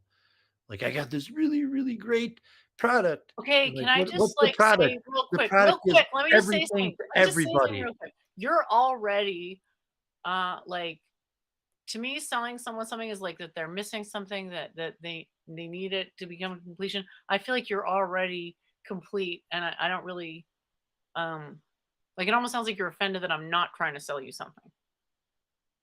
No, I think you are trying to sell me some. That's like what I interpret You're your the narrative as. product. I have purchased you for the value of the show.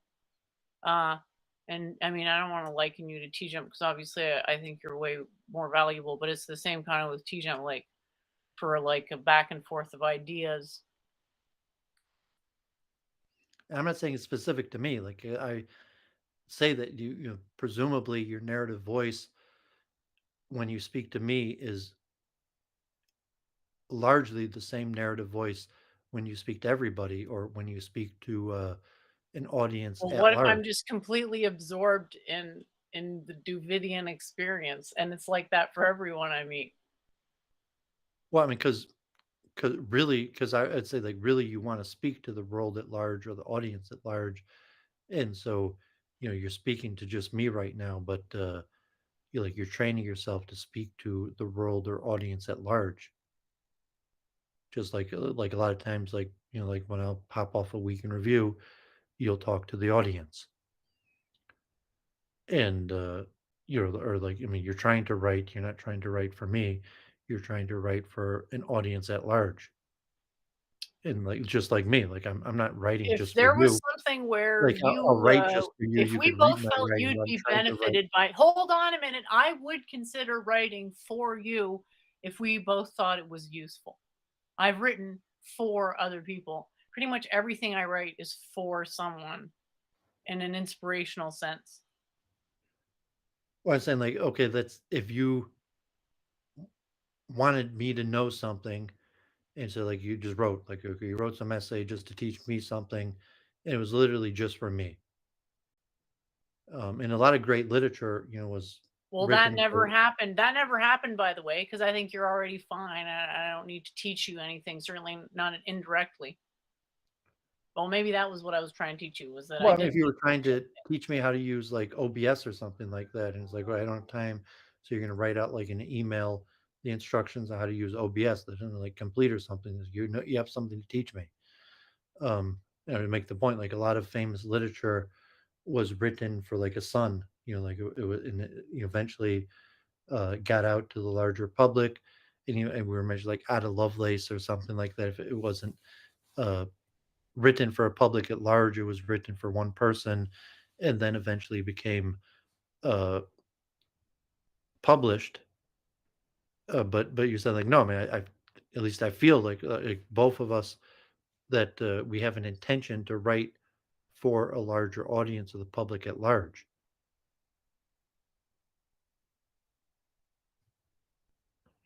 and so we're Yeah. kind of like collaborating and practicing and working together I don't with. see our main joint effort as that. I see our main joint effort as more, I mean, theological, philosophical, but sure. I mean, Hebrew would be like we're chavrusas, study Well, partners. you The said, yeah, okay, the sure. word the Well, word and I mean, what originates you from said about French. judgment, passing judgment on a weekly basis, I mean, that rings true. So maybe there isn't a word for it. Maybe in the future there will be. Yeah, I mean, if you just like in Hebrew, like for me, because like okay, I've experienced this many times. I've had chavrusas. You're just like okay, Charles Moskowitz. I've been now a few years already. I've been, like almost. I've been streaming with you longer than Charles Moskowitz, but like I was still doing weekly with Charles Moskowitz. Luca not regular, but so like chavrusas, study partners, um, mutually beneficial uh, friendship, regular sessions. It's still going on. Episode 175. Um, partners in Torah. Charles Moskowitz in Metro Detroit. Partners in Torah. They just set two Jews up to talk about Judaism, study a text, and a lot of people have been doing it for decades. They were just random. They came to Partners in Torah, to like the local Jewish Institute, and they set them up and like at least once a week. Best probably same time each week. You should call or get together and study a text or study Judaism. And a lot of the people have been doing it for decades. Decades later, they're still meeting the same time every week, studying Judaism together. So like to me, it's sensical. We're making progress. Every time the same week we get together and we talk about ideas, and it's mutually beneficial. We're still doing it. Yeah. And it's, awesome to hear you say that. I feel the And in same way. Hebrew, it would be like like you're my chavrusa, which comes from the root word of friendship, but it just means like study partner, regular study partner. Yeah. But he's saying, okay, so partners in Torah, generally like people don't go on to be rabbis. Most people in the partners in study, they're lay business people that didn't have the time to seriously study Judaism. So they study, but they're not moving on to like write or publish. And but it's saying, okay, I think me and yours intention and motivation, at least mine is bigger. That it's not to say like you're a stepping stone, but you're a piece in the puzzle to something bigger, which is eventually writing to a bigger audience,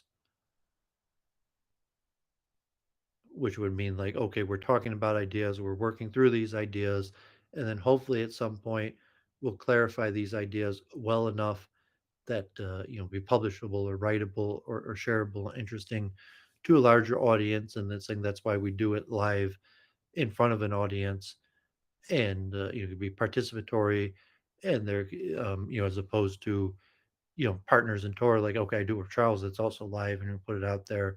But most people who partners in tour, it's not live, they just talk on the phone or get together, and they never publish it. Maybe maybe most people don't know that they're doing it, but it's saying like, okay, we're doing it live, um presumably because there's some larger goal of what we're talking about with each other that will eventually become perfected to be shareable with a larger audience, or the so to say, the public at large.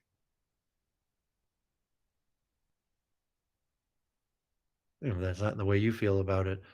I mean, that's fine. It could still be Well, I mutually just think beneficial. it's funny that it's like, do you not already feel like it's achieved that to some extent? Sure. Yeah, I think that's true. Yeah. Yeah, because we're both streamers. We both have our own audience. Maybe I stream a little bit more than you, but yeah, I mean, you keep on gaining subs. Um, yeah, I'm not sure about. Okay, like we both tried writing. We both, so I'm still working on it. I just feel like it's had several horrible setbacks. And my that's what I'm self-esteem focusing is on, just narrative really voice. low right now. Like I cried at my own metaphor this week. That's pathetic, even for me. Yeah, that's why I was focusing. Like, well, I thought you have to find your narrative voice. But I thought I already told you that I found it and it wasn't something I thought would make sense to anybody and therefore would violate a HIMSA to talk about. Um, Because well, saying something that doesn't make any sense and can't make sense because of the lack of context makes it not worth saying. that's kind of like saying that you can't write.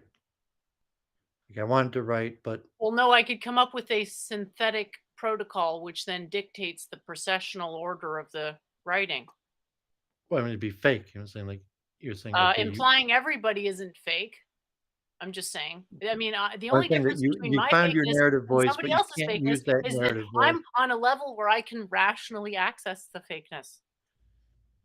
Yeah, I'm saying, like, you have your narrative voice, but you can't use it for reasons, I and could, therefore you're but going to I use don't think anyone a can false understand it. narrative voice. If somebody wants to talk me through it privately and say, "Yeah, I think that we could make this make sense," fine, but I don't want to go into this publicly and it just confuse people for I don't want to do that.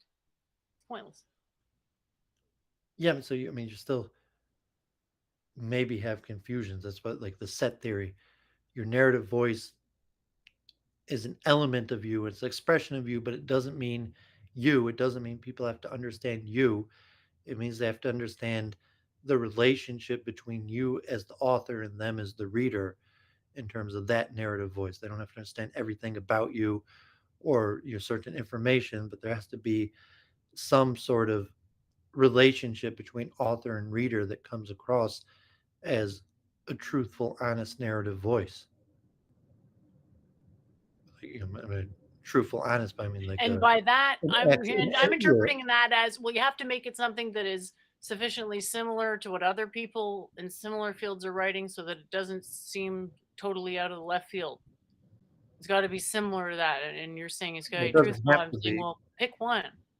I say if you have an audience that they connect to your narrative voice, even though it's not similar to anything, and that's why I gave you the most simple narrative voice that if you can't conform yourself into, you can't be the person that uh, you worked hard to understand something, and then giving it over to share with other people. The thing I'm sharing isn't the And thing that, I worked. Hang on. The thing I'm sharing isn't the thing I worked hard to understand. That's where the frustration and confusion is coming from. well, what's the thing you're sharing? So I'm The saying, knowledge. And the thing I worked hard to understand is the language.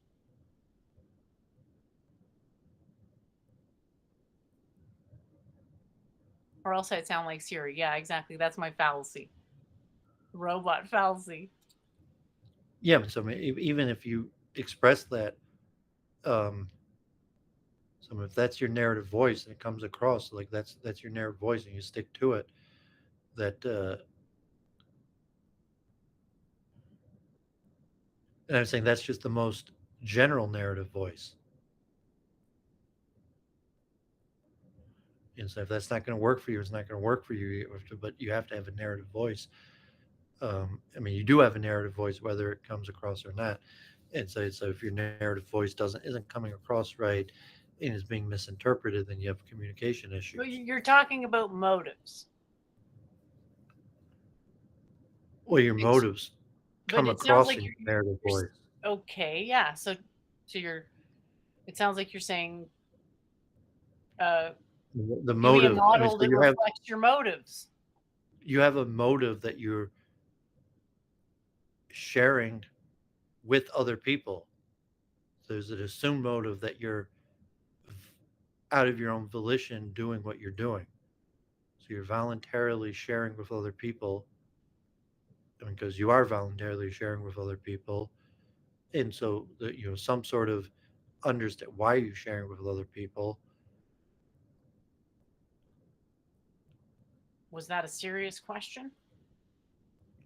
Why I'm saying why motive, like that motive comes across in your writing. Uh huh. The motive is love. Well, if that's what's coming across, so if someone's reading it and saying, "Okay, I feel the motive of love," and that's why the person's sharing. But I don't think people feel the motive of love from my writing.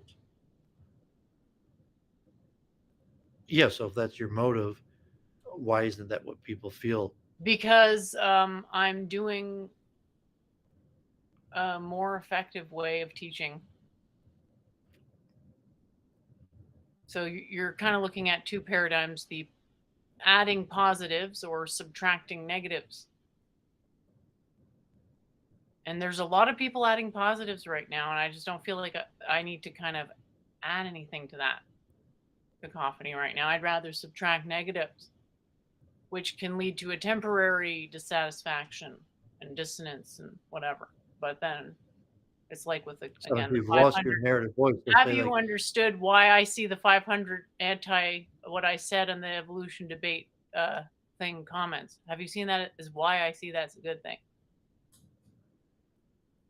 yeah, we're just saying, well, possibly, so it's like, well, I don't understand why we're talking, so let's just not talk.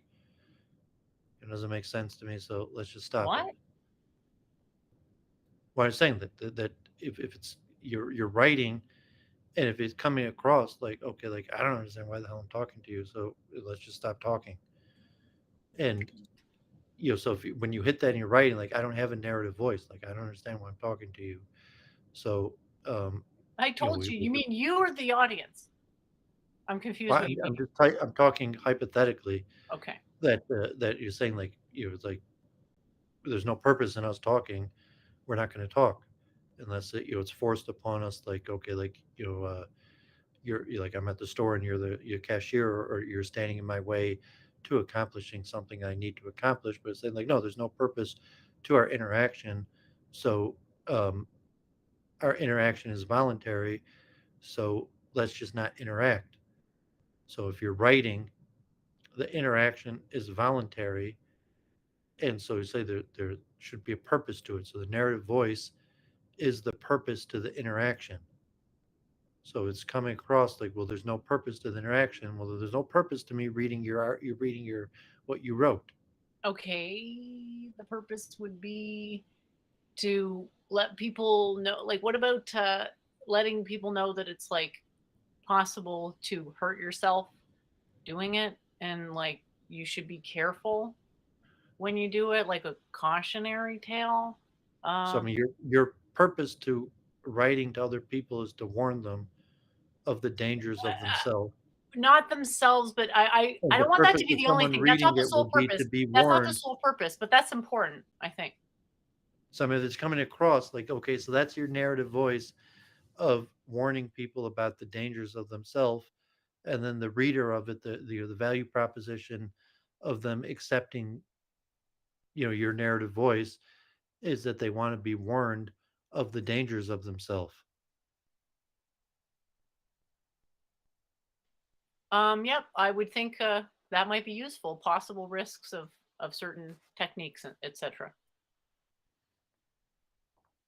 So And so you're just this concerned person that is worried that people are causing damage to No, I'm a themselves. big dork who wants to go into school and spend my whole time in school and not think about anything but dork things, but I can't get this out of my mind that people are suffering. So I got to say, okay, well, I'm going to focus on everything so I can enjoy my intellectual pursuits as much as possible. But it's bottlenecks on the civilizational end. It's a question of where is civilization at, not me personally. And where Yeah, I mean, civilization is at is evolving. your narrative voice still seems weak. And so I was saying, like, when you establish your narrative voice, your writing will probably come much easier. Well, I was thinking I could narrate my process of bandas, and that might help develop my narrative voice. And it's still like now your narrative voice is persuasive in general. So it's just like, okay, I thought about this stuff or researched and came up with this wisdom and it might be useful. So I'm sharing it as opposed to, persuasive, like, it's useful and that people should change and you're trying to persuade people to change. It's more like a Hermes manual. Do you know what those are? Health and workplace health and safety. I need to decide, I guess, which one is the most important. And so I suppose the most important is not to hurt yourself. And then the next most important would be that the guru principle. But I have a hard time like translating or getting that one across in any way that's any good. So then I was thinking I could develop the narrative voice by talking about, do you know what Bondas is? I have it on the screen. It's 3 locks. There's the base lock and then the chest and the chin. Yeah, I'm asking the audience if they agree cuz honestly like I think I don't really see myself as persuasive, but maybe I am. I mean, obviously I do debate, so that is connected to persuasion, but to then see my narrative voice as persuasive, it's hard because to me, persuasion involves change. Okay. And my narrative voice, it doesn't really feel that changey. So that's where I'm getting tripped up. But I think one thing is for sure is that this is the right term, narrative voice, as something that ties writing together and that it's like an eigenvector of yourself that is coherent with the average of the subjectivized average, that is, of your average reader. Don't want to be a sleazy salesman. That's what Jay Dyer is. Well, there's something to be said for playing to your strengths. Like, you don't want to seem like the type of person who's just going to listen to anything anyone says, no matter what. You don't want to be sort of concerned, trolled into, baited into hazard. You don't want to be afraid to change. There's all sorts of stuff to take into consideration, when making decisions. But what do you think about that? Because like I've been working on bondas for like I don't know a long time, so then I could just tell the story of how they work relative to myself. And then I could say, this is the thing that proves that it's the EMS principle because I did it all just so that I could eventually explain it. Well, I'm saying you could do a book report on Banda. That's what you're saying. You're saying if there's something intrinsic about your narrative voice to Banda, you're just saying this would be an interesting topic for you to write a paper on, and it's independent of your narrative voice because whatever your narrative voice will come across in your book report on Banda. Uh, According to the thing from which Bondus comes, books can't really encompass those notions. So it's a bit complicated to do a book report per se. I would be basically almost telling a story about myself. I mean, I don't even know how to do it, to be honest. I'm putting the idea out there right now. I was thinking like I could say, I spent 10 years on this step and blah blah blah, and then what the results were, and so on and so forth of bondas. And like I still don't even have all the bondas right now. Like I haven't been. You have to train to get bondas for sure, and I haven't been like heavy training to get the bondas to go as high as possible or whatever, because you know, again, Or there's you not could write necessarily. about something that's personal to you in order to establish yourself with the audience. But I mean, I think it's kind of Yeah, but like the irrelevant. problem is that I've always had a hard time relating to people, and it seems like the more I try to relate to people, the less it works. So it's like, is it at what point do you just stop trying to relate to people on concept because it's not possible for you? I don't know. I hate to be like Well, I mean, defeatist, going but back like, oh because my you're god. trying to be persuasive. So it's like, okay, if you just write a book report and say like, these pandas are really fascinating. I've been working on them for a few years, and I'm going to share you with you. I mean, you, the general audience who's ever interested in reading what I'm writing, overview of the topic, and my experience of 10 years in involvement with the topic. So, I mean, that's an essay, and it doesn't have to be persuasive. It could be biographical or informative, or if you're going to make it persuasive, that because it was interesting to me, I think it should be interesting to you. And even just informative, it should come across like that with that. And so, say, I would okay, want to well, persuade anybody trying to achieve Bondus to be safe about it. That would be the only thing I'd want to be persuasive about. I don't want to persuade people to try this. is it necessary that, like, okay, like if I'm writing a paper on the automobile or on computers, do I need to include in it, like, the disclaimer persuasive to like use automobile or computer safely? And so, like, why is that so I'm important so to you confused here. Are to you include that how is this not persuade? disanalogous? Sorry, I'm really confused. What are you saying? Are you s Well, if you want to put it like the ahimsa principle, so like no matter what you're writing about, you're trying to persuade people about the ahimsa principle. So if you wrote a paper about computers or the automobile, you would also include, like, the warnings of the danger and how they could cause damage, and that they should be careful not to cause Yeah, but damage. yoga's not really like a car. You're kinda making it sound like yoga's like a car. Like, yoga's not like a car. It's the opposite of a car. It's like getting rid of a car. Yeah, I'm just saying that you're trying to inform someone or persuade people. So it's saying like, you if you want to write a persuasive essay on the ahimsa principle, write a persuasive essay on the ahimsa principle. But you're saying that everything that you write, Theological precedent says that it's not you can't possible to write persuade anything, people to the precedent says you cannot persuade people to ahimsa. but yet you have to try, but yet I'm not you insist persuading people on to but yet you ahimsa. insist I on am doing it. showing things that may be persuasive that I think will bring people closer to seeing what I see in ahimsa. That's what I'm doing. That's not trying to teach or convince ahimsa. But it is because it's a little off subject. So if you're just writing on Banda, and you're saying, is it really connected to persuading people of ahimsa?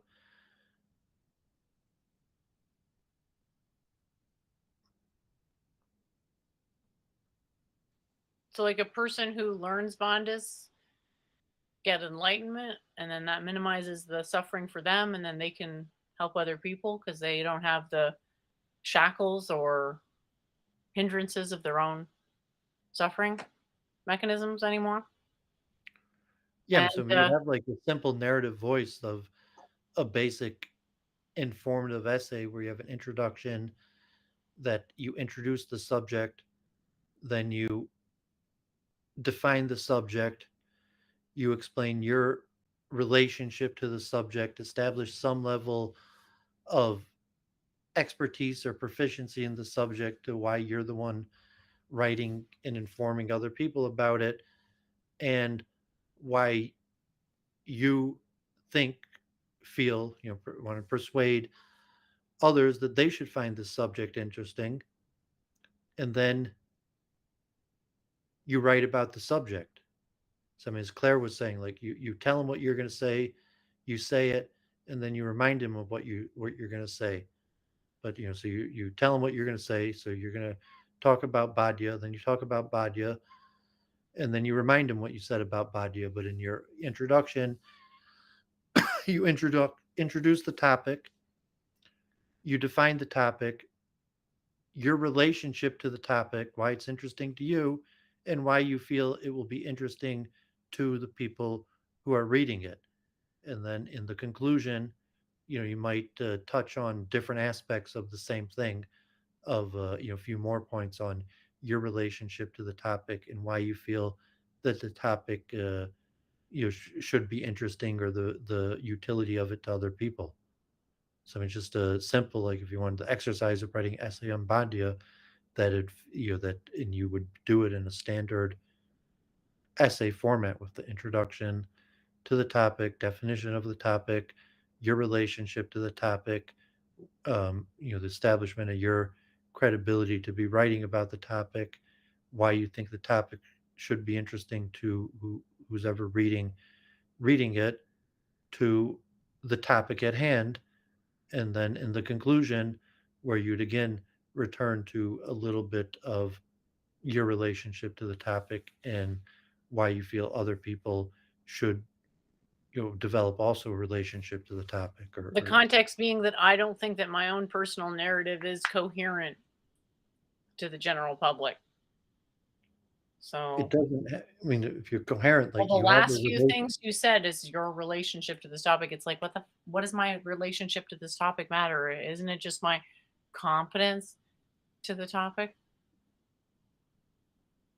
But that is I mean, your relationship to the topic is saying that you're My relationship to the topic is my full relationship. My competence is what I'm willing to say publicly about the topic that I have a relationship with, that may have stuff I don't want to say publicly about it. yeah, so whatever that is, you're saying like, okay, like I've been studying, practicing this for 10 years, and it's benefited me in these ways that I'm willing to share, and I think that it will benefit the readership in general in similar ways. So I mean, it doesn't have to be really The just a thing is that I don't think either of those things is true. that that it didn't benefit you, that you've been studying or doing it for some period of time, isn't It true. benefited me, sure, but I guess I don't really know uh, anything else.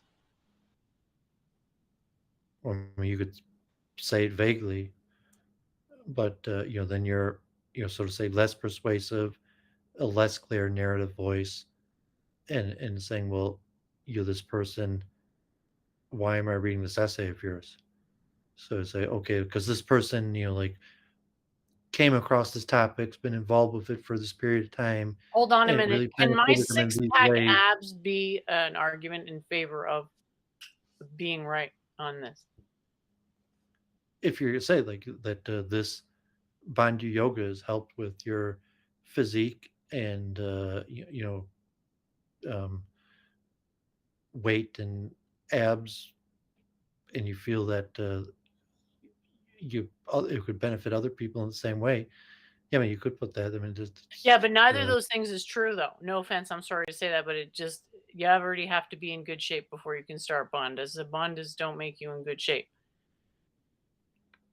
but I mean, you said that there's some relationship between your physique and this wisdom, in the same way that there would be some relationship between the reader, should they pick up interest in this topic, and their physique. Hmm. So I mean, you're not writing if you're writing a persuasive essay why you should do Bandia, but saying that it's not just informative essay that includes, it doesn't have to be more than a sentence. Like your relationship to the topic, some establishment of proficiency or expertise, and your advocacy for the reader of the topic to gain a relationship with the topic. So even just a sentence like, why should the reader care about this topic? So there's your relationship to the topic, and it's saying the reader should care about the topic because your relationship to the topic or something else. But yeah, I mean, you Well, should the have. reader would, in theory, see the benefit of Bondas and want to do Bondas, and I'm coming in and saying, "Hold up, I agree, it could be great, but there's all these risks." And like my abs, you should definitely listen to me. Dot dot dot. Here's a general list of criteria to expect when one is doing it based on my own example. Yeah, but so you're just not coherent. So if How is you're that not writing to coherent? That makes perfect sense to me. you're writing to warn people not to do it, or you're writing to advocate for them to do it. I'm saying if they're going to do it, they should be careful and that they shouldn't rush to it and that they shouldn't feel like they ought to do it. But once they feel like they're ready and that they are motivated from within to pursue it, that they should still be really careful. So okay, there's a lot of benefit to this wisdom, but if done wrong, it could be harmful. So be whatever it is that it's a simple essay format that there's some clarity. That's why like your narrative voice comes across as like God forbid, like this all things to all people to convince them. And I don't know what the hell you're trying to convince me of. And like and why are you I trying don't to think you're my target audience because I don't see why are you you as trying the to be you're not why are you trying pursuing to convince me yoga, that you're all Doovid. So I things to don't all see you as my people? audience. I don't see you as my target audience because you're not pursuing yoga. So you don't see anyone as your target audience. That's why you're not writing. Well, I understand that I could theoretically have a target audience if people understood what yoga was and that there is some Well, I mean, they interest in can these things. potentially understand what yoga is if you explained it to them. Well, that's the whole thing. It can't be explained. But the fact that it So it can't can't be be explained. explained So can be explained. there's No, no the fact reason that to it talk can't be about it. explained can be So explained. so you agree that I'm wasting my time talking to you right now? No, absolutely not. I mean, you agree that anyone reading what you write is wasting their time? No, absolutely not. I mean, so like you should open up your essay. Like, do not read my essay; it is a waste of your time. But if you choose to waste your time, here's the Why rest of is my Doovid essay. so grumpy all of a sudden? I thought I was doing a really good job expressing myself, and now Doovid's all upset, and I have no idea why. Because Again, that sounds like what you're saying. First line of my essay is, "Do not read my essay." Um, but if you're going to read it anyways, here it is. what I'm saying is don't rush to do this technique. And when you do start doing it, keep yourself in check because your ego is going to swell to huge proportions. And you may not have someone to go out and say, hey, rein it in a little. So you're going to have to rein yourself in. And it's good to have practice with that. That's the basic message.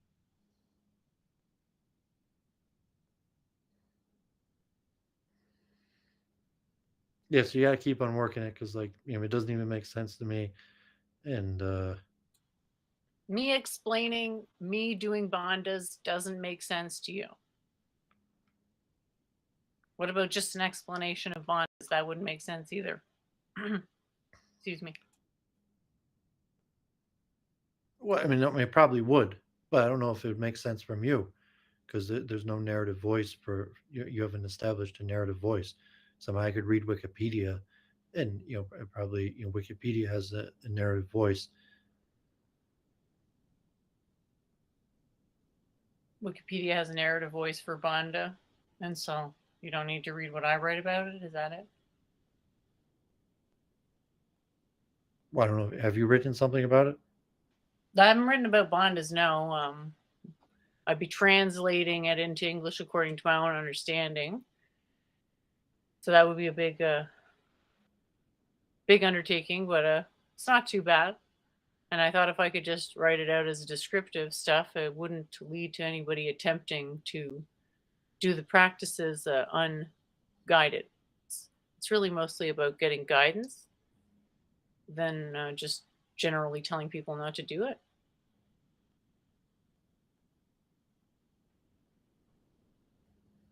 Yeah, so the risk, like people are talking in the chat, it's woo. It's just like it's muscles basically, but more subtle than muscles because there's more in your body that controls where stuff goes than just muscles. So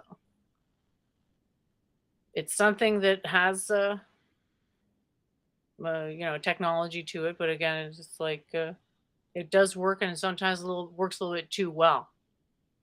And so I guess my audience is people who are already convinced that it works and also want to be careful about it. I don't know.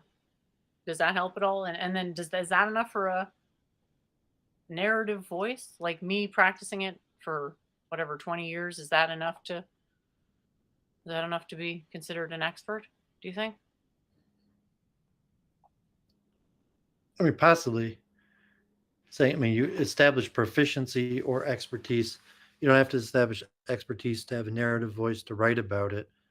But it's like you can't really write about it because you can't, even if you have expertise, but you can't establish your relationship to the subject and some sort of reason why you think the people reading your writing will have their proposed relationship to the subject. So it's still not really clear.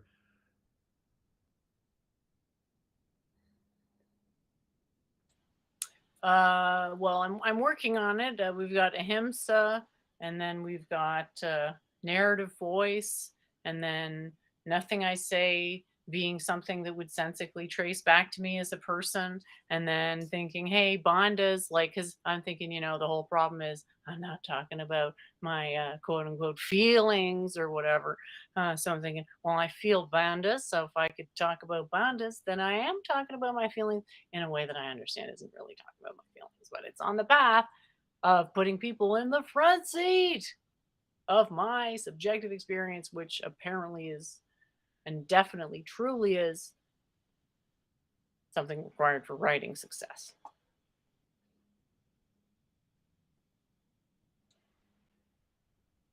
And yes, Anders, I agree. It's tricky with metaphysics because the domain is so complicated, more complicated than math, and it's a mess. So I just Yeah, thought so I mean, this one if you thing would just be good. well, I mean, this if you fortify your basic writing, in a less complicated or more grounded topic, Bonda is the grounded topic. and Or just so say you're that. saying I need something more grounded than this? Well, I say you need to learn basic standard essay format. And so if you're trying to write on complicated topics and therefore it's very difficult for you to do that, to follow the standard structure, so it's unclear whether you even understand the standard structure. So is it possible you could write a standard essay on a standard topic, and that it's like because you're trying to what you want to write about are more complicated topics that make the standard format more difficult. But the problem is uh, you don't even really know, or let alone master that proficiency in the standard format. So when you're writing something that you can't write in a standard format because the topic demands, but because you don't even know the standard format, you really can't write at all. So if you write on something simpler that you would be able to, just master standard format, and then if you can't write these other topics in standard format, at least you would know where you're veering off from standard format Aren't because I you would. supposed to be writing about something that is easiest for me to write about?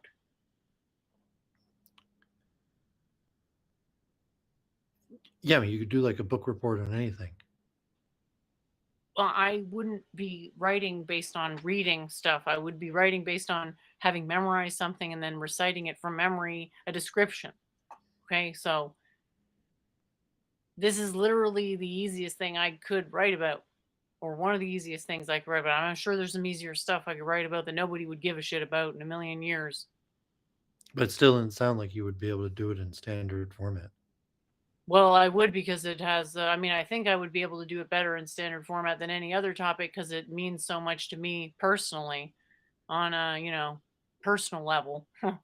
Redundant there, So but let's just say that you would be able to introduce the topic and then talk about the topic and then make concluding remarks about the topic. And the introduction to the topic would include a definition of the topic and your relationship to the topic and some general comments on the topic to make the relationship to the reader, and then the roadmap about how you're going to talk about the topic, and talking about the topic as the roadmap you laid out, and then the conclusion, which would be a quick review of what you said, and then general comments about your relationship to the topic and the possible relationship to the topic that the readership might have. So, which is really basic, general, standard format that, like, I think I could write. Like, I mean, probably like by tomorrow, I could write an essay on Banda, and I don't have a relationship to the topic. Like, I just understand how to write, and I would, probably put like, like, um, that. If I did do that, I would put that, like, I'd never heard of Banda till yesterday, but I did some research, and I'm sharing some of my research. As opposed to if you're saying like, no, you have a relationship to the topic, but if for whatever reason you don't have the ability to express that, um, I you're do gonna have. have the ability to express that I'm just riddled with personal doubts because of the ahimsa principle, and also I don't have the full Mahabandha as it stands. For what I feel like I've mentioned this the reason a million trillion times here. I won't repeat it, but yeah. In terms of something like I've just been trying to think about what does it make sense for me to write about, and this was your idea. So you do think I could do it, or you think it because like you're saying, why am I an expert on bondas? And it's like I can't explain. That's I kind of didn't say you had to be an expert on it. So you why have to should I write about it? But relationship to even the that, like topic. other my only reason I can think to say that I would write about it is because I've practiced, I have experience with it. Yeah, I'm saying whatever you put, said, like, I could write. I don't have any relationship to the topic, but I still think I could write about it. But how would you know if what you were sourcing your material from was accurate? I wouldn't. I would share that in my essay. It Okay, wouldn't so be you that wouldn't great know. of an essay. Okay. I would be like, I just heard about this topic and I did some research, and I'd probably be transparent about where the information that I'm sharing comes from. So say like, so I'm writing a crap essay. I just came upon the topic, and my only knowledge of the topic is from reading Wikipedia. But here goes. Here's my um, rewording of what I read about the topic off Wikipedia.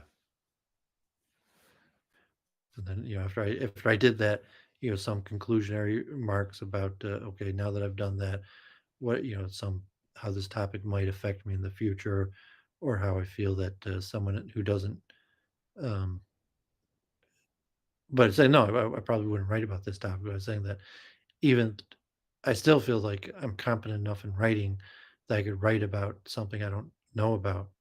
I would still be able to put it into some sort of stranded structure and do some sort of book report of basic research and then giving it over.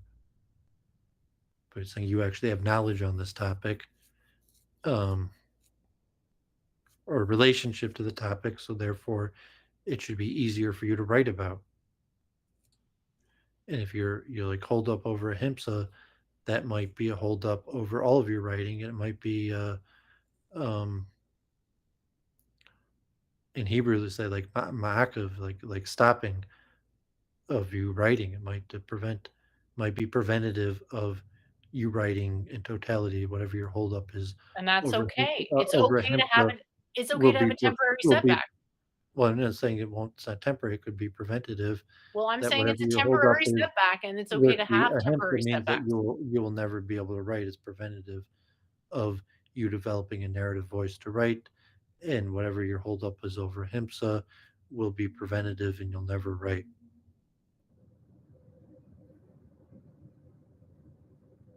No, it's not going to be preventative because I can have operator input control over external influences, so I can just dial those up and eventually produce something. It's just a question on quality, and it's like it's fine to take time to have a contemplation. I haven't written on the blog for a while, and I'm cool with that. I'm cool with whatever temporary, but I do still feel like I'm productive in the writing, but I still haven't made much progress in terms of like what you're describing, the narrative voice thing. I'm still thinking about it a lot. It's just like I don't know how to bridge the gap because I really feel like what motivates me, if you can call it motivation, and what I think is going to motivate the average reader, no offense, is just so different that it's like unrelatable. So that's where I'm kind of like, I need someone else to come in and just, even if it's the wrong person, because there is maybe no right person. Every person has, some lesson, but no person has all the lessons in them to learn. But everybody who isn't enlightened has what you're talking about. Whether it's interesting or not is a different Well, story. But anybody could write. I mean, unenlightened people like write. Anybody could be yeah, and the assigned a question topic is, and what write does it about it. mean for an enlightened person to write something? And that's a sort of different And question. saying if you have some sort of like, oh, I'm only going to write if it's enlightened writing, and That's not then what I you look mean. and you say like, well, like unfortunately I'm not enlightened, and when I tried writing, like I realized I'm not enlightened, so I'm just not going to write. The fact that you took a break from write, are you talking about yourself or me here? Well, I'm talking my interpretation of your voice or your lack of a voice. Where you're Okay. saying you want your narrative voice to be enlightened, but when you write, it's not enlightened, so therefore you just don't write. Again, this presupposes you understand what it means to be enlightened. Because why? Well, so whatever it means to be enlightened, that's not the voice that's coming through in your writing, so therefore you're not writing. And it was just like you want like the voice of Well, God no. talking through you. That'll be clear to your readership that the voice of God is talking through you. And then when someone reads your stuff, like no one thinks the voice of God is talking through you, so you don't want to write.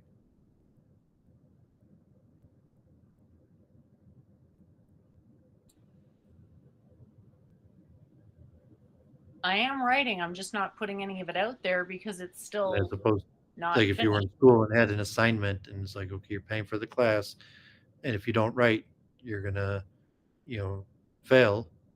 So you wrote something and you got a grade, no matter to whatever level, like at least you didn't fail. Maybe you didn't get an A, but saying so like people write, or if you have a job or an assignment and saying like, well, it's due. I wrote, like I wanted the voice of God to sound through me, but it didn't. But like I got something out, and like I got paid, or it, I got my grade.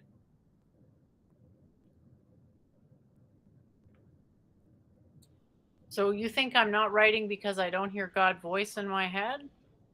Whatever it means that you want to consider yourself enlightened, or you want other people to consider you enlightened, I would rather they have a and himsa. then in your writing that's not how you're perceived, and therefore you don't want to write because you're not being perceived the way you want to be perceived, or even if it's self-perception. So it's kind of like me, like it's okay, like I want to, um my narrative voice of like I want to, it's just expertise. I want to be perceived to be an expert on the topic, and then reading it, I'm like, oh, I'm not really an expert on the topic, so I'm not gonna write on it now. So I hit the drawing board and keep on researching until I think I my will be perceived or a self perception of expertise on the topic. But should I need for some reason to write, I could write without expertise. If I just gave myself like a deadline, I'm going to put out some writing, because I have to, I would be able to pump out writing that was below the caliber that I wanted, but because whatever, because I know how to write. And if you're saying you haven't went through the process to even affirm to yourself that you know how to write, so I did that with like 12 essays I think I wrote, and multiple topics that I think I could just give myself a topic and write about it. And so if you have to do that to prove yourself to the process that you could just write about a topic. I don't actually think I could just write about a given topic. Like, I think that's your You probably skill, and couldn't I because respect you it. I haven't developed. respect you have a skill in that. Like, I don't actually think I have that skill. So, Yeah, so it's saying that you have to develop that skill, and the way to develop it is like I did it in school, like academically, and then I was able to reproduce it recently on various topics. That So if you didn't develop that skill academically, you'd have to do it now, and then you would be able to demonstrate it by just doing it on any given topic, whatever interests you. For me, cognitive dissonance, um, analysis trees, uh, Frankfurt School. I just find people really interesting and can't really write about a person. You can write about what a person maybe is interested in, but I don't really think that would make sense. So that's sort of where I'm at. Well, I mean, you write about self and identity. I mean, you write a person. You could write about a person. You could write a paper on Saraswati Dayananda. You write a paper about yourself, your mother, your husband. If you didn't want to do that, I mean, you could write a paper on personality, self, and identity. But for me, we're talking about me or you here. Well, so you could write about anything. I was talking about you. Well, I can't write about Or anything because anybody. for me, Anybody could write. in my own consideration, writing about most stuff would violate the ahimsa principle. Yeah, so that's why I said like you have some sort of hold up, and it sounds like it's preventative, in the sense that like you're unlikely to ever write. There's something No, preventative I'm working on that. it. I have a bunch of stuff I've already written on. It's not great. It's too much like a list, and so now I'm working on being better at writing so that it's easier for people to understand. And that's fine. But I mean, it sounds like you have a preventative issue that it doesn't seem like you're on the path to resolution. So that way, like you said, okay, you're probably not going to end up writing. Well, the path to resolution is me writing about bandas and developing my narrative voice by writing about bandas because I know about it, like that. You find out if that preventative issue that's preventing you from writing will also prevent you from No, it's writing not about going to. content. No, it's not. I know it's not going to because there's a way worse alternative to this already out there. So this can't possibly violate a HIMSA. So I mean, we'll see. Well, for this Um, particular thing, for sure, there's no chance. I mean, this was part of the reason why this, that, and the fact that I've been doing it for so long and know it so well is why I was thinking that's perfect. I should do that. But you're saying it's too complicated of a concept. no, I didn't say it's too common. I said that there's something within you that's preventative of you writing about any topic. And so, Well, it's a lack of a, cogito. yeah, I'm calling your narrative voice, that you don't have a narrative voice, and therefore you can't write about any topic, because you need a narrative voice to write about any topic. So if you have no narrative voice, it doesn't matter the topic, you can't write about it. So you're saying I've never written about any topics?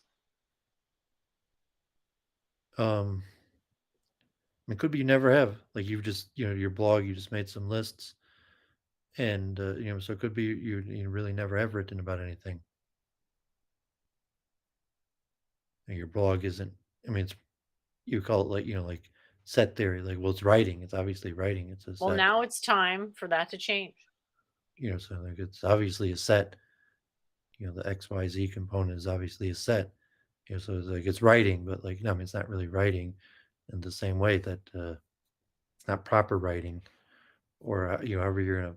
But yeah, I mean, so that's what I'm encouraging you to do, and yeah, so it should be if there's a topic you it should be easiest with something that's like that article about chess. Even though that was pretty long, like 6, 7 pages, I pounded that out in 1 week. I didn't Mhm. even need to do research on it. And, some like, saying that, the multiple truth hypothesis was, once I started writing it, it didn't require research because I was writing about something that I've been thinking about for a while and, that, it just came from within me as opposed to, identity. It's something that is external research, and the question, like, do I really know what I'm talking about? And it's a big topic.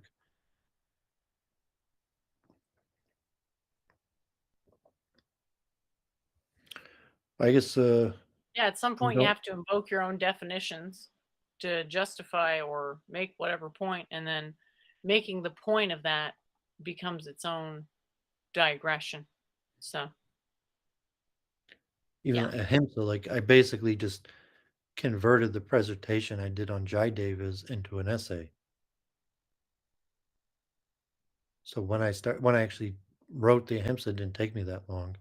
Even the preparing the presentation for ahimsa didn't take me that long. But by the time I did the presentation and writing was the essay was actually not that difficult, even though it was pretty long. But because it was something I thought about for years, and then I just solidified it with evidence. And basically, my evidence was like I'm not just pulling this out of my ass. It's based on scripture, and I was able to demonstrate that.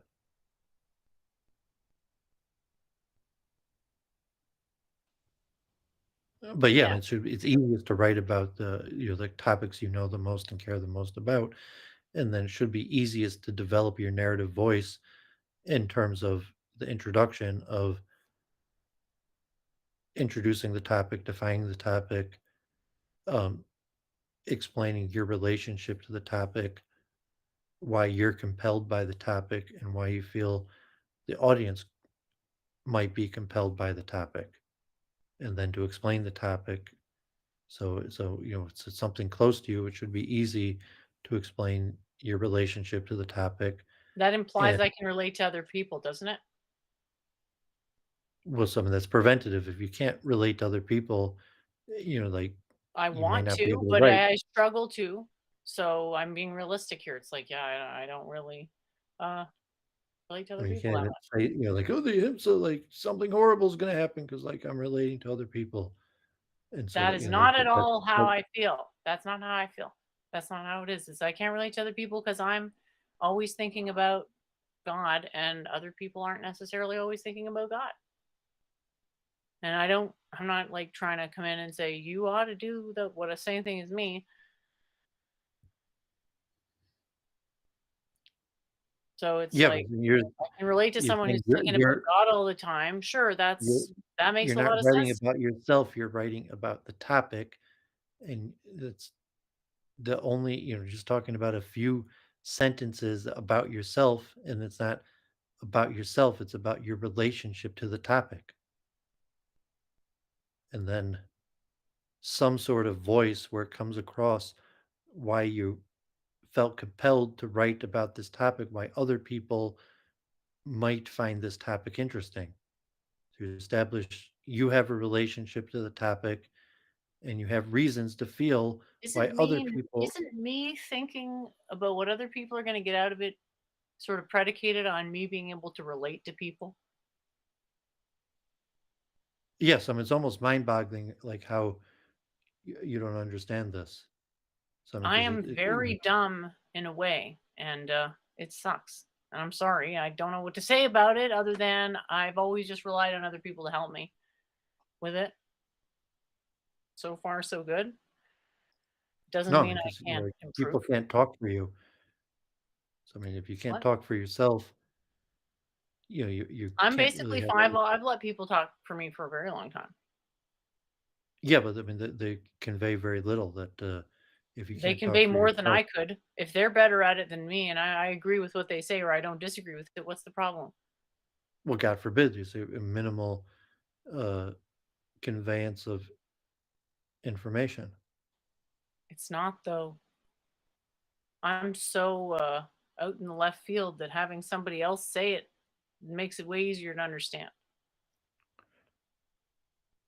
Well, yeah, I mean, so I'm at the point where you like it's either preventative and you're not going to do it, or you're going to I do want it. to do it. I want to do it. I'm just saying so far I haven't done it. I definitely want to do it.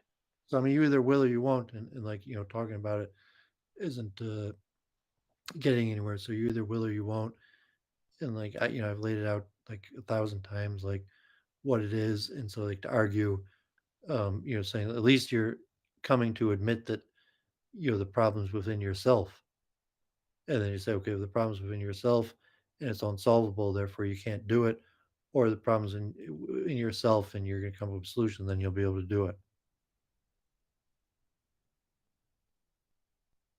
Right now is just in the contemplation phase. It's closer to the second one, just like putting everything together and kind of letting it sit for a while and just enjoying myself because I don't really enjoy myself that much. And it's like, well, maybe I should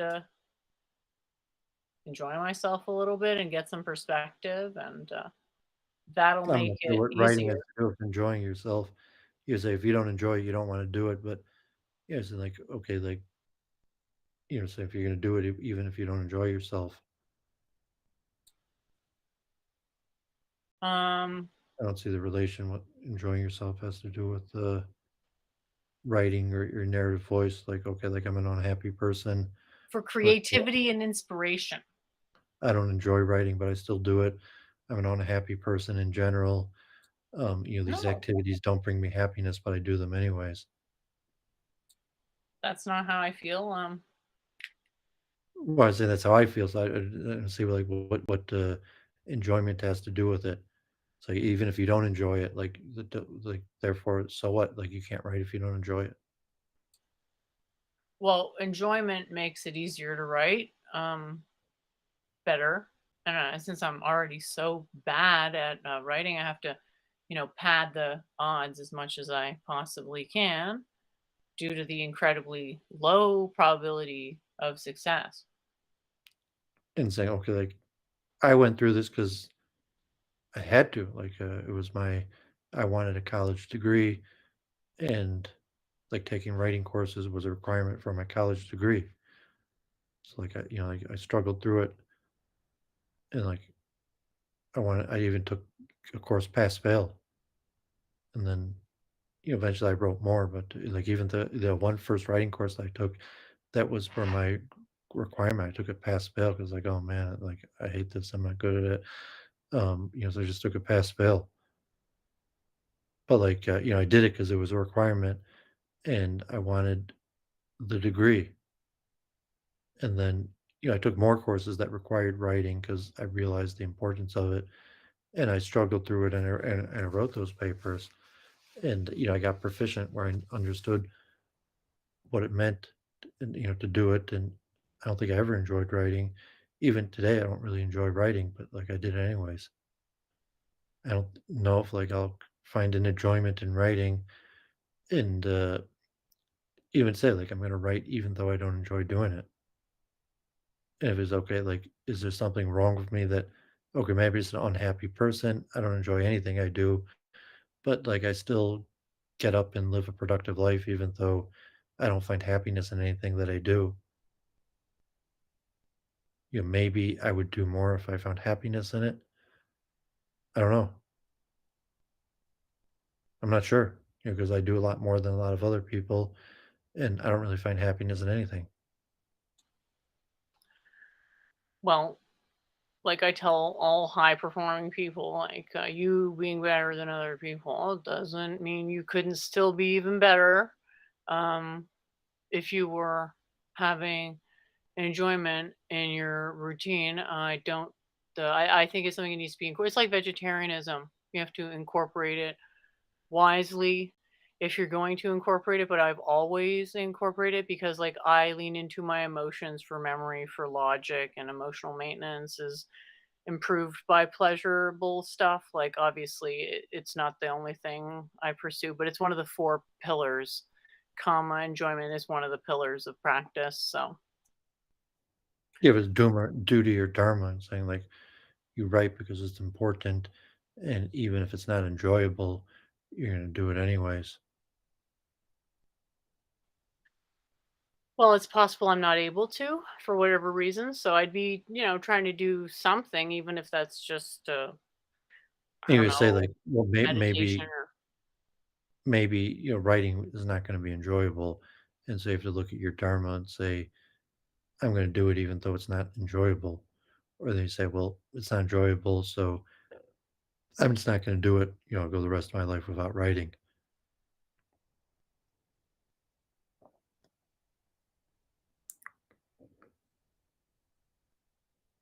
well, the idea is that writing is part of duty, and so So it I don't doesn't think matter if it's enjoyable. well, you would be doing enjoyable things in order, like, to grease the wheels of your duty. Well, no, I'm saying if it's duty, you have to do it whether it's enjoyable or not. Yeah, so you get enjoyment to grease the wheels of doing it because it may not be enjoyable. But there's no greasing the wheels. I mean, it's duty. You do it regardless of I'm just enjoyment. repeating the logic of the philosophy here. Like I can look There's this no up. logic that you're contra logic. You're saying it's duty. There's no connection to enjoyment. And it's not even unclear that like you're better that you enjoyed fulfilling your duty. It's not even clear that it's better to enjoy fulfilling your duty. I think it's irrelevant whether you enjoy fulfilling your duty or not. Well, pleasure is a principle. Yeah, but it's independent of duty. So there's no bearing on If you duty. deny something known to grease the wheels of duty, yeah, you're going against the principle of duty. No, I'm saying that there's no greasing the wheels of duty. Duty, you do it, and it's not connected to pleasure. My duty, I will do it whether it's pleasure or painful.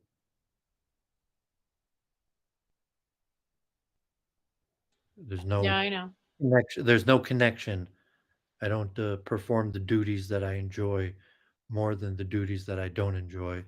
I perform equally the duties that I don't enjoy to the duties that I enjoy because they're my duties. So it's irrelevant whether, I don't need any greasing to make my duties enjoyable more or less. They're duties, so I do them, irrespective of enjoyment.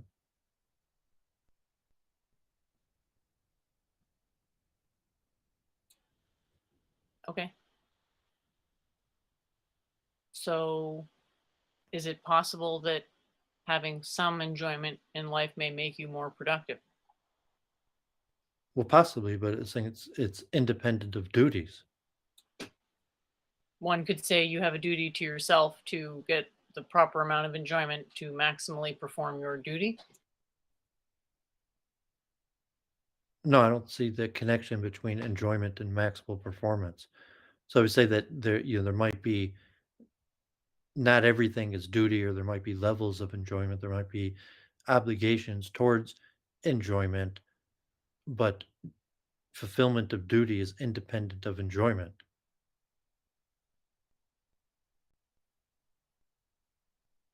Well, and Hinduism stuff's subject to dependent arising. So to say it's independent is sort of like, what does that mean? Um, I think maybe you could argue the different schools have a slightly different understanding of what karma means, but they're pretty, solidly understood to be a principle. There's also the wealth is another principle, but I don't have it like ready to go here to pull up. But Yeah, I mean, but duty is an obligation, and it's independent of enjoyment. Like if you had a child or a job, it's independent of enjoyment. It's your duty. You have to do it. Like your daily prayers, or any obligation you've taken upon yourself or accepted. It's independent of enjoyment. It's an obligation, and you might enjoy doing the obligation.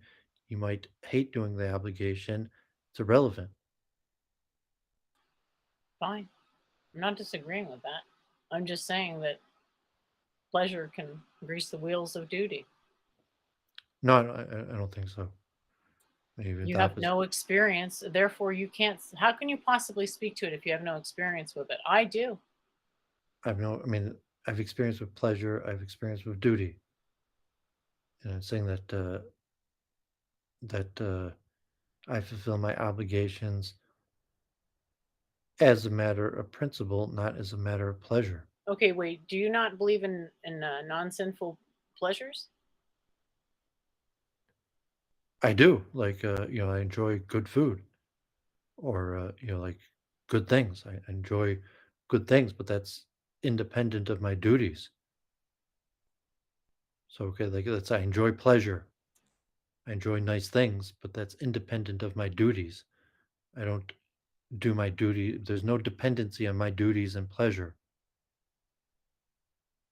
I do the right thing, even if it's not pleasurable, even if it's painful. And when I calculate that the thing is right to do, then there's no calculation of enjoyment in it. It's the right thing to do. I do it, and there's no further calculation like it's the right thing to do and it's pleasurable, or it's the right thing to do and it's painful, and therefore it's the right thing to do and pleasurable. I'm more likely to do than the thing that's the right thing to do and painful. So it's like that's why you have to separate the two, because it's the right thing to do. I perform my duty, and I'm not more likely to do the right thing that's pleasurable as opposed to Okay, the right thing here's a that's question. painful. Why is it a fallacy never to take profits?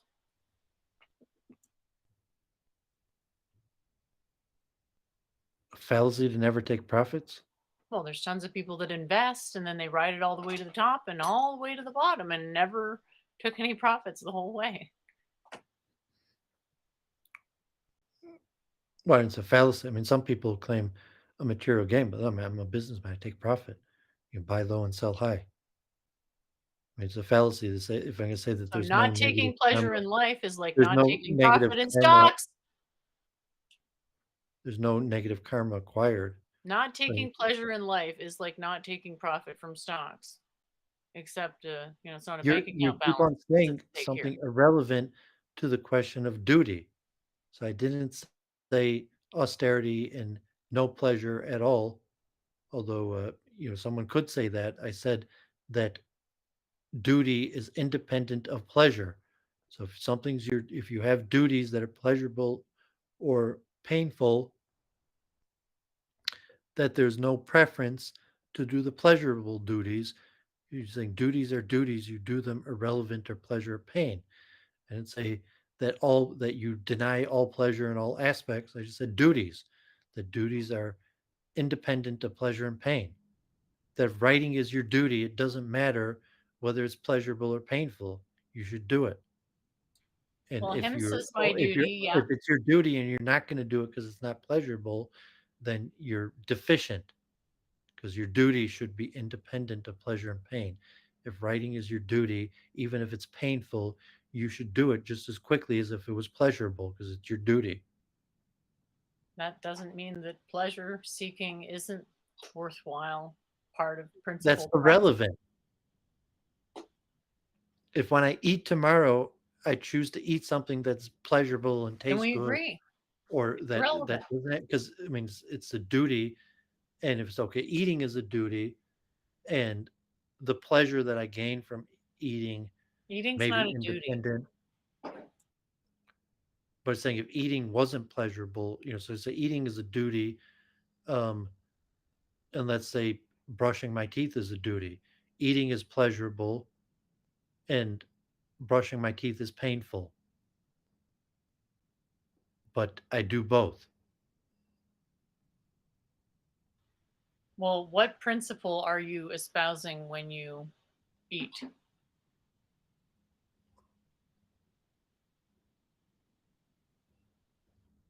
Because principally like saying duty is duty to a principle. So like to me, just eating isn't quite rising to the level of duty. Maybe it's a duty to survive, a duty to myself. Like I don't know. To me, duty seems like something you owe not yourself.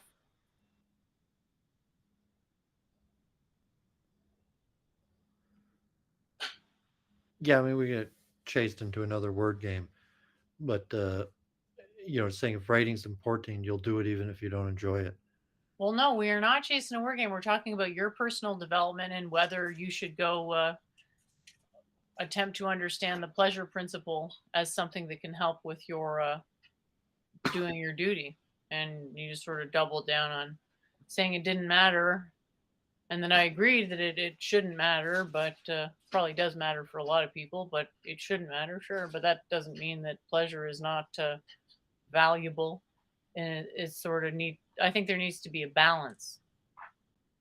Um, but maybe Yeah, you but know, I'm saying you're saying something. I mean, if you're just saying something about pleasure, fine. But I mean, it's irrelevant to my point about duty. So it's like pleasure serves some purpose, fine. But it's independent of duty. If you want to say no, pleasure serves a purpose to duty also, I'm going to disagree on that why? because duty because duty has to be fulfilled even when there's pain and no pleasure. And so if you attach pleasure to duty, then you'll do the duties that are pleasurable and less likely to do the duties that are painful as opposed to fulfilling all your duties, But I never said anything about attaching pleasure pleasure or to painful. duty. I never said anything about that. Okay, anything else you want to wrap up? Yeah, I'm going to keep working on my thing, and I don't want to waste your time, obviously. So I will send my writing when it's done. It's just not done. It's taking a while to get all the writing together, and it's mostly just about what order to put it in. So yeah, it's really helpful, and thanks for taking the time. And we'll see you. Is there anything you want to say to the audience, or like anything you're doing this week we should know about? I'll probably do another book review Wednesday for. I'm not sure if anyone who watches Week in Review will. I mean, I'll probably do Mob Talk again tomorrow, 2 o'clock p.m. ET on the former shell of a man named known as John Wolfe, and then I'm supposed to talk with Claire Call about Freemasonry at 4 p.m. ET. Um, so those are the only things on the schedule. I'm not sure if those are interesting. Feel free to tune in, join the chat, and I might have to change my. I might be volunteering at a chess program Thursday at 3, so I might have to change the time with Charles Moskowitz. Um, I don't know if anyone watching this is still watching those programs, so I'm trying to figure things out, and Congratulations on getting back to IRL chess, by the way. yeah, thank God the director of the program started back up, and he contacted me, and I got right back to it, and like I'm a pretty good chess coach, and there were kids that came right over to me, and like I'm working with them, and now there's a school near me, and the woman running the program asked me to help out. So we'll see. It's a good, like volunteering, but I enjoy doing it. We'll say, and I'm good at it, and so we'll see. Like, but I'm not streaming it now. I used to stream like rambles, but the program is now like it's not public, so I'm not going to be streaming or take any pictures probably till January. But I'll be working with students through January, and then hopefully when the program starts back up in public in January, then I'll start streaming from the club again. And so that's good also. That's So great. yeah, so people who really want to work on their chess skills just focus on that for 3 4 months, and then in January, hopefully, the people who worked at it will be out in public, and I'll be able to do what I love doing, which is pair the kids in the program up against random museum goers, and so it'll be fun for the kids that worked at it because they'll be good. They'll be able to play random museum goers and probably win most of the time. And usually gives them a lot of confidence. It's kind of fun to do because, or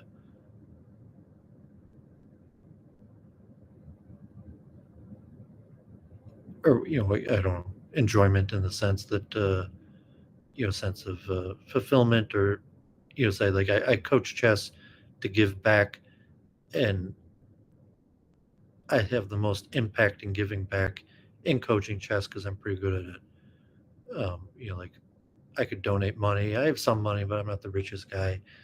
And like streaming, I like streaming and rambling about various stuff.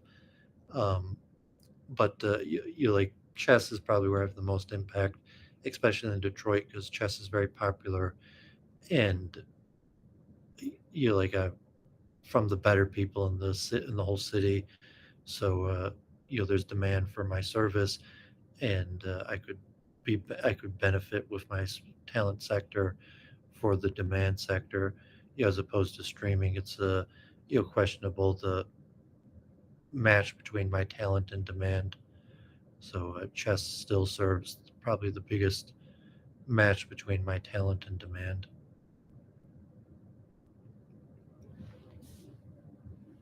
So I you actually see felt, yourself as being a maximal service to the community right now by helping out with chess.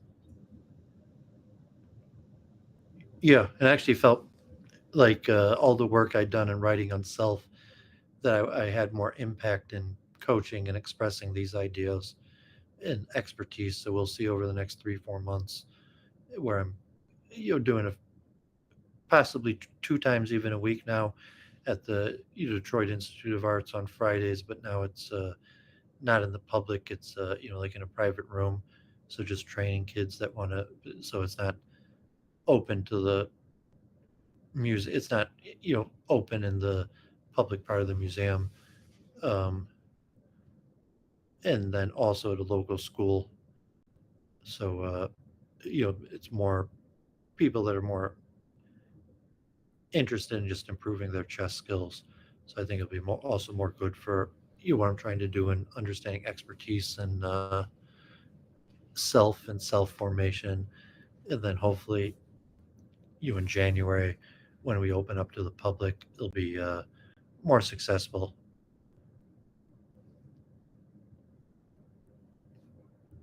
Are you And thinking of keeping track of any statistics to measure success?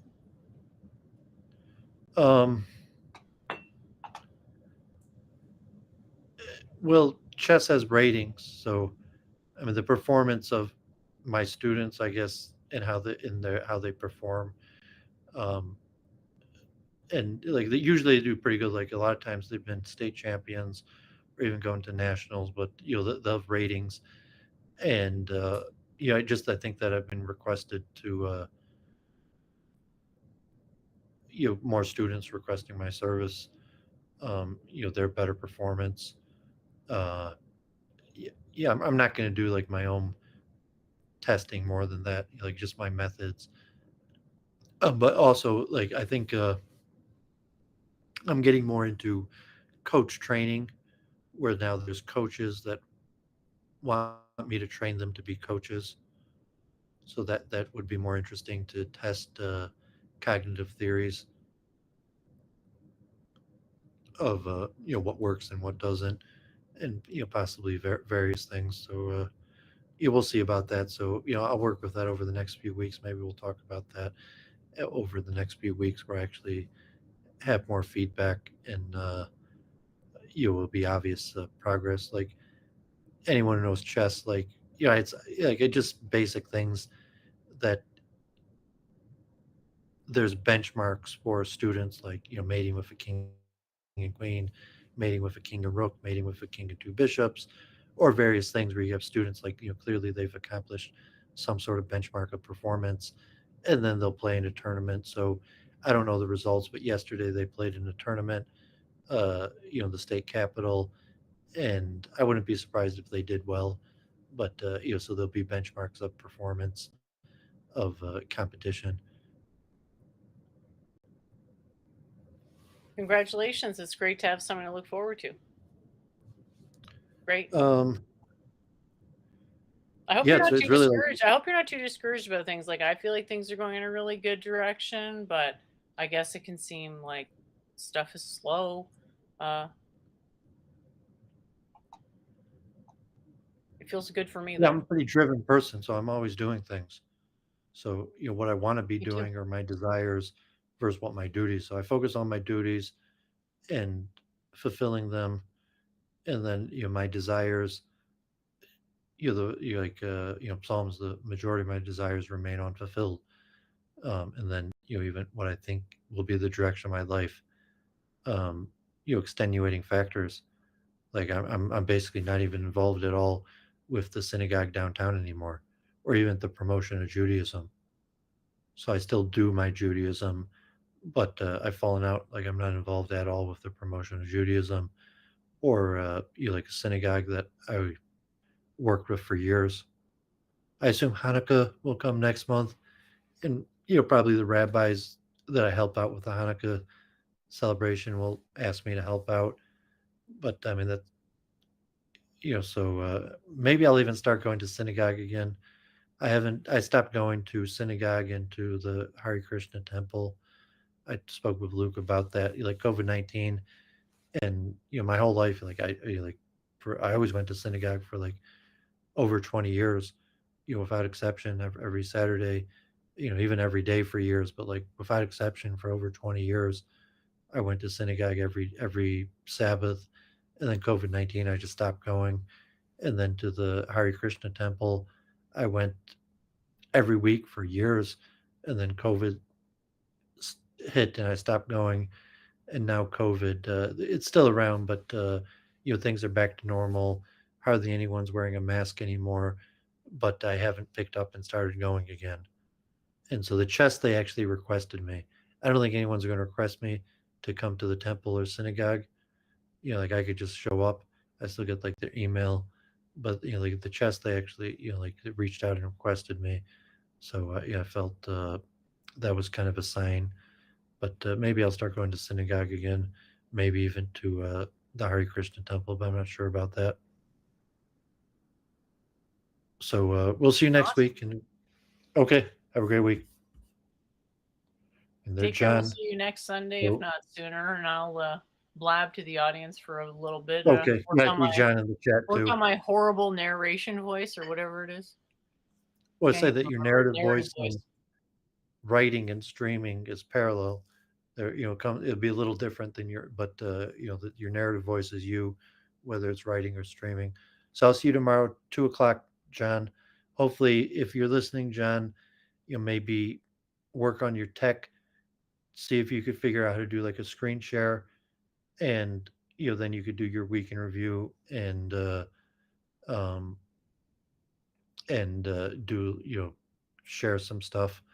So if anyone wants to tune into that tomorrow, you click on a shell of a man, formerly known as John Wolf, 2 o'clock tomorrow.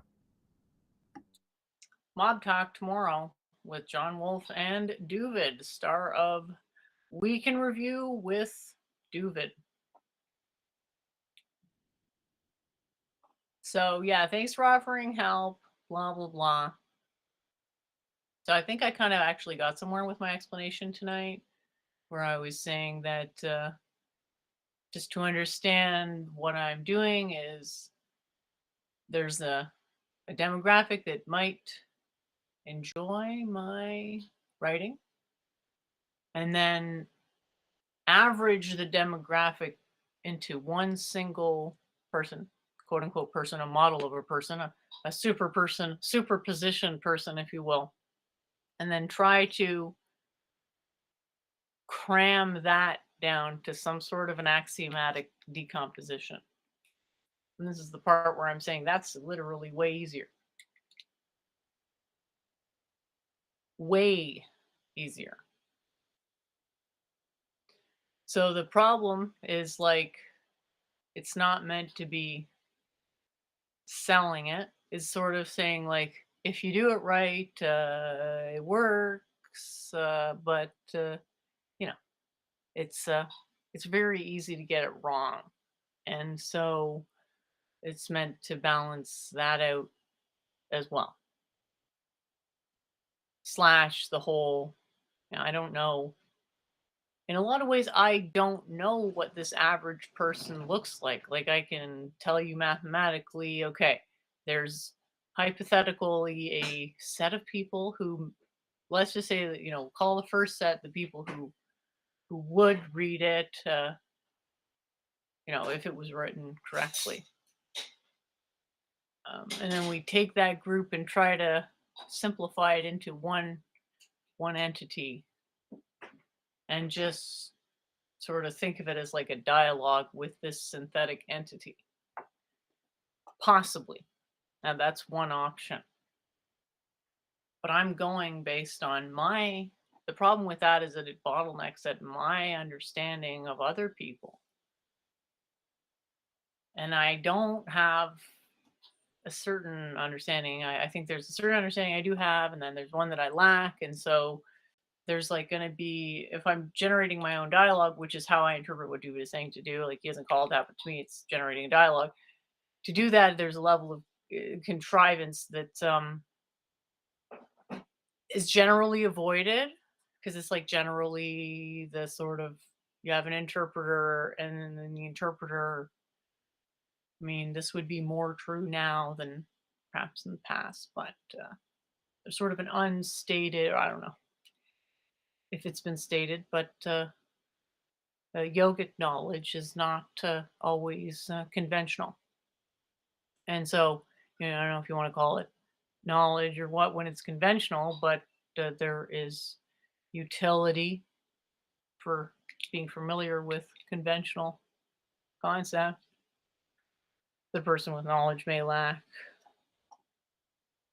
And so, ironically, it would seem, well, not ironically, just erase the ironically part.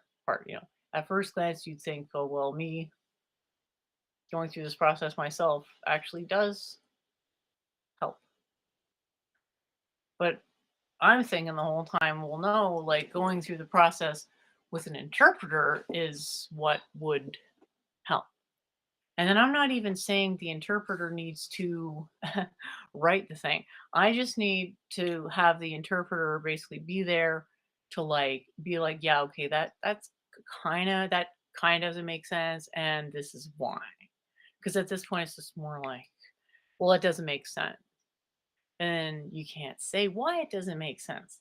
But if I can talk to someone for enough time to get an accurate enough model of some relevant stage of their cognition, then it's like, oh, okay, that makes sense. Egos are pretty logical. They're just like subconsciously logical. So we're not really rationally privy to the logic of the ego, but because we live in a universe where the laws are kind of like pretty dang regular, that's reflected to some extent in, the creatures that arise within such a regular system. So it's all very interesting, I'm sure. So, like, the question is that itself such a complicated narrative that so there's a couple of things that come into it. It's like if I'm basically creating a pamphlet that is of the same sort of level of complexity as perhaps a Hari Krishna book, what does that look like if that historically the knowledge isn't has never been pursued for its own end. And I guess not to make like a declaration about how things have to be, but I guess starting in a reasonable supposition that like if it's never been a certain way, it's probably, well, why would we now expect it to change? Maybe we shouldn't. It might, but there'd have to probably be like a good enough reason. I think memes actually are less powerful now than a couple of years ago. It's like, what was the last really actually good meme anyone saw come out? Just wondering. So, I mean, I feel like there's been maybe not no good memes, but oh my god, the level of contrivance in some of these recent memes, like, oh god.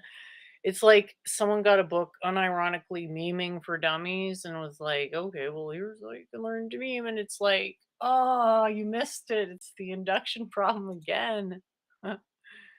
I think I might just shorten that down to you can't delegate upwards.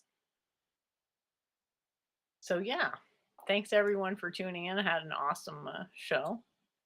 Went for almost 6 hours, but it looks like the chat's petered out and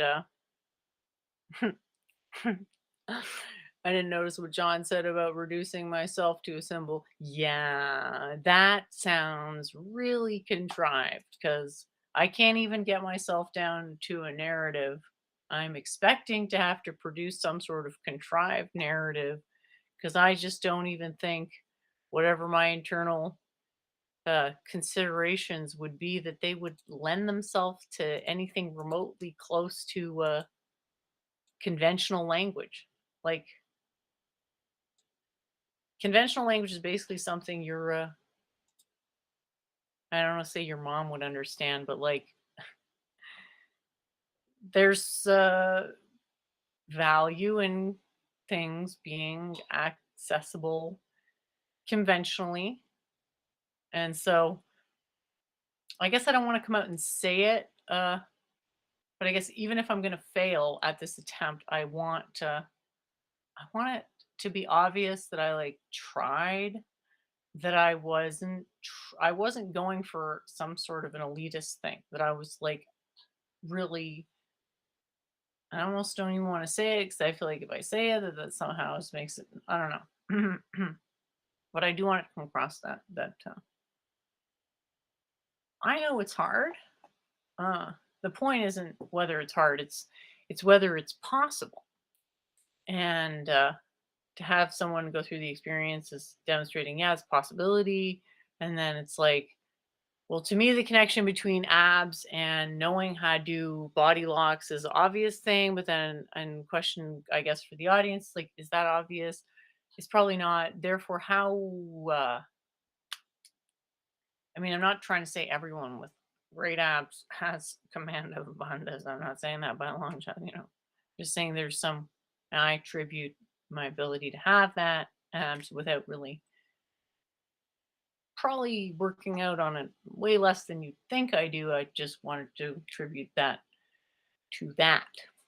So it always comes with this incredibly long explanation that's like, obviously, subjective motivations, it sort of goes to a question like, how much awareness do people have of their own subjective motivations? So, like, help me out, the ways you can help me is just thinking like, what is on your mind and what do you want more of in your own life, and what can you put into words about desires. And then the yoga kind of comes in there in two ways and like gives you your desires, but also the goal of giving you your desires is to give you the direct experience that desire fulfillment doesn't actually bring that lasting fulfillment. So thanks for listening and looking forward to the next one. I have no idea when I do another stream. I want to. I just have a hard time, and we'll see how it goes. So I won't make any promises, but I'm going to try to keep to the once a week stream.